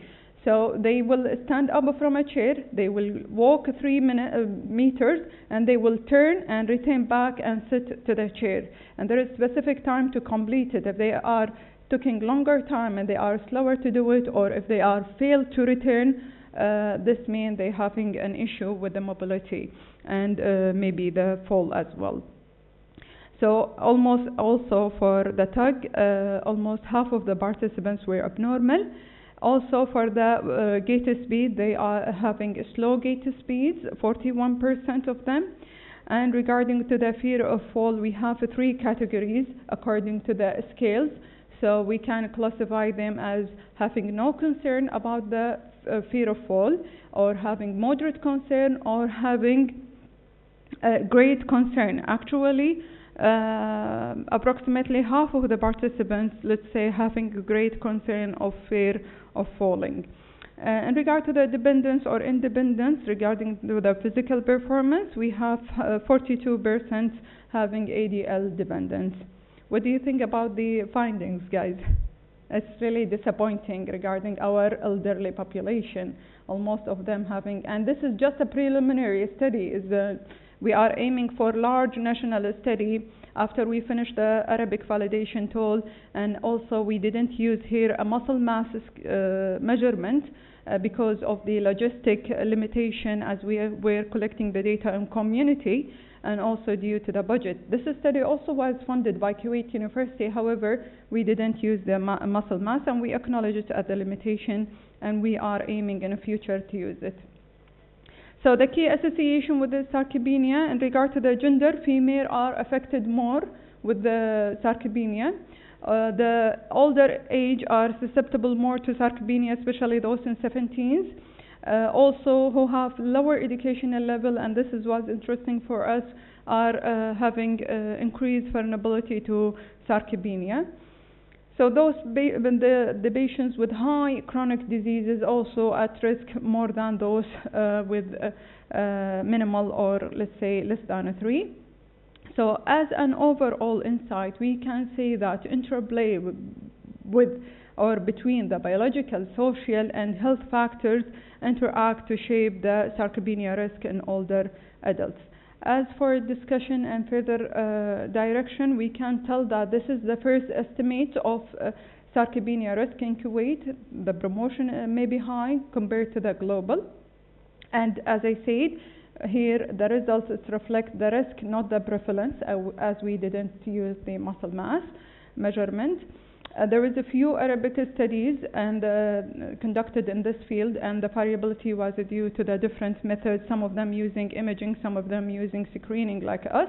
And the gender, as we said, the female has higher risk in Kuwait, and this is consistent with Saudi study. And maybe the reason for that, or the justification, is the cultural factors, as we said before. The rising obesity in the Gulf countries also amplify the sarcopenia risk. So as we talk about sustainability, we have to come up with a model to help with the sarcopenia. So this is a sustainable prevention strategies that I recommend we can use it, or the physiotherapists also can use it, which is a start to implement or integrate the screen, which is the SARC-F annually, using the Arabic version in the primary clinic to identify those at risk of sarcopenia. And then, as you see in number 2, we will integrate or enroll those at risk of sarcopenia in a group strengthening or resisting training. After that, we can do also counseling with help of nutrition regarding the protein and vitamin D intake. And for those who are suffering from fear of fall, okay, we can also provide for them balance training for fall risk, and at the end we can monitor or check or track the progress using the functional test, which is the mobility and strength. The implication of our study was that the SARC-F is easy questionnaire. It can be used. This is an initial estimate that can be baseline for further studies, and large sample study can be used in the future. As I said, the further direction, we already almost at the last stage of the translation validation of the SARC-F to Arabic version, and we are initiating large national study. As conclusion and take-home messages, 1 in 3 older adults at risk, females affected more. The results reflect, as I said, risk, not prevalence, and the functional decline is common in our country, and physiotherapy-led prevention is feasible. I'd like to acknowledge my research team, and before that I'd like to acknowledge and thank Kuwait University for the generous funding and sponsorship for our research, and also my colleague Dr. Ali and Dr. Maad Al-Haddad, who are both of them were co-authored with me in the study, as well as the physiotherapists who help in data collection. Thank you very much. Thank you very much, Dr. Alenzi, for presenting your research. We have time for questions. Are there any questions? Please.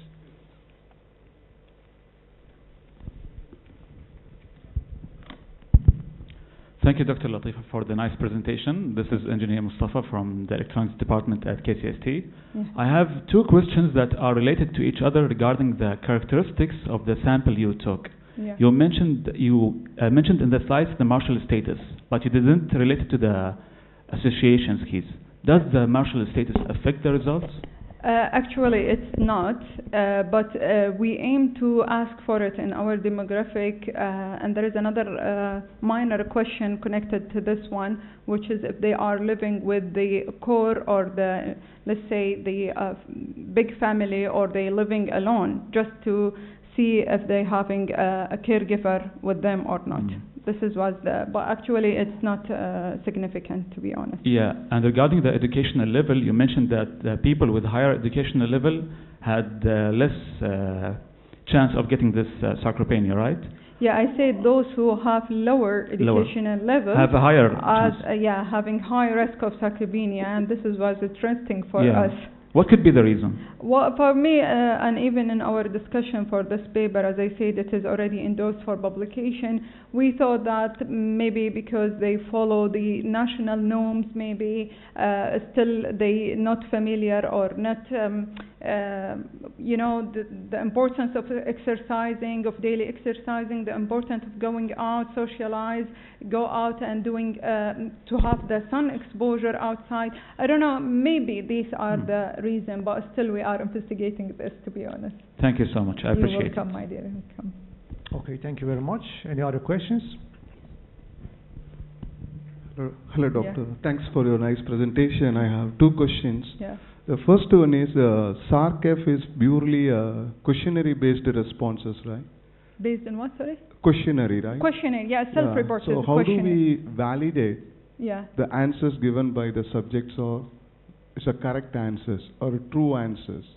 Actually, this is, all of us know that if we're gonna use a self-reported questionnaire, there is a bias in it, yeah, because there is a call, there is a factor of recalling things, for example, or whatever. Sometimes even the participants will improve themselves. For example, how many times do you fall? One of the questions. They may say, no, I didn't fall, and they fall 3 times within the year, for example.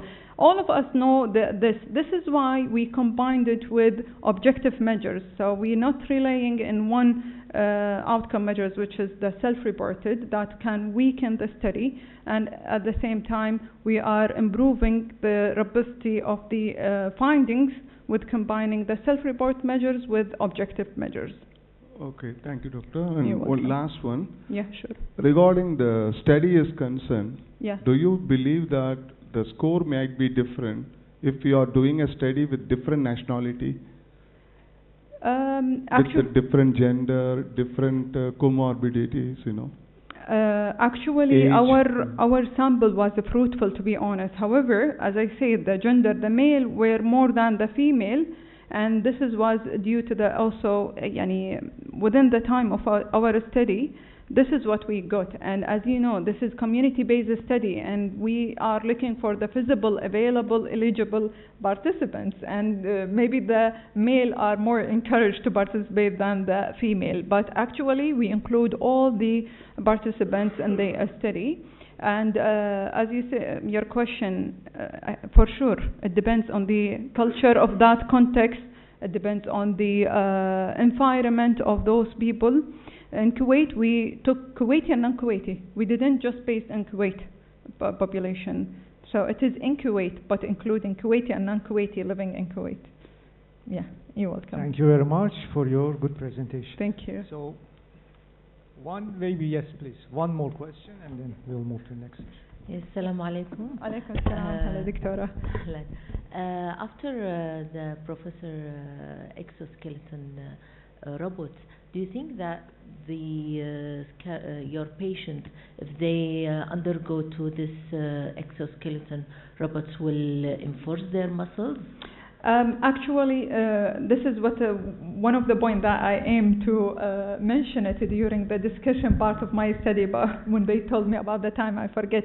Actually, the innovative technology and assistive technology together with the robotic rehabilitation can be, it can provide targeted strengthening training for those with sarcopenia, okay, and also can improve the mobility support, helping the physiotherapy or the physiotherapist deliver personalized intervention to compound or to address the sarcopenia. These solutions not only enhance independence, to be honest, but it's also aligned with the global efforts of sustainability, as we said in the Kuwait Vision 2035, and also the Sustainable Developmental Goals. Thank you very much.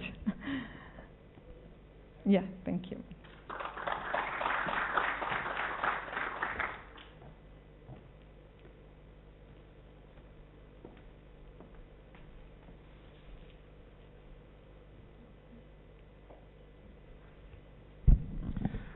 Okay, let's move to the next part of this session. It's a panel discussion, and I would like to invite the moderator of the panel, Dr. Mohammed Naji, along with the panelists, Dr. Alenzi, Professor Fayyad, and Dr. Yaqut. Please come to the stage.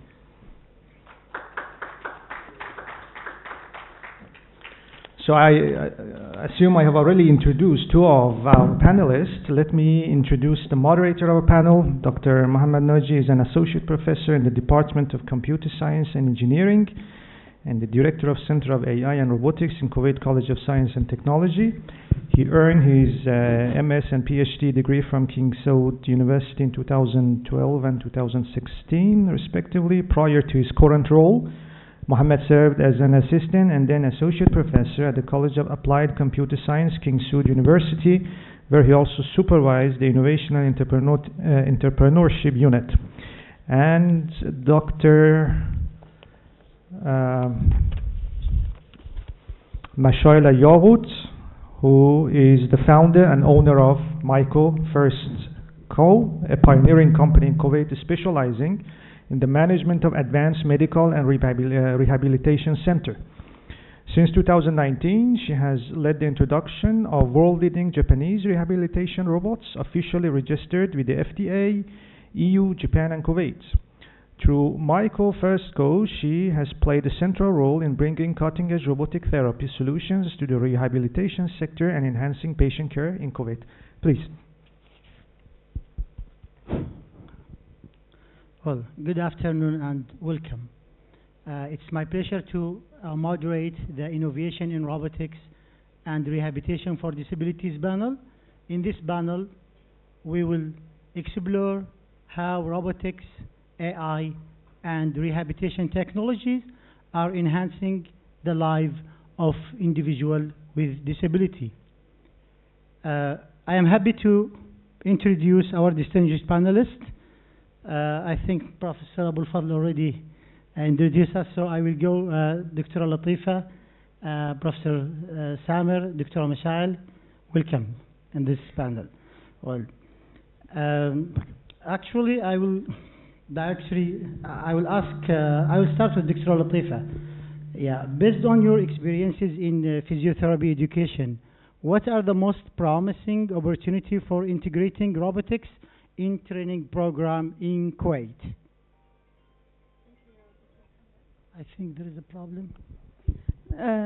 I think it's working, yeah, thank you. Thank you very much.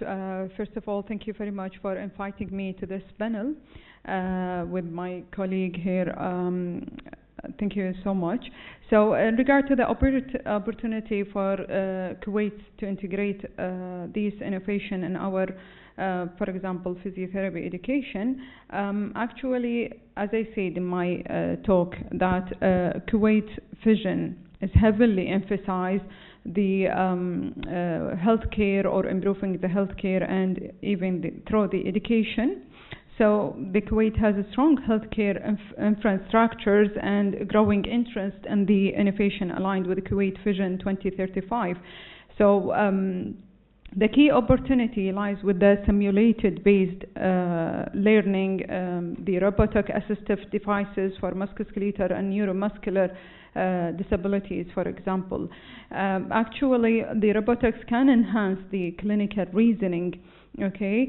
Can help, it can replace, to be honest, it can replace the human or the physiotherapist.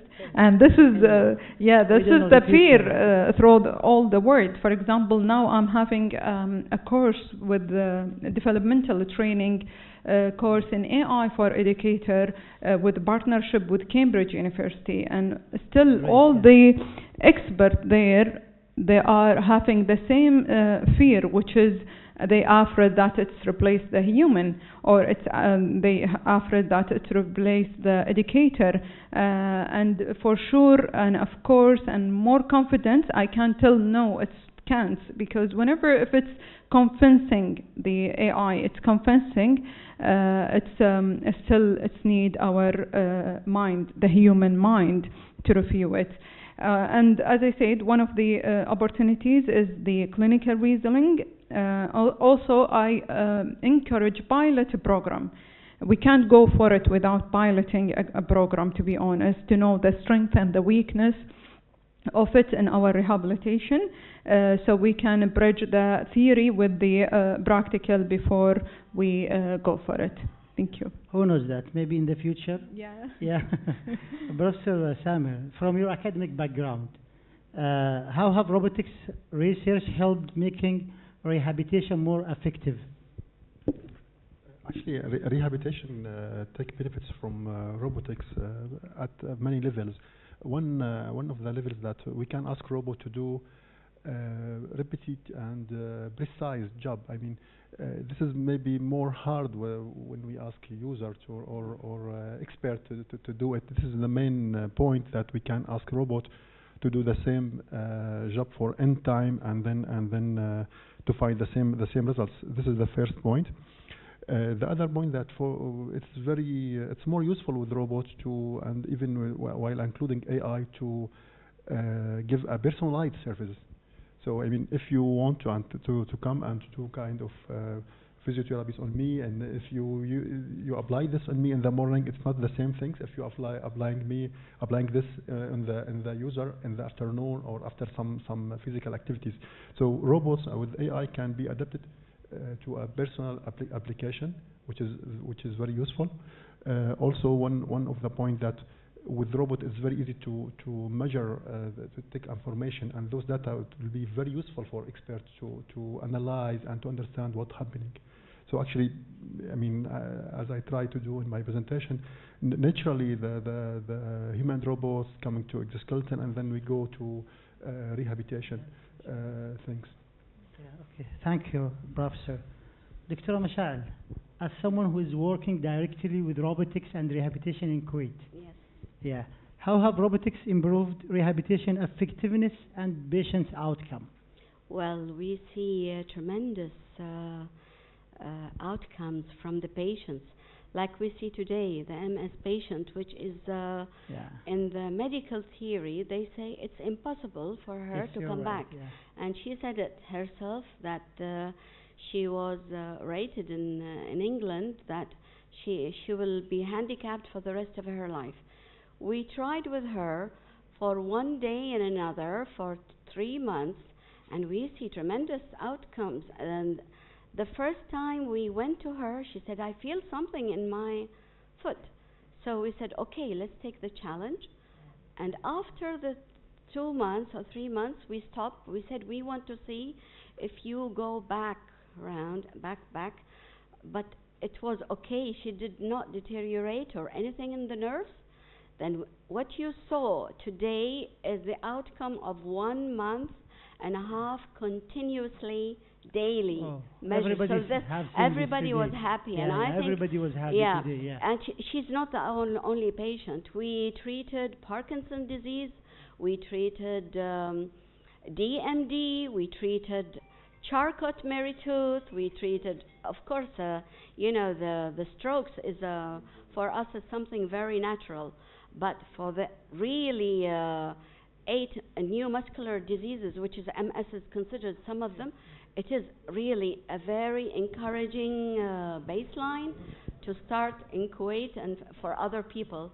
And people are really interested, and speak of the mouth, they just come. If you don't mind, just want to ask, so who are treating them, Dr. Mashal? The physiotherapists, who are very physiotherapists. Yeah, because what is the people is considering doctor what she's saying, people are scared from the robot. We see that whenever it happened, the robots cannot replace the human factor, because the human we are doing with the humans. Maybe the physiotherapists will be less, but we cannot replace the human in this criteria. We need somebody to operate and to talk to people. Actually, exactly, because this is why I ask who treating them. So it's not the robotic itself. No. It is the physiotherapist. So there is an interaction between the robotic and the physiotherapist, and without the physiotherapist, the robotic will not work, because we need to detect the signals, and no one will understand it other than the physiotherapist with the specialty. But at the end, they use the robotics in order to. We integrated. Integrated in the rehabilitation. I would like to ensure, because as a robotician guy, I would like to ensure the 2 ladies that we are not. Our objective is not to replace the human, actually to give a tool to facilitate the job. Well, Dr. Latifa, what change should university make in their curriculum to prepare graduates to the future, where the robotics and AI drive the rehabilitation? Actually, we are revising our curriculum annually, okay, and we are almost going for a new curriculum now. I can't promise that we will have it near. Still, there is because it's under investigation, okay. But from my point of view, and I will talk this from myself, okay, as I am certified in Cyberdyne HAL, okay. I have the full training for the lower limb HAL, and I have an experience during preparing for one research, as you remember last year when I presented here, that integrating the robotic for the neuromuscular and musculoskeletal disabilities.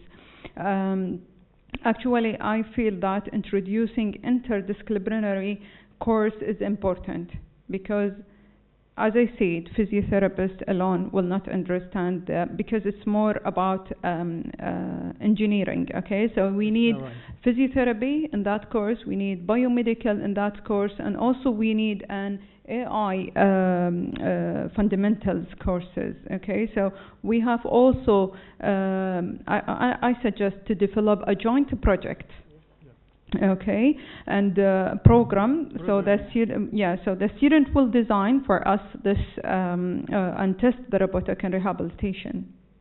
This is important things before we go for it in our curriculum, okay, and also include data analysis and human-machine interaction modules, because how they will understand these This is things. my second question Yeah, to you. yeah, Yeah. yeah. Actually, To add Professor Samer, in sorry, terms can of I add one point actually? Yeah. Exactly, this is what we did in basically. They push medical doctor to follow at least one lecture from technology, and they ask engineers from technology and robotics to go to medical faculty to follow at least one lecture to understand what's happening. So we are doing kind of multidisciplinary interaction between fields. It's important, yeah. In terms of robotics, Professor Samer, in terms of interaction between the human and the robot, what are the biggest obstacle or difficulties that you are facing during the development of the robotics for rehabilitation? There is a lot. Don't worry, we will not replace human. Yeah. Actually, I mean the biggest. Yeah, one of the biggest is about security. Security? Yeah, how to have a safe interaction between the robot and the human. Yeah. So how the robot can be able to produce enough forces to move the body of the human, and at the same time to be safe. This is one of the problem. We try to solve it by proposing a solution mixing electric and hydraulic. Because I mean, if in robotics, if you ask me to produce more force, I will put more motor, and then more motor. This means more power motor. Power, this yeah, means, more risk to have something. This is one of the obstacles. Then we have obstacles about detecting the intention. Sorry, detection? Detecting the The intention of the user. Yeah. So I mean, we try to use with some exoskeleton or orthesis and with the IIG. So we measure the electric signal, and we try to understand what's happening when the user want to walk, but it's not clear all the time. I mean, the robot can decide that the user is walking, but in the reality he is not walking. He is falling down or something happened. Yeah. Have you applied AI in this terms? Yeah, of course. I mean, AI, machine learning, it's this place. So we have problem coming from mechanical problem. We should develop more mechanical part with the green technology that can use easily. We have problem with electric. We have problem also with AI. Should be more adapted and more personalized for the person. Yeah. Yes. But we still have the main obstacles at the level of hardware. So because we see during the last years, we see a very advanced in AI, but the hardware is still the obstacles. Yeah. This is why we need a lot of time before trying to replace human. Yeah. Yes. Okay. Dr. Masha'il, based on your experiences in Kuwait, what are some of the most impactful robotics rehabilitation success story that you have seen? Well, today you have practiced one of them. This, yeah. Yes, and we practice also a lot of the new muscular diseases. We see changes. We see a lot of, development, which before we cannot see, like DMD. We see people starting to stand up, moving with their hands, and this is dystrophy. Dystrophy for the muscular dystrophy, it's impossible. So we do see a glance of light for children, also so for the cerebral palsy. They are getting back. A lot of research has been done in Turkey for the cerebral palsy, in Italy, in Germany, in Japan, Malaysia. So we talk all together, and we do see progress in this. Okay, thank you. You're welcome. Dr. Latifa, from educational perspective, how can university ensure the ethical principle in their program as the robots and AI are using for rehabilitation? Actually, as a physiotherapist and healthcare provider, okay, we know that there is a specific ethics for the healthcare provider or when we do anything regarding the health. But the ethics now in this situation, it should goes beyond the healthcare ethical to the to include the robotic specific issues. For example, the consent for the patients, the patient autonomy. So to have their consent for using the robotic for them, for example. This is one important thing. The other thing is the data privacy and the cyber security, okay, of the data. For the AI-driven rehabilitation system, we have to ensure it as well. Also the bias and the accessibility, so to ensure the equity for all the patients, let's say, or those who are gonna have this rehabilitation through the robotics, to make sure it's not only for the high resources. As we know, it's expensive. The robotics is not a cheap or methods or material for the rehabilitation. It's expensive, and as from the ethical point, we have to make sure or to avoid the to prevent the bias of this one. For example, we just use it for those with high resources or for those with high resources setting, for example. This is very important and critical. Universities can embed ethics through the case-based learning. When we teach our students, usually we use this like assignments. Usually we bring a real case study from the hospitals for the students, and we train them on these cases for their clinical thinking, for their clinical reasoning, how they will assess it, how they treatment, and we make a great discussion together in the class during the one-to-one or in-person teaching. Also simulated scenario, and I'm also excited to share with you that at the beginning of September we did a big research about the clinical simulated research in our physiotherapy lab. So we simulate the BT gym or in the hospital to Kuwait University. We already started that, okay? And we do it, yes, for many skills, and we are happy to do it as well for the robotics in the future. And it's give a really embarrassing or impressing, results, because after 2 months or 1 month of their joining their rehabilitation or placement in the hospitals, we recognize, because it's randomized controlled trial, we recognize that the people or the students who were in the experimental group and they having the clinical simulated with the clinical instructor one-to-one do a great job in their midterm assignments or their grades, and even from the clinical competency scales with their clinical instructor in the hospitals. Great. Yeah. In terms of designing, during the designing and development process of the robotics, is there any ethical principle that we have to care about? Of course, I mean a lot of, and then usually a robotician guy and mechatronics guy, they don't know, and they don't have to think a lot, because we train them to solve equation, to find solution, and then this is why, like in our university, if the PhD student he want to work directly with in a robot that will be on touch with the user, the doctoral school will ask him first to go to follow some ethical program. Sometimes it's online, but he should finalize this and then go back to his research This is in case that his robots will be in touch with a human. I mean, because he need to answer some contradictory question. From one side, informatic guys, they will try to collect a lot of data because it's useful for them. If you ask me to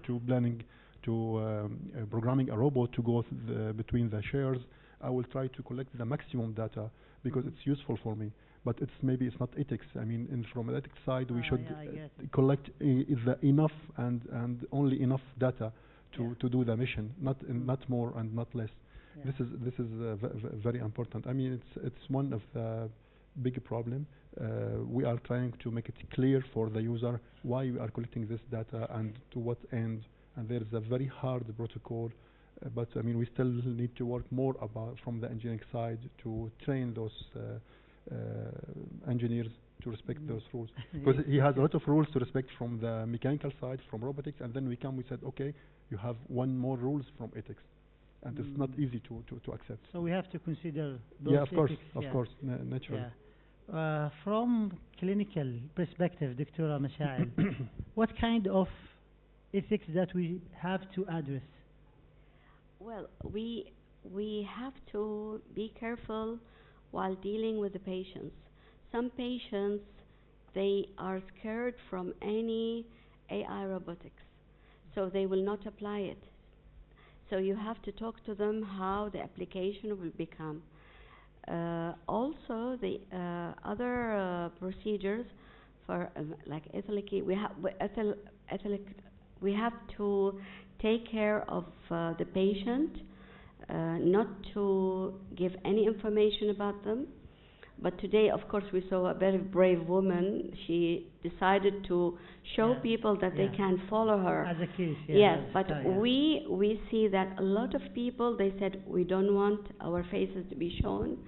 Although in our protocol, we have to take videos for before and after, because most of the patients, they do not believe that they become good. Yeah, but what about the privacy in terms of taking a video for the patient? Yes, we are not allowed. We are not allowed, and if anyone he wants to to record the video. Yeah, no problem. If he say we have to sign him, and if he agree, if he doesn't agree, by not showing the face, we can, and the lower part to show just the body, and the seconds matter to us for the progress of the like an evidence, you use it as evidence before and after. Yes, evidence. Even in the researches that's been done around the world, it's been done, the same protocol is being done. Have to be like that. May you please tell us more about the protocol that you use, if you don't mind? Yes, first of all, we do the checkup for the patient, whether he is eligible to do the or not. We do have some restrictions. In terms of what? I'm sorry to interrupt you, but what? Like a pregnant woman, she cannot. And like some kind of severe osteoporosis, we cannot. And some kind of for children or somebody that we cannot tackle them, because they will not understand the mechanism of the robot. Because this kind of robot, the brain sends signals to so they cannot interact good with the robot. That's all. So after also the videos, and then that's it. Okay, good. Yeah. Sure. I know that we are out of the time, so I'll just ask our panelists if you have anything you need to add. Please, Dr. Latifa. Yes, one of the important things I'd like to add with the robotic rehabilitation is the human-robotic interaction, the empathy. Okay, so even if the empathy to the patient, so even if you are using robotics, still the physiotherapists, they have be empathetic with the patient, and this is one of the important things, to be honest. Professor Samer, please. So actually, one of the still open question we need to work from the robotic side is the social acceptance. As Doctor mentioned, I mean, we develop a robot and we don't know why I accept it and why you don't accept this same robot. And we don't know, the social acceptance is still a main field to work on. And then we need to develop more flexible robots, more compact robots, to not be to increase this social acceptance. Exactly. To reduce the gap. So to this reduce is your the gap and to increase the acceptance. This is your responsibility. In the future, I need help. Future approach. I mean, as in the a scientist and researcher. Yeah, of course. I mean, there is a lot of job to do on this direction. Dr. Michelle, please. Go ahead. I think people now, after how many years? 4 years, we're doing, in clinics, and people are little by little, adapting the robot. They keep asking, and when we explain, and sometimes we have to do on ourselves, they will accept it, and they will do the challenge. And a lot of even children we practice, they love it, because the robots, they have special songs or something that will make the child a little bit active. So they are playing with the robot. Yes. So we do. We do have a 3 years old baby. Oh, baby. Yes. Oh. And she managed to recognize after 8 sessions only, which is a breakthrough. Amazing. Yeah. Sure. So thank you for being with us today for this Thank you very much. amazing panel. Yeah. And also I would like to thank you all for joining us. Thank you very in this much. panel. Thank you. Thank you very much for the very good discussion panel. So please stay on the seat. Yeah. And before leaving, I would like to invite Professor Jemny to give a token of appreciation to our panelists. Thank you. No question.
We have networking, right? We have this. Start. Good afternoon, everyone, and we would like to continue with the technical session 1, integrated solutions for accessibility from IoT to robotics. I would like to call Afef Kashim to present his paper on Parkinson disease severity assessment from gait patterns, CNN transformer hybrid approach. So, is it Arich side? Kashim is available online? Okay.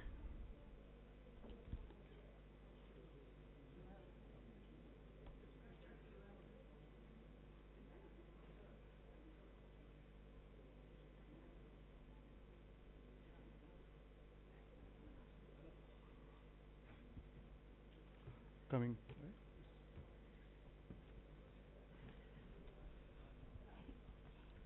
You have. Good afternoon, everyone.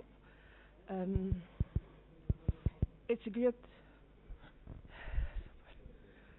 great pleasure to be here to present our research on Parkinson's disease, also known as PD, severity assessment for gait patterns, based on the CNN transformer approach. So I'll begin with the hard truth. Do you know that globally more than 10 million people live with PD?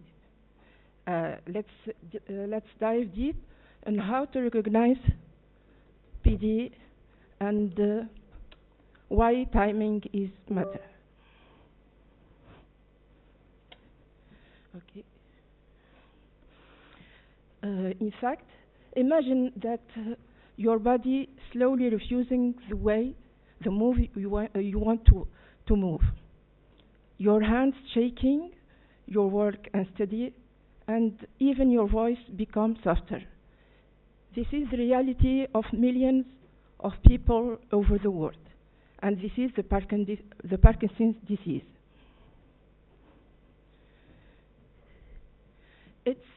In fact, it's more than just shakes. It's a progressive brain disorder that steals movement, stability, and independence. It happens when dopamine-producing neurons in the brain are lost, and the exact cause remains unknown, and the damage can't be undone. The hard truth,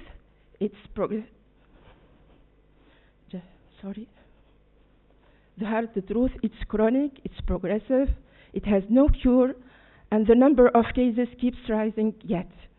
So this isn't just a medical challenge, it's a race against time. Well, here's the key. Early detection can change lives. The sooner we act, the more we can fight back.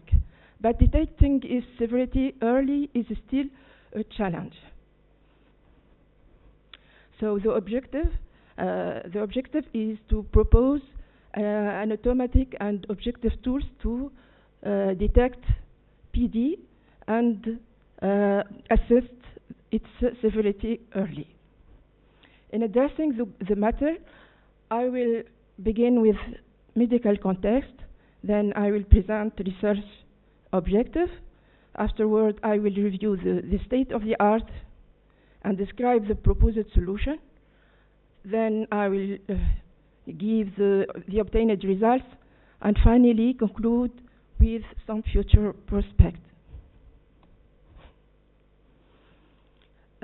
Identifying that a patient has PD is good, but knowing what stage they are at is crucial for treatment precision. Is it in stage 2 where life is manageable, or stage 4 where daily task becomes a struggle? The treatment and the support are completely different. In fact, your work tells the story. Being able to predict PD progression from something as simple as how someone walks, shuffling steps, or sudden freezing. Those small changes tell a story. And the objective is to propose a smart model to detect PD severity early just by analyzing walking patterns. This brings us to a critical biomarker, which is the gait, how a person walks. Subtle changes like reduced arm swing, shorter steps, or uneven rhythm can be early signals of PD progression. And why it matters? Because early detection starts with understanding small changes in movement. Let's move to the state of the art. Most EI models, such as ConvNet and Transformer, miss key details and can't pinpoint severity stage accurately. So we can do better. This is the key limitation. In fact, we face 4 major limitations. 1D ConvNets struggle with sensor data relationship. Second, transformer miss fine-grained local patterns. Third, unbalanced data, which reduces model accuracy. And fourth, few models can accurately track disease progression through its various stages. So without solving this, early and accurate detection remains a challenge. So what we propose a 3 solution, smart hybrid models for precise PD detection and staging. First, Inception 1D transformer, which combines multi-scale feature extraction with attention for richer analysis of the data. Second, LSTM transformer, which has the advantage to track complex gate patterns across time and space. And third, Conv BLSTM transformer, which learns context bidirectionally from sharper insights. These advanced models allows us to have better accuracy, clear severity staging, and most importantly, no missed details. So the data behind our research is FusionNet Gate dataset. It's measured working under real-world conditions, which compared 93 Parkinson patients with 73 healthy control, all with a mean age of 66. And this is our input data. It's about 1D vertical ground reaction force, signals from gate, essentially measurement the force from walking using AT captor sensor.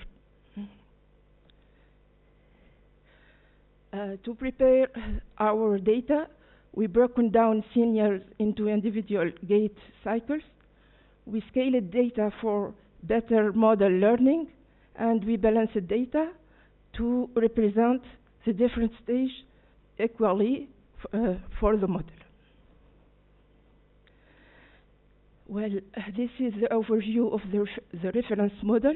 As you can see, it uses a mix of convolution and transformer blocks, both temporal and spatial, to effectively analyze and classify the input data into 4 classes. Classes 0, which is healthy, classes 2, classes 2.5, and classes 5.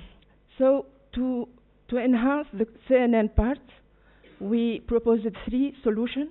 First, we used Inception 1D for feature extraction, which effectively captures multi-scale gate patterns in one model, which is ideal for detecting Parkinson's disease degradation across varying temporal scales. Sorry for the error. The second model we proposed is ConvLSTM, which has the advantage to capture both spatial and temporal gate features. And the last one, which is ConvBLSTM, it combines the pattern finding strength of convolution layers with the context understanding power of bidirectional LSTM. To train our model, we used NADEM optimizer with learning rate of 0.301, and we used categorical cross entropy loss function. The training uses batch size of 150, and we used 4 blocks of transformer with 2 heads. This is the result we obtained from the reference model. As you can see, it performs well. We achieved 0.89 as accuracy, but the main issue is distinguishing between severity levels, especially the most severe cases. For the first model that we proposed to enhance the feature extraction, which is the Inception 1D transformer, we obtained 88 as accuracy. The key improvements that is better at identifying severity 2.5 cases compared to references model. The second model, ConvalSTM, it achieves similar accuracy as reference model, but much worse at detecting severity 3 cases. The last one and the best, we achieved 94% as accuracy, and it's the best performing model so far, effectively handling all cases. When compared it with some related works of the state of the art, we find that it significantly outperforms all other methods across all metrics, demonstrating its superior performance for this task. Donc, as a conclusion, assessment Parkinson progression from gait is crucial, but challenging due to subtle complex patterns. Our solution is a CNN transformer hybrid models optimized with ConvBLSTM, which captures details and long-term gait feature, achieving almost 96 accuracy and severity classification. Looking ahead, we aim to deploy it clinically and add explainability and enable personalized treatment for better patient care. To end, I have to say that such technology do not replace the doctor, but it's empower it with better tools, so better treatment and for better quality of life. Thank you very much. Thank you. Thank you very much for your wonderful presentation. The floor is open for question. Anyone question, please? I'm Aida Rouzi from Latisla, University of Tunis. Thank you, Professor Afif, for the interesting presentation. And I want to know if the severity stage of Parkinson's disease can be assessed by characteristics other than walking, and how? Thanks again. Thank you very much for your question. Yes, absolutely. The Parkinson's disease is complex. It's a complex disease and can affect many functions in the patient. In addition to walking, researchers studying other characteristics such as the voice, which become softer and monotone, the handwriting, which can become smaller and shaky, facial expression, which can be less marked. So we can think about multimodal detection of this disease using different sources of information. But when combining these different sources, we had to build a complete database, which is not obvious. And to think about how to merge these different features intelligently. Thank you so much. Yeah. So.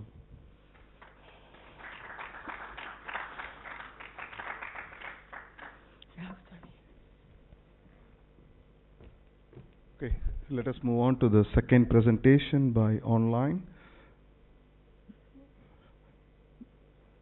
So the second presentation by Imran Khan on the title of Smart Design Applications, Transforming Well-Being Through Innovative Solutions.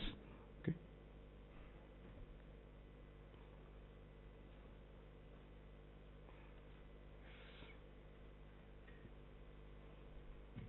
Good morning. This is Dr. Imran. I'm going to present my article with the title Smart Design Application Transforming Wellbeing Through the Innovative Solution. In Portugal, last few years, the retirement date age is increasing by every single year. And due to the retirement, that the people's, the first thing happen when you get retired, that is your social circle decrease or get shrink. Because before that, before the retirement, you are going to work and you have a more big circle with your colleague, with your customers, and your social circle is bigger. Now, once you get retired, the one thing impact in your life, that is you will have a smaller social circle, and that increase social isolation among the older adults and reduce their outdoor activity. What happens once you have a small social circle and less outdoor activity? The first thing happens, that is psychological. You impacted the decrease of psychological health condition, and second one, decreased physical health condition. You start having a mental issue, you start having a psychological issue, you start having a physical health issue.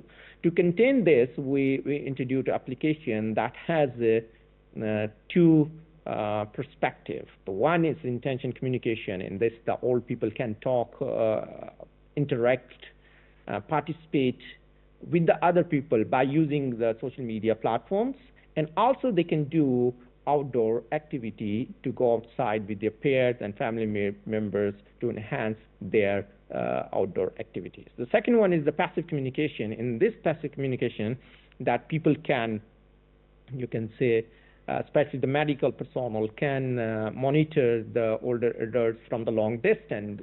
They can monitor their physical data, including their body temperature, fall detection, heartbeat rate, the pulse rate, and the blood sugar, and so on.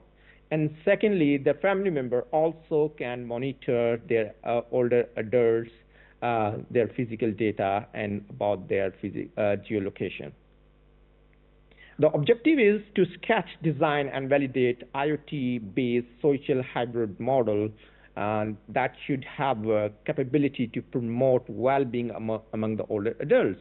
And secondly, we have to understand this kind of application can have a capability to promote physical, psychological, and social well-being among the older adults. For methodology, first we design, you can say, or define characteristic and feature of a conceptual model, and then we validate it by doing the online survey. Our study object and the subject is IoT technology and physical, psychological, and social well-being of older adults. The target population was selected up to 60 years because we think that we should take the population that physically, mentally fit to answer and validate our conceptual model, so that we didn't cross more than 60 years and we don't want to work with the fragile people. For recruitment process, the first we find the senior university in Portugal by using the Rootis Universidade platforms, and where we got university information, especially the email, social media account, their website, and we found like 411 senior university in Portugal, in which the 398 university on mainland and the 13 university are island, Azores and Madeira. We contacted with them by sending the email on their official email account or their official social media account like a Facebook or Instagram to enhance or make our reach more effective. In the survey, before starting the survey, so we share with them our animated video, and this animated video like describe what this design can do. So let's watch first of all this animation video.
Secondly, we showed them our Figma prototype mobile application, and in this, the people can experience how this mobile application can work. First of all, registration.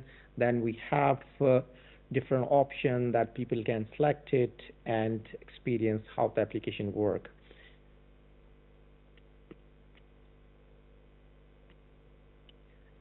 So participants interacted with the prototype application design in Figma, and we think that they should have experienced how the application is work, allowing them to explore the various scenarios and provide the feedback more effectively. The results indicate that we have 411 universities, in which 398 universities from mainland of Portugal, and 18 from 18 different districts, and we have 13 senior university from the Portuguese island, like Azores and Madeira, from the 2 different districts, and total is 411 university from the 20 districts. In this study, 36% male participated, that is equal to 64, and 115 female participated, that is equal to 64%. And we have like how many people are working, unemployed, or retired. So we have a bigger number, that is retired people, that is 138 people participated, that is the total 77% of the sample. We divided our application survey in 4 different parts. The first part is a social interaction with the family and friends.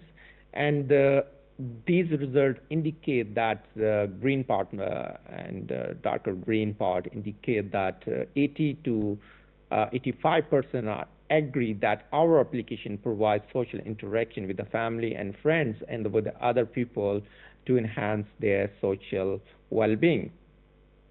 And the same with the medical follow-up, that the most of the people are agree with the 80 to 85% are agree that our application provides physical data monitoring mechanism that is helpful to improve their physical well-being. And people have opinion about application, and that what are the advantage of our application. If you look at the result, that indicate that this application has advantages, and that can improve the well-being of elderly, and that can improve their social well-being and psychological well-being and their physical well-being. So some people try to raise concern in this application, in this survey, that security and safety, that we try to convince in the system and in the video and in the Figma prototype application that we have one layer, and that layer that give us upper hand to the user to protect their privacy, because once the old people are going to share their very private thing with the stranger or with other people, the notification go to the family members and they will take precaution measures. The results show us that the design of this model have ability to promote physical and social activity among the older elders and reduce their social and physical isolation. So once people don't have too much social and physical isolation, definitely it will improve their physical and social well-being. This study, we have 179 participants that sample can be biased, limited generalizing or finding across a diverse demographic. So this is very small population that represent the Portuguese whole population. So we think that we have to do a little more research and enhance the numbers, and that represent the whole population of the Portugal. The data privacy insurance, while participant trust in system security concerned about the unauthorized access and data monitoring must be addressed to build the confidence. So we already address in the application that their data is not going to be compromised once the old people going to share their data with anybody. Before sharing, the notification go to their family members, and they can take any precaution measure to protect their data. Establishing ethical practices, so robust privacy protocols and security informed consents are essential for ethical research and application development. The future implication ensuring the focus on ethical development and compliance with the regulations like GDPR and HPAA will be support a successful adoption of innovative health application. If you have any questions, any doubt, any concern about this presentation or articles, please send me email on my email is imkhan@kane.edu. Thank you very much. Have a very lovely day. See you around. Bye-bye. Thank you so much for the presenter. And now we move on to the next presentation from Dania Abdul Sami from Kuwait, and I'd like to request her to present her work on distributed assistive IoT with the electrospun piezoelectric nanofiber self-powered sensing on an open protocol edge architecture. Yeah, the floor is yours. Yeah, please.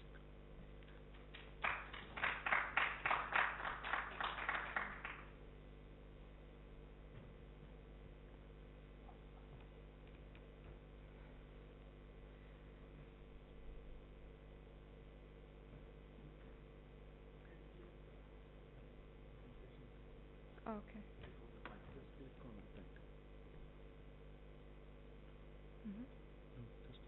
Yeah.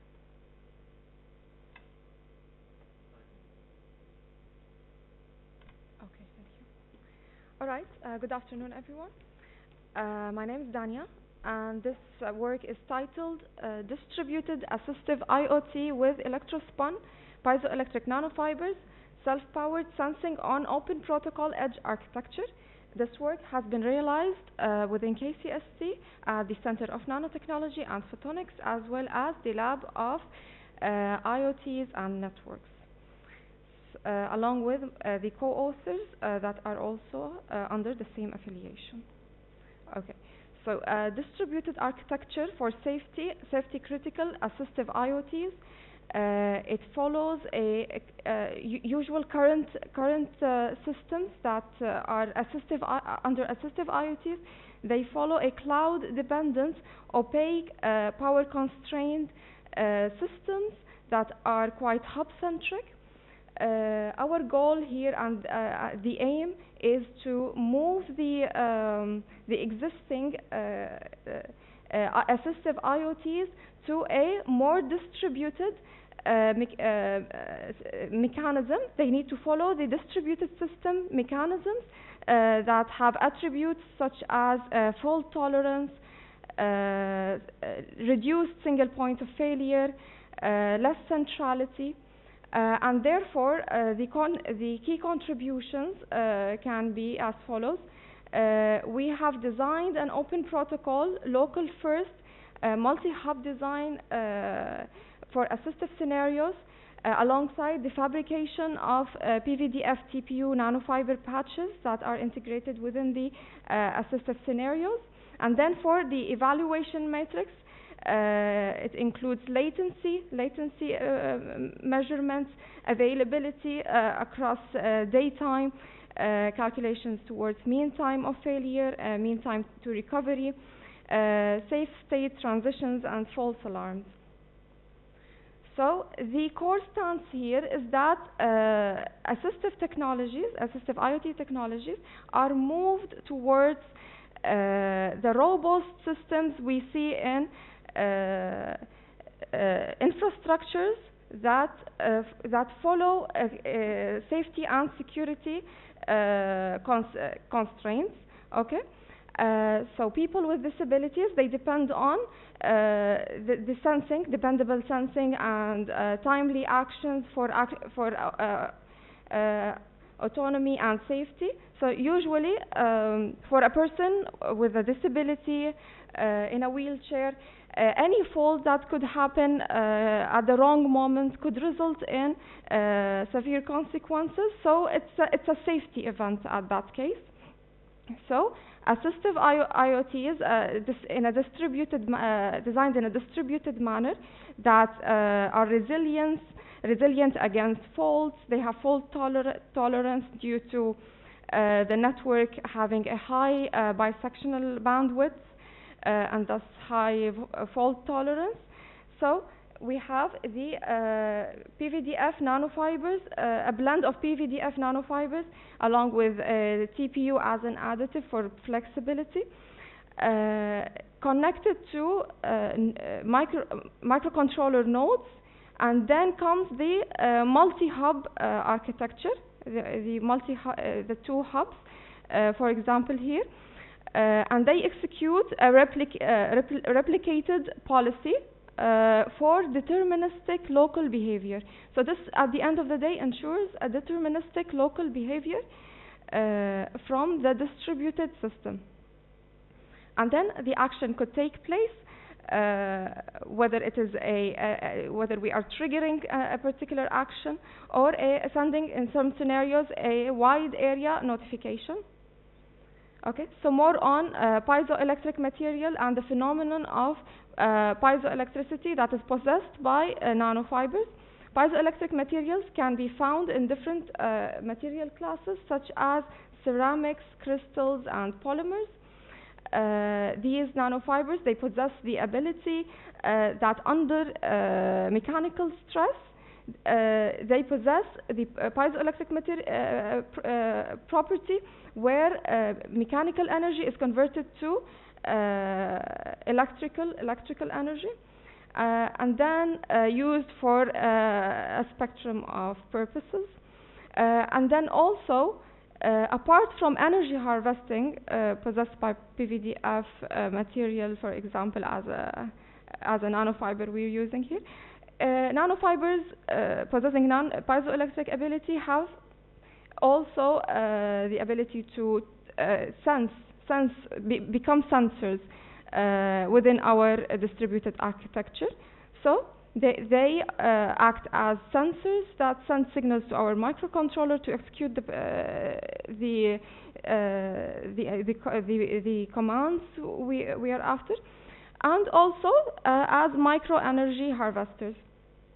And it's also known that the beta phase content within the nanofiber mesh increases the piezoelectric response from the material, and therefore enhancing this beta phase content enhances the piezoelectric response and the overall performance. Okay. So, as to the experimental methodology, materials and methods, we are using a polyvindyline fluoride as the main polymer to come up with the piezoelectric material, along with TPU, 15% TPU thermoplastic polyurethane, that was sourced from Germany. It was incorporated into the formulation. And then for the electrospinning setup, the experimental setup, it involves a high voltage power supply of 25 kilovolts with an injection pump set at the flow rate of 2 milliliters per hour, a syringe with a needle, and a conducting collector electrode. And as to the results, as we can see in the SEM photograph here, we can see that the mesh is quite dense and beads are low. This means that the fibers are smoother on the smoother end. And also looking at the FTIR graph, we can conclude that the beta phase content is high as intended for the purpose of great piezoelectric ability. All right. After performing some experiments, it was concluded that around 4 to 5 volts were achieved after independent impulses on the piezoelectric material. And then with continuous stimuli, we can achieve above 8 volts. And as to the airflow sensing, experimented at 4 to 12 kilometers per hour, voltage reached to about 4 volts. Okay. We have put some scenarios in place related to how the nanofibers are integrated within a wheelchair. The first scenario demonstrates the patches integrated onto the armrest or the footrest, and this is related to disabilities that have to do with paraplegia and quadriplegia, which is the inability to move the upper body or the lower body, and therefore we can accommodate those cases by integrating the nanofiber patches at the appropriate locations within the wheelchair. And the second scenario is for patients that deal with total immobility. Nanofiber patches are placed on the headrest or the seating in order to detect any cases where the patient is trying to initiate a movement. It could indicate sometimes an emergency situation. And then these impulses are then connected to the microcontroller nodes to initiate the action within the fault-tolerant distributed system for the purpose of achieving local and deterministic behavior. And then the third scenario is having patches placed on the footrest. This is intended for the patient in cases where the patient requires to do some deliberate tabs in order to push forward some sort of navigation or routine trigger input. Okay, and the oscilloscope readings here set at the sensitivity of 500 millivolts per division show that we have achieved the mentioned voltages at continuous stimuli of above 8 volts. And then the overall system performance we have achieved from our distributed architecture that is localized. We have achieved local executions of above 92%. Availability throughout the day was found to be above 99%, and false alarms detected were below 0.1 events per hour. In terms of reliability, because we are after reliability, after all, within the fault-tolerant architecture, median actuation latency was between 214 to 368 milliseconds, with a 95th percentile delays that are above 780 milliseconds. And then an SNR, impulse SNR is above 12 dB. So more results and affiliation scenarios are there in our paper, and I am now open for questions if there are any.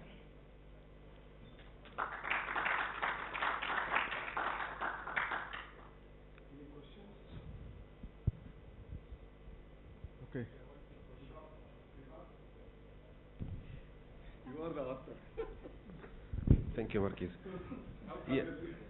It's not no, this is not, this is like an opening comment in order to have future work. So In terms of scalability, I mean, scalability now we have like a wheelchair. It becomes self-sustained in terms of a small light. It serves the purpose. But how can we think about a scalable solution where we have more, because we can, someone can argue that the amount of energy you can get is very, very limited. And I was talking with Dr. Bassem that now there is a big research happening for wireless energy transfer to charge drones and enter satellite. It's really very interesting. So although some people may claim that this is very low energy production, it may be, so my comment is not a question. It's worth thinking about how can we make this technology scalable at the level of generating more. Probably, do you have any? Yeah. So it's true that piezoelectric material does not produce a huge amount of energy at the end of the day, and it's not the purpose here. The purpose here is that the piezoelectric material is used for a triggering purpose and not for continual energy harvesting that is reliable. Okay, so reliability, when we talk about reliability here, we're talking about system availability as to the automations that take place, as to the policies that are implemented by the hubs. So as we increase, as we scale up with our assistive technology applications, such as the wheelchair application, we are pretty much looking at scaling up our distributed architecture that involves those hubs and all. And essentially, the entire system isn't meant to be powered entirely from the renewable energy source, the PVDF source, because that is not quite sustainable. Although the IoT devices are resource-constrained devices, which normally do not require that a huge amount of energy to operate. That is true. But when I look at scalability, we look at the main architecture that we have seen here, which is the fault-tolerant distributed system that allows for the management of those applications under it, and then implementation and execution of the policies, the replicated policies. Although hubs within this architecture are sometimes redundant, and this is important for our fault tolerance idea here. Thank you so much. Thanks. May I ask you one comment related to this is a good point that you raised up, but it depends on the material. So, for example, we are here working with nanofibers, so that it could be flexible and it could be quite more bio-friendly for the patient. But for example, the application of drones, for example, or if you like to add it in other applications, we may depend on piezoceramics, which is much higher in piezo response compared to the, in general, polymer piezoelectric. In addition, there is another contribution from the part of the boosters, like voltage boosters, customized current amplifier, so that the power can be reaching to a certain level to turn on or to carry out the operation of the devices itself. Okay? But for the current application, as Danny said, we focus on the trigger side rather than the continuous energy output. Yeah, exactly. So it's like in IoT, it acts as a relay to activate another process. So it's mainly to trigger something. Yeah. Okay. Thank you. Appreciate it. Thank you so much. Thank you so much.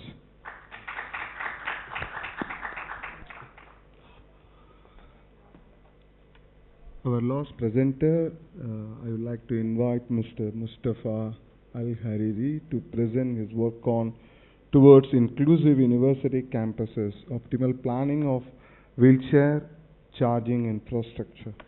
Yeah, the floor is yours. You have 12 minutes for your presentation, 3 minutes for your Q&A. Okay.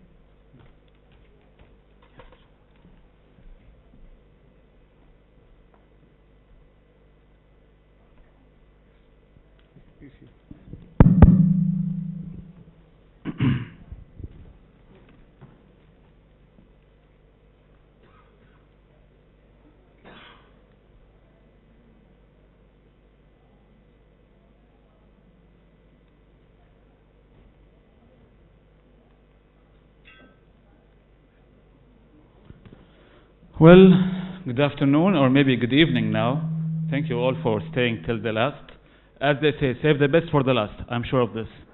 First, today I will be proudly presenting our research paper titled Towards Inclusive University Campuses, Optimal Placing or Planning of Wheelchair Charging Infrastructure. This research is a result of collaboration between myself and my valued professor, Professor Muhammad Rabelsi. So today you will be hearing a very good presentation.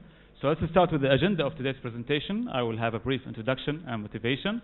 Then I will introduce the problem statement, literature review, research gap, and then I will propose our methodology. We will show the simulation results, and then we will have some conclusions. So first, where are we now? As you know, the current world population is almost 8.2 billion people. Out of this 8.2 billion people, we have 1.3 billion people living with disabilities, forming almost 15% of the world population.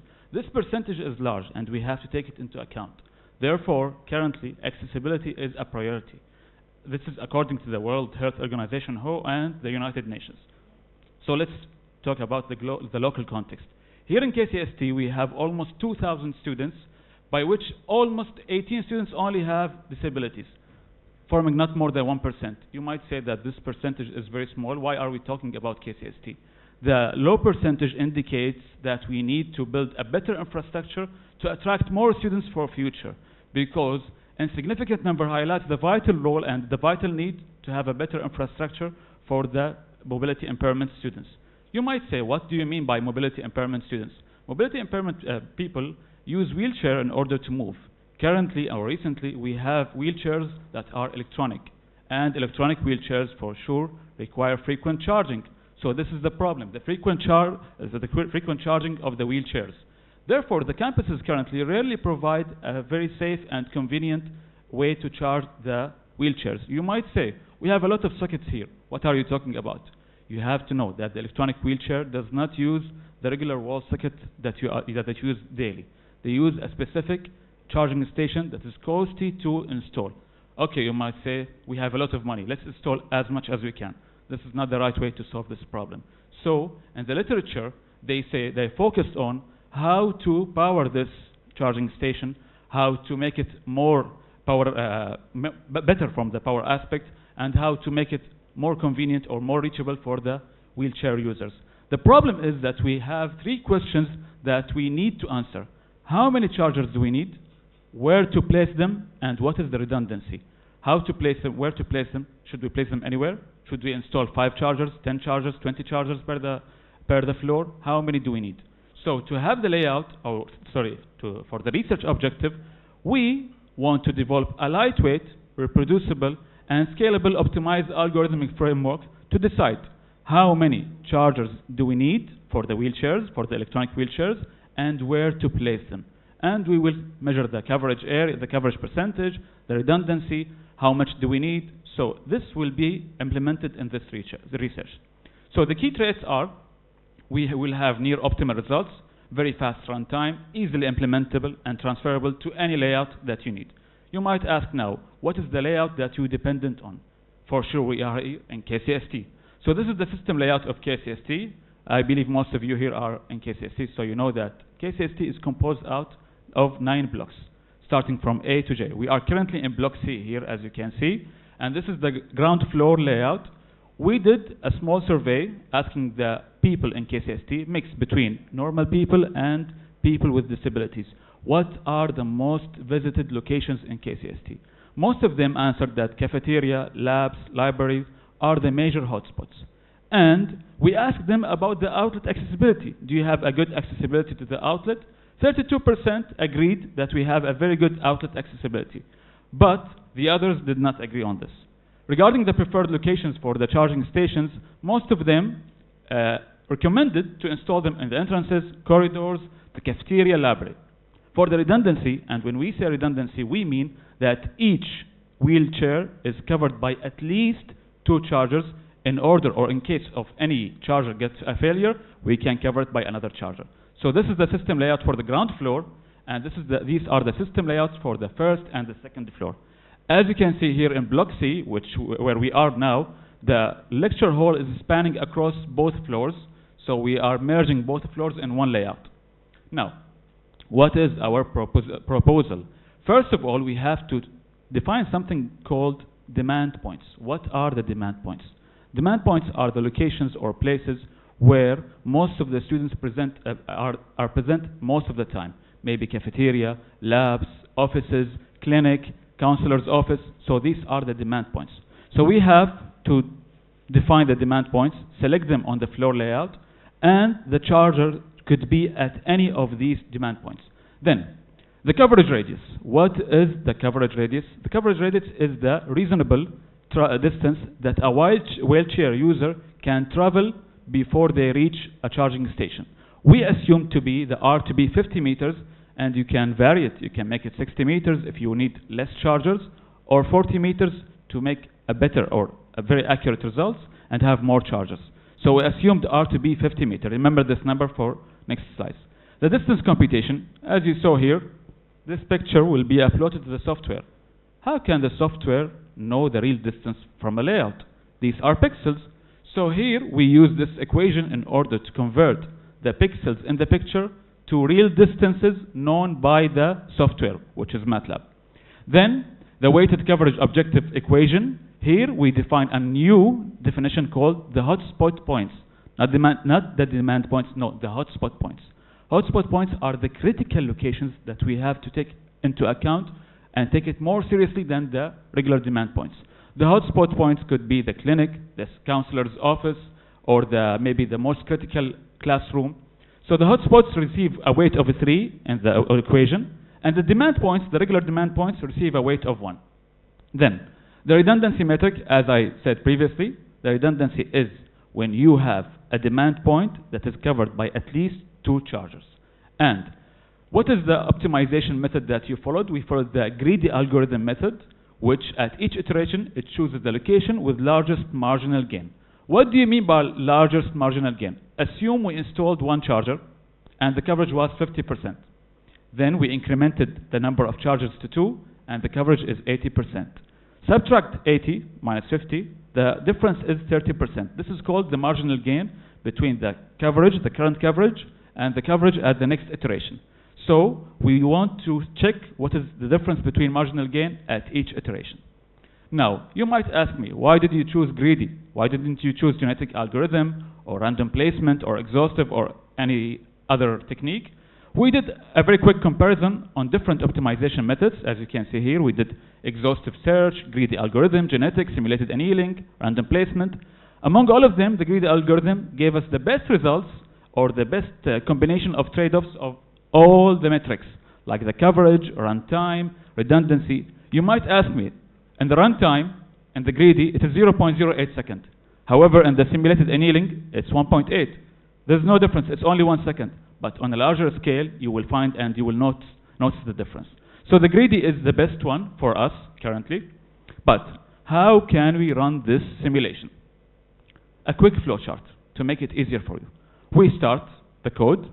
The code is loading the floor layout. We calibrate the scale by choosing 2 points on the layout with known distance.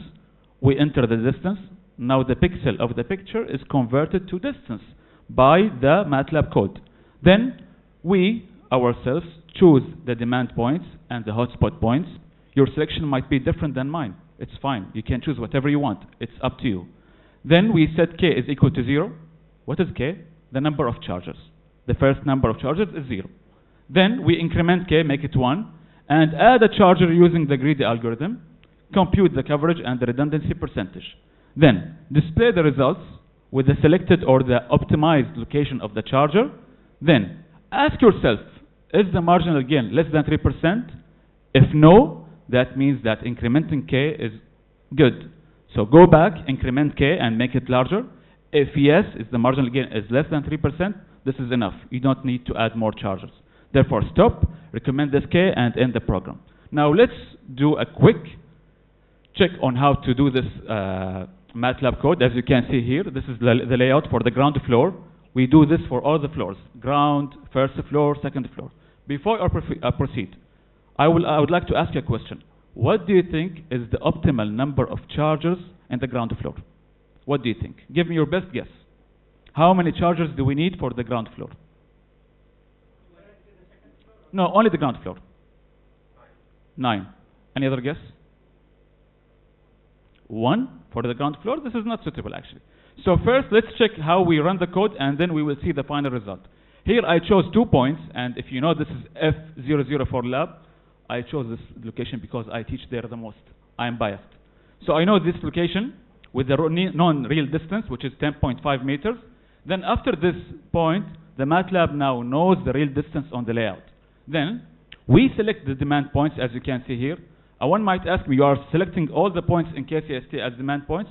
Because we have a lot of students and they are very annoying. So all of them are demand points. Now you might ask me, why are you selecting demand points outside of the layout? What do you think? This is the ground floor. Why am I selecting points outside the layout? Smoking points, parking slots, outdoor sports area. So for the ground floors, we have a lot of facilities even outside the campus itself. Now, let's go to the hotspot points or the critical demand points. As you can see here, I chose the clinic, the student's counselor. Each block I have a critical demand point or the hotspot. Therefore, now we assigned the demand points and the hotspots. Again, I'm telling you, you can choose different selection than mine and you'll get different result. It's all up to you. Then, here we have the first result. The code placed the charger at block C and the coverage is 56.6%. Redundancy is 0. Why the redundancy is 0?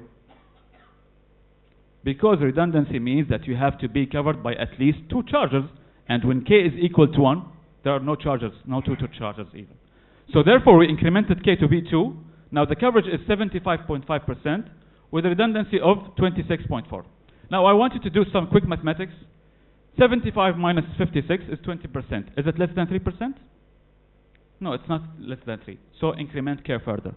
Therefore, when we incremented K to be 3 with 3 chargers optimally placed at block C, block B, and block F, we received a coverage of 92.5% and a redundancy of 43. We further incremented K to be 4. This is all done by the MATLAB code automatically. We're not doing anything. It's just displaying the results. Now with K equal to 4, the coverage is 98.1%, redundancy of 60.4. We further incremented K to be 5. Here are the optimal locations with a coverage of 100%. So you said 9. This is not right. So 5 chargers are more than enough for the ground floor layout. 9 would make much redundancy. Now, to do a quick comparison, the ground floor, the optimal number of chargers is 5. The first floor is 2. The second floor is 2. Why did we have a number of chargers less in the first and the second floor? What do you think? Because we don't have external outside area than the ground floor. So therefore, the ground floor needed the most number of chargers in order to get optimal results. So as simulation results, key findings, 3 chargers fully cover 92 to 93% for the ground floor. However, for the first and the second floor, 2 chargers were more than enough to have a coverage of 100%. Controlled redundancy improves the user experience. This framework is scalable, transparent, and low cost. You can transfer it to an airport, to a mall, to any other building or layout that you desire. Now, there is a quote that says, "Eat yourself before someone eats you." So here are the limitations of our work. As you can see, we use Euclidean metric for the distances. The demand models assume static behavior. No real-time behavior was considered. The results are only based on simulation. Feasibility constraints for the electrical installments were not taken into account. But for future expansion, we might take these limitations into account and improve our research work. Now, as conclusions, with our study, which is effective and scalable framework, we got a high coverage with a minimal infrastructure. 5 chargers were enough for the ground floor, for example. We have a robust performance in which we have a high percentage of redundancy. The practical and transferable research where we can implement this on any layout from your choice. The cost efficient, this code is not costly at all. And strong foundation for future expansion. We can expand this work to better and take into account the limitations. And with that, we come to an end. Thank you for attending. Thank you so much. Thank you so much for your wonderful presentation. Any questions? Yeah, questions. Yeah, sorry. Yeah. Why don't you try to use, in the future, don't you try to use the swarm intelligence optimization algorithm? Have you tried to use it? No, actually no, because we only compared with these methods, which are Like, limited yeah, to our swarm my intelligence, experience. yeah, yeah, okay. Sure, we can take this into account for future. Yeah, but, I mean, just a quick thank you for the nice interactive presentation. Thank you, Doctor. And this is, especially this slide, this can be expanded to many applications. Which one? Many applications, either wirelessly to node placement, Or the framework, you drone mean? placement, this technology, like the Yeah, solutions. And you can consider this for even more interesting scenarios. Sure. Thank you so much. Thank you, Doctor. One more. Okay. If we stay at this slide, so you use greedy. Yeah. So how can you guarantee that the greedy algorithm gave you the optimal solution or near optimal and not a local optimal? I mean, we apply this only on KCST. Maybe if we choose another layout, we might need another. No, even from this layout, can you guarantee? Yeah, because this is yeah, the optimal one. because according to the runtime, it was the lowest, and regarding the coverage, they are almost the same. Only 0.3 difference is between the greedy and the genetic. And for us, we didn't focus or insisted on a certain thing. The optimization framework is not the optimization algorithm is not the issue. We only No, we're not saying it's the issue. Yeah. Because it for this, yeah. Saying that because of the runtime or whatever, how can you guarantee that less confused? Yeah. We started with the greedy, and whenever we were done, we tried to compare it, and we found that there was no significant difference, better solution. Yeah. Maybe Yeah. you're stuck at the local minimum, and it's not the minimum. Yeah, exactly. Mm. I believe now for you have limited scenarios. Yeah. So for other scenarios, you need to explore this in order to have a clear,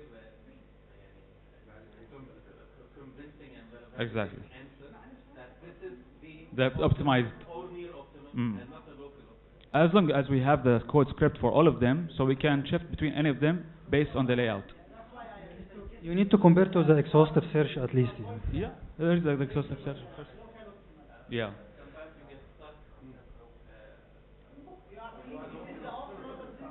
Sure, yeah, exactly. But as we say, the coverage is not different between all of them. There is no significant difference. That's why. Sure. Okay, last question, Mustafa. Thank you. What type of distance metric have you used? Euclidean distance or Manhattan, or what is the type of distance metric used? Euclidean. But I think this is not right here because we don't have a continuous area or a square Yeah, area. this is the problem is that we don't have the real corridors and the real movement was not taken into account, because this one needs a very more complex You need code. to find another metric for the distance. Exactly, this is why. Yeah. Thank you so much. Yeah, thank you very much. Yeah, I would like to request Professor Mohammed Trabalshi to give a certificate to Dania. Dania, please come on the stage.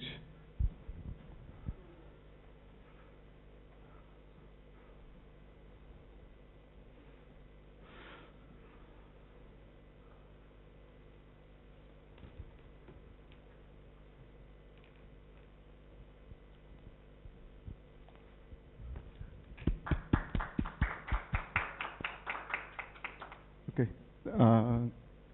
Please, can I ask Mr. Mustafa to come on stage to collect the certificate?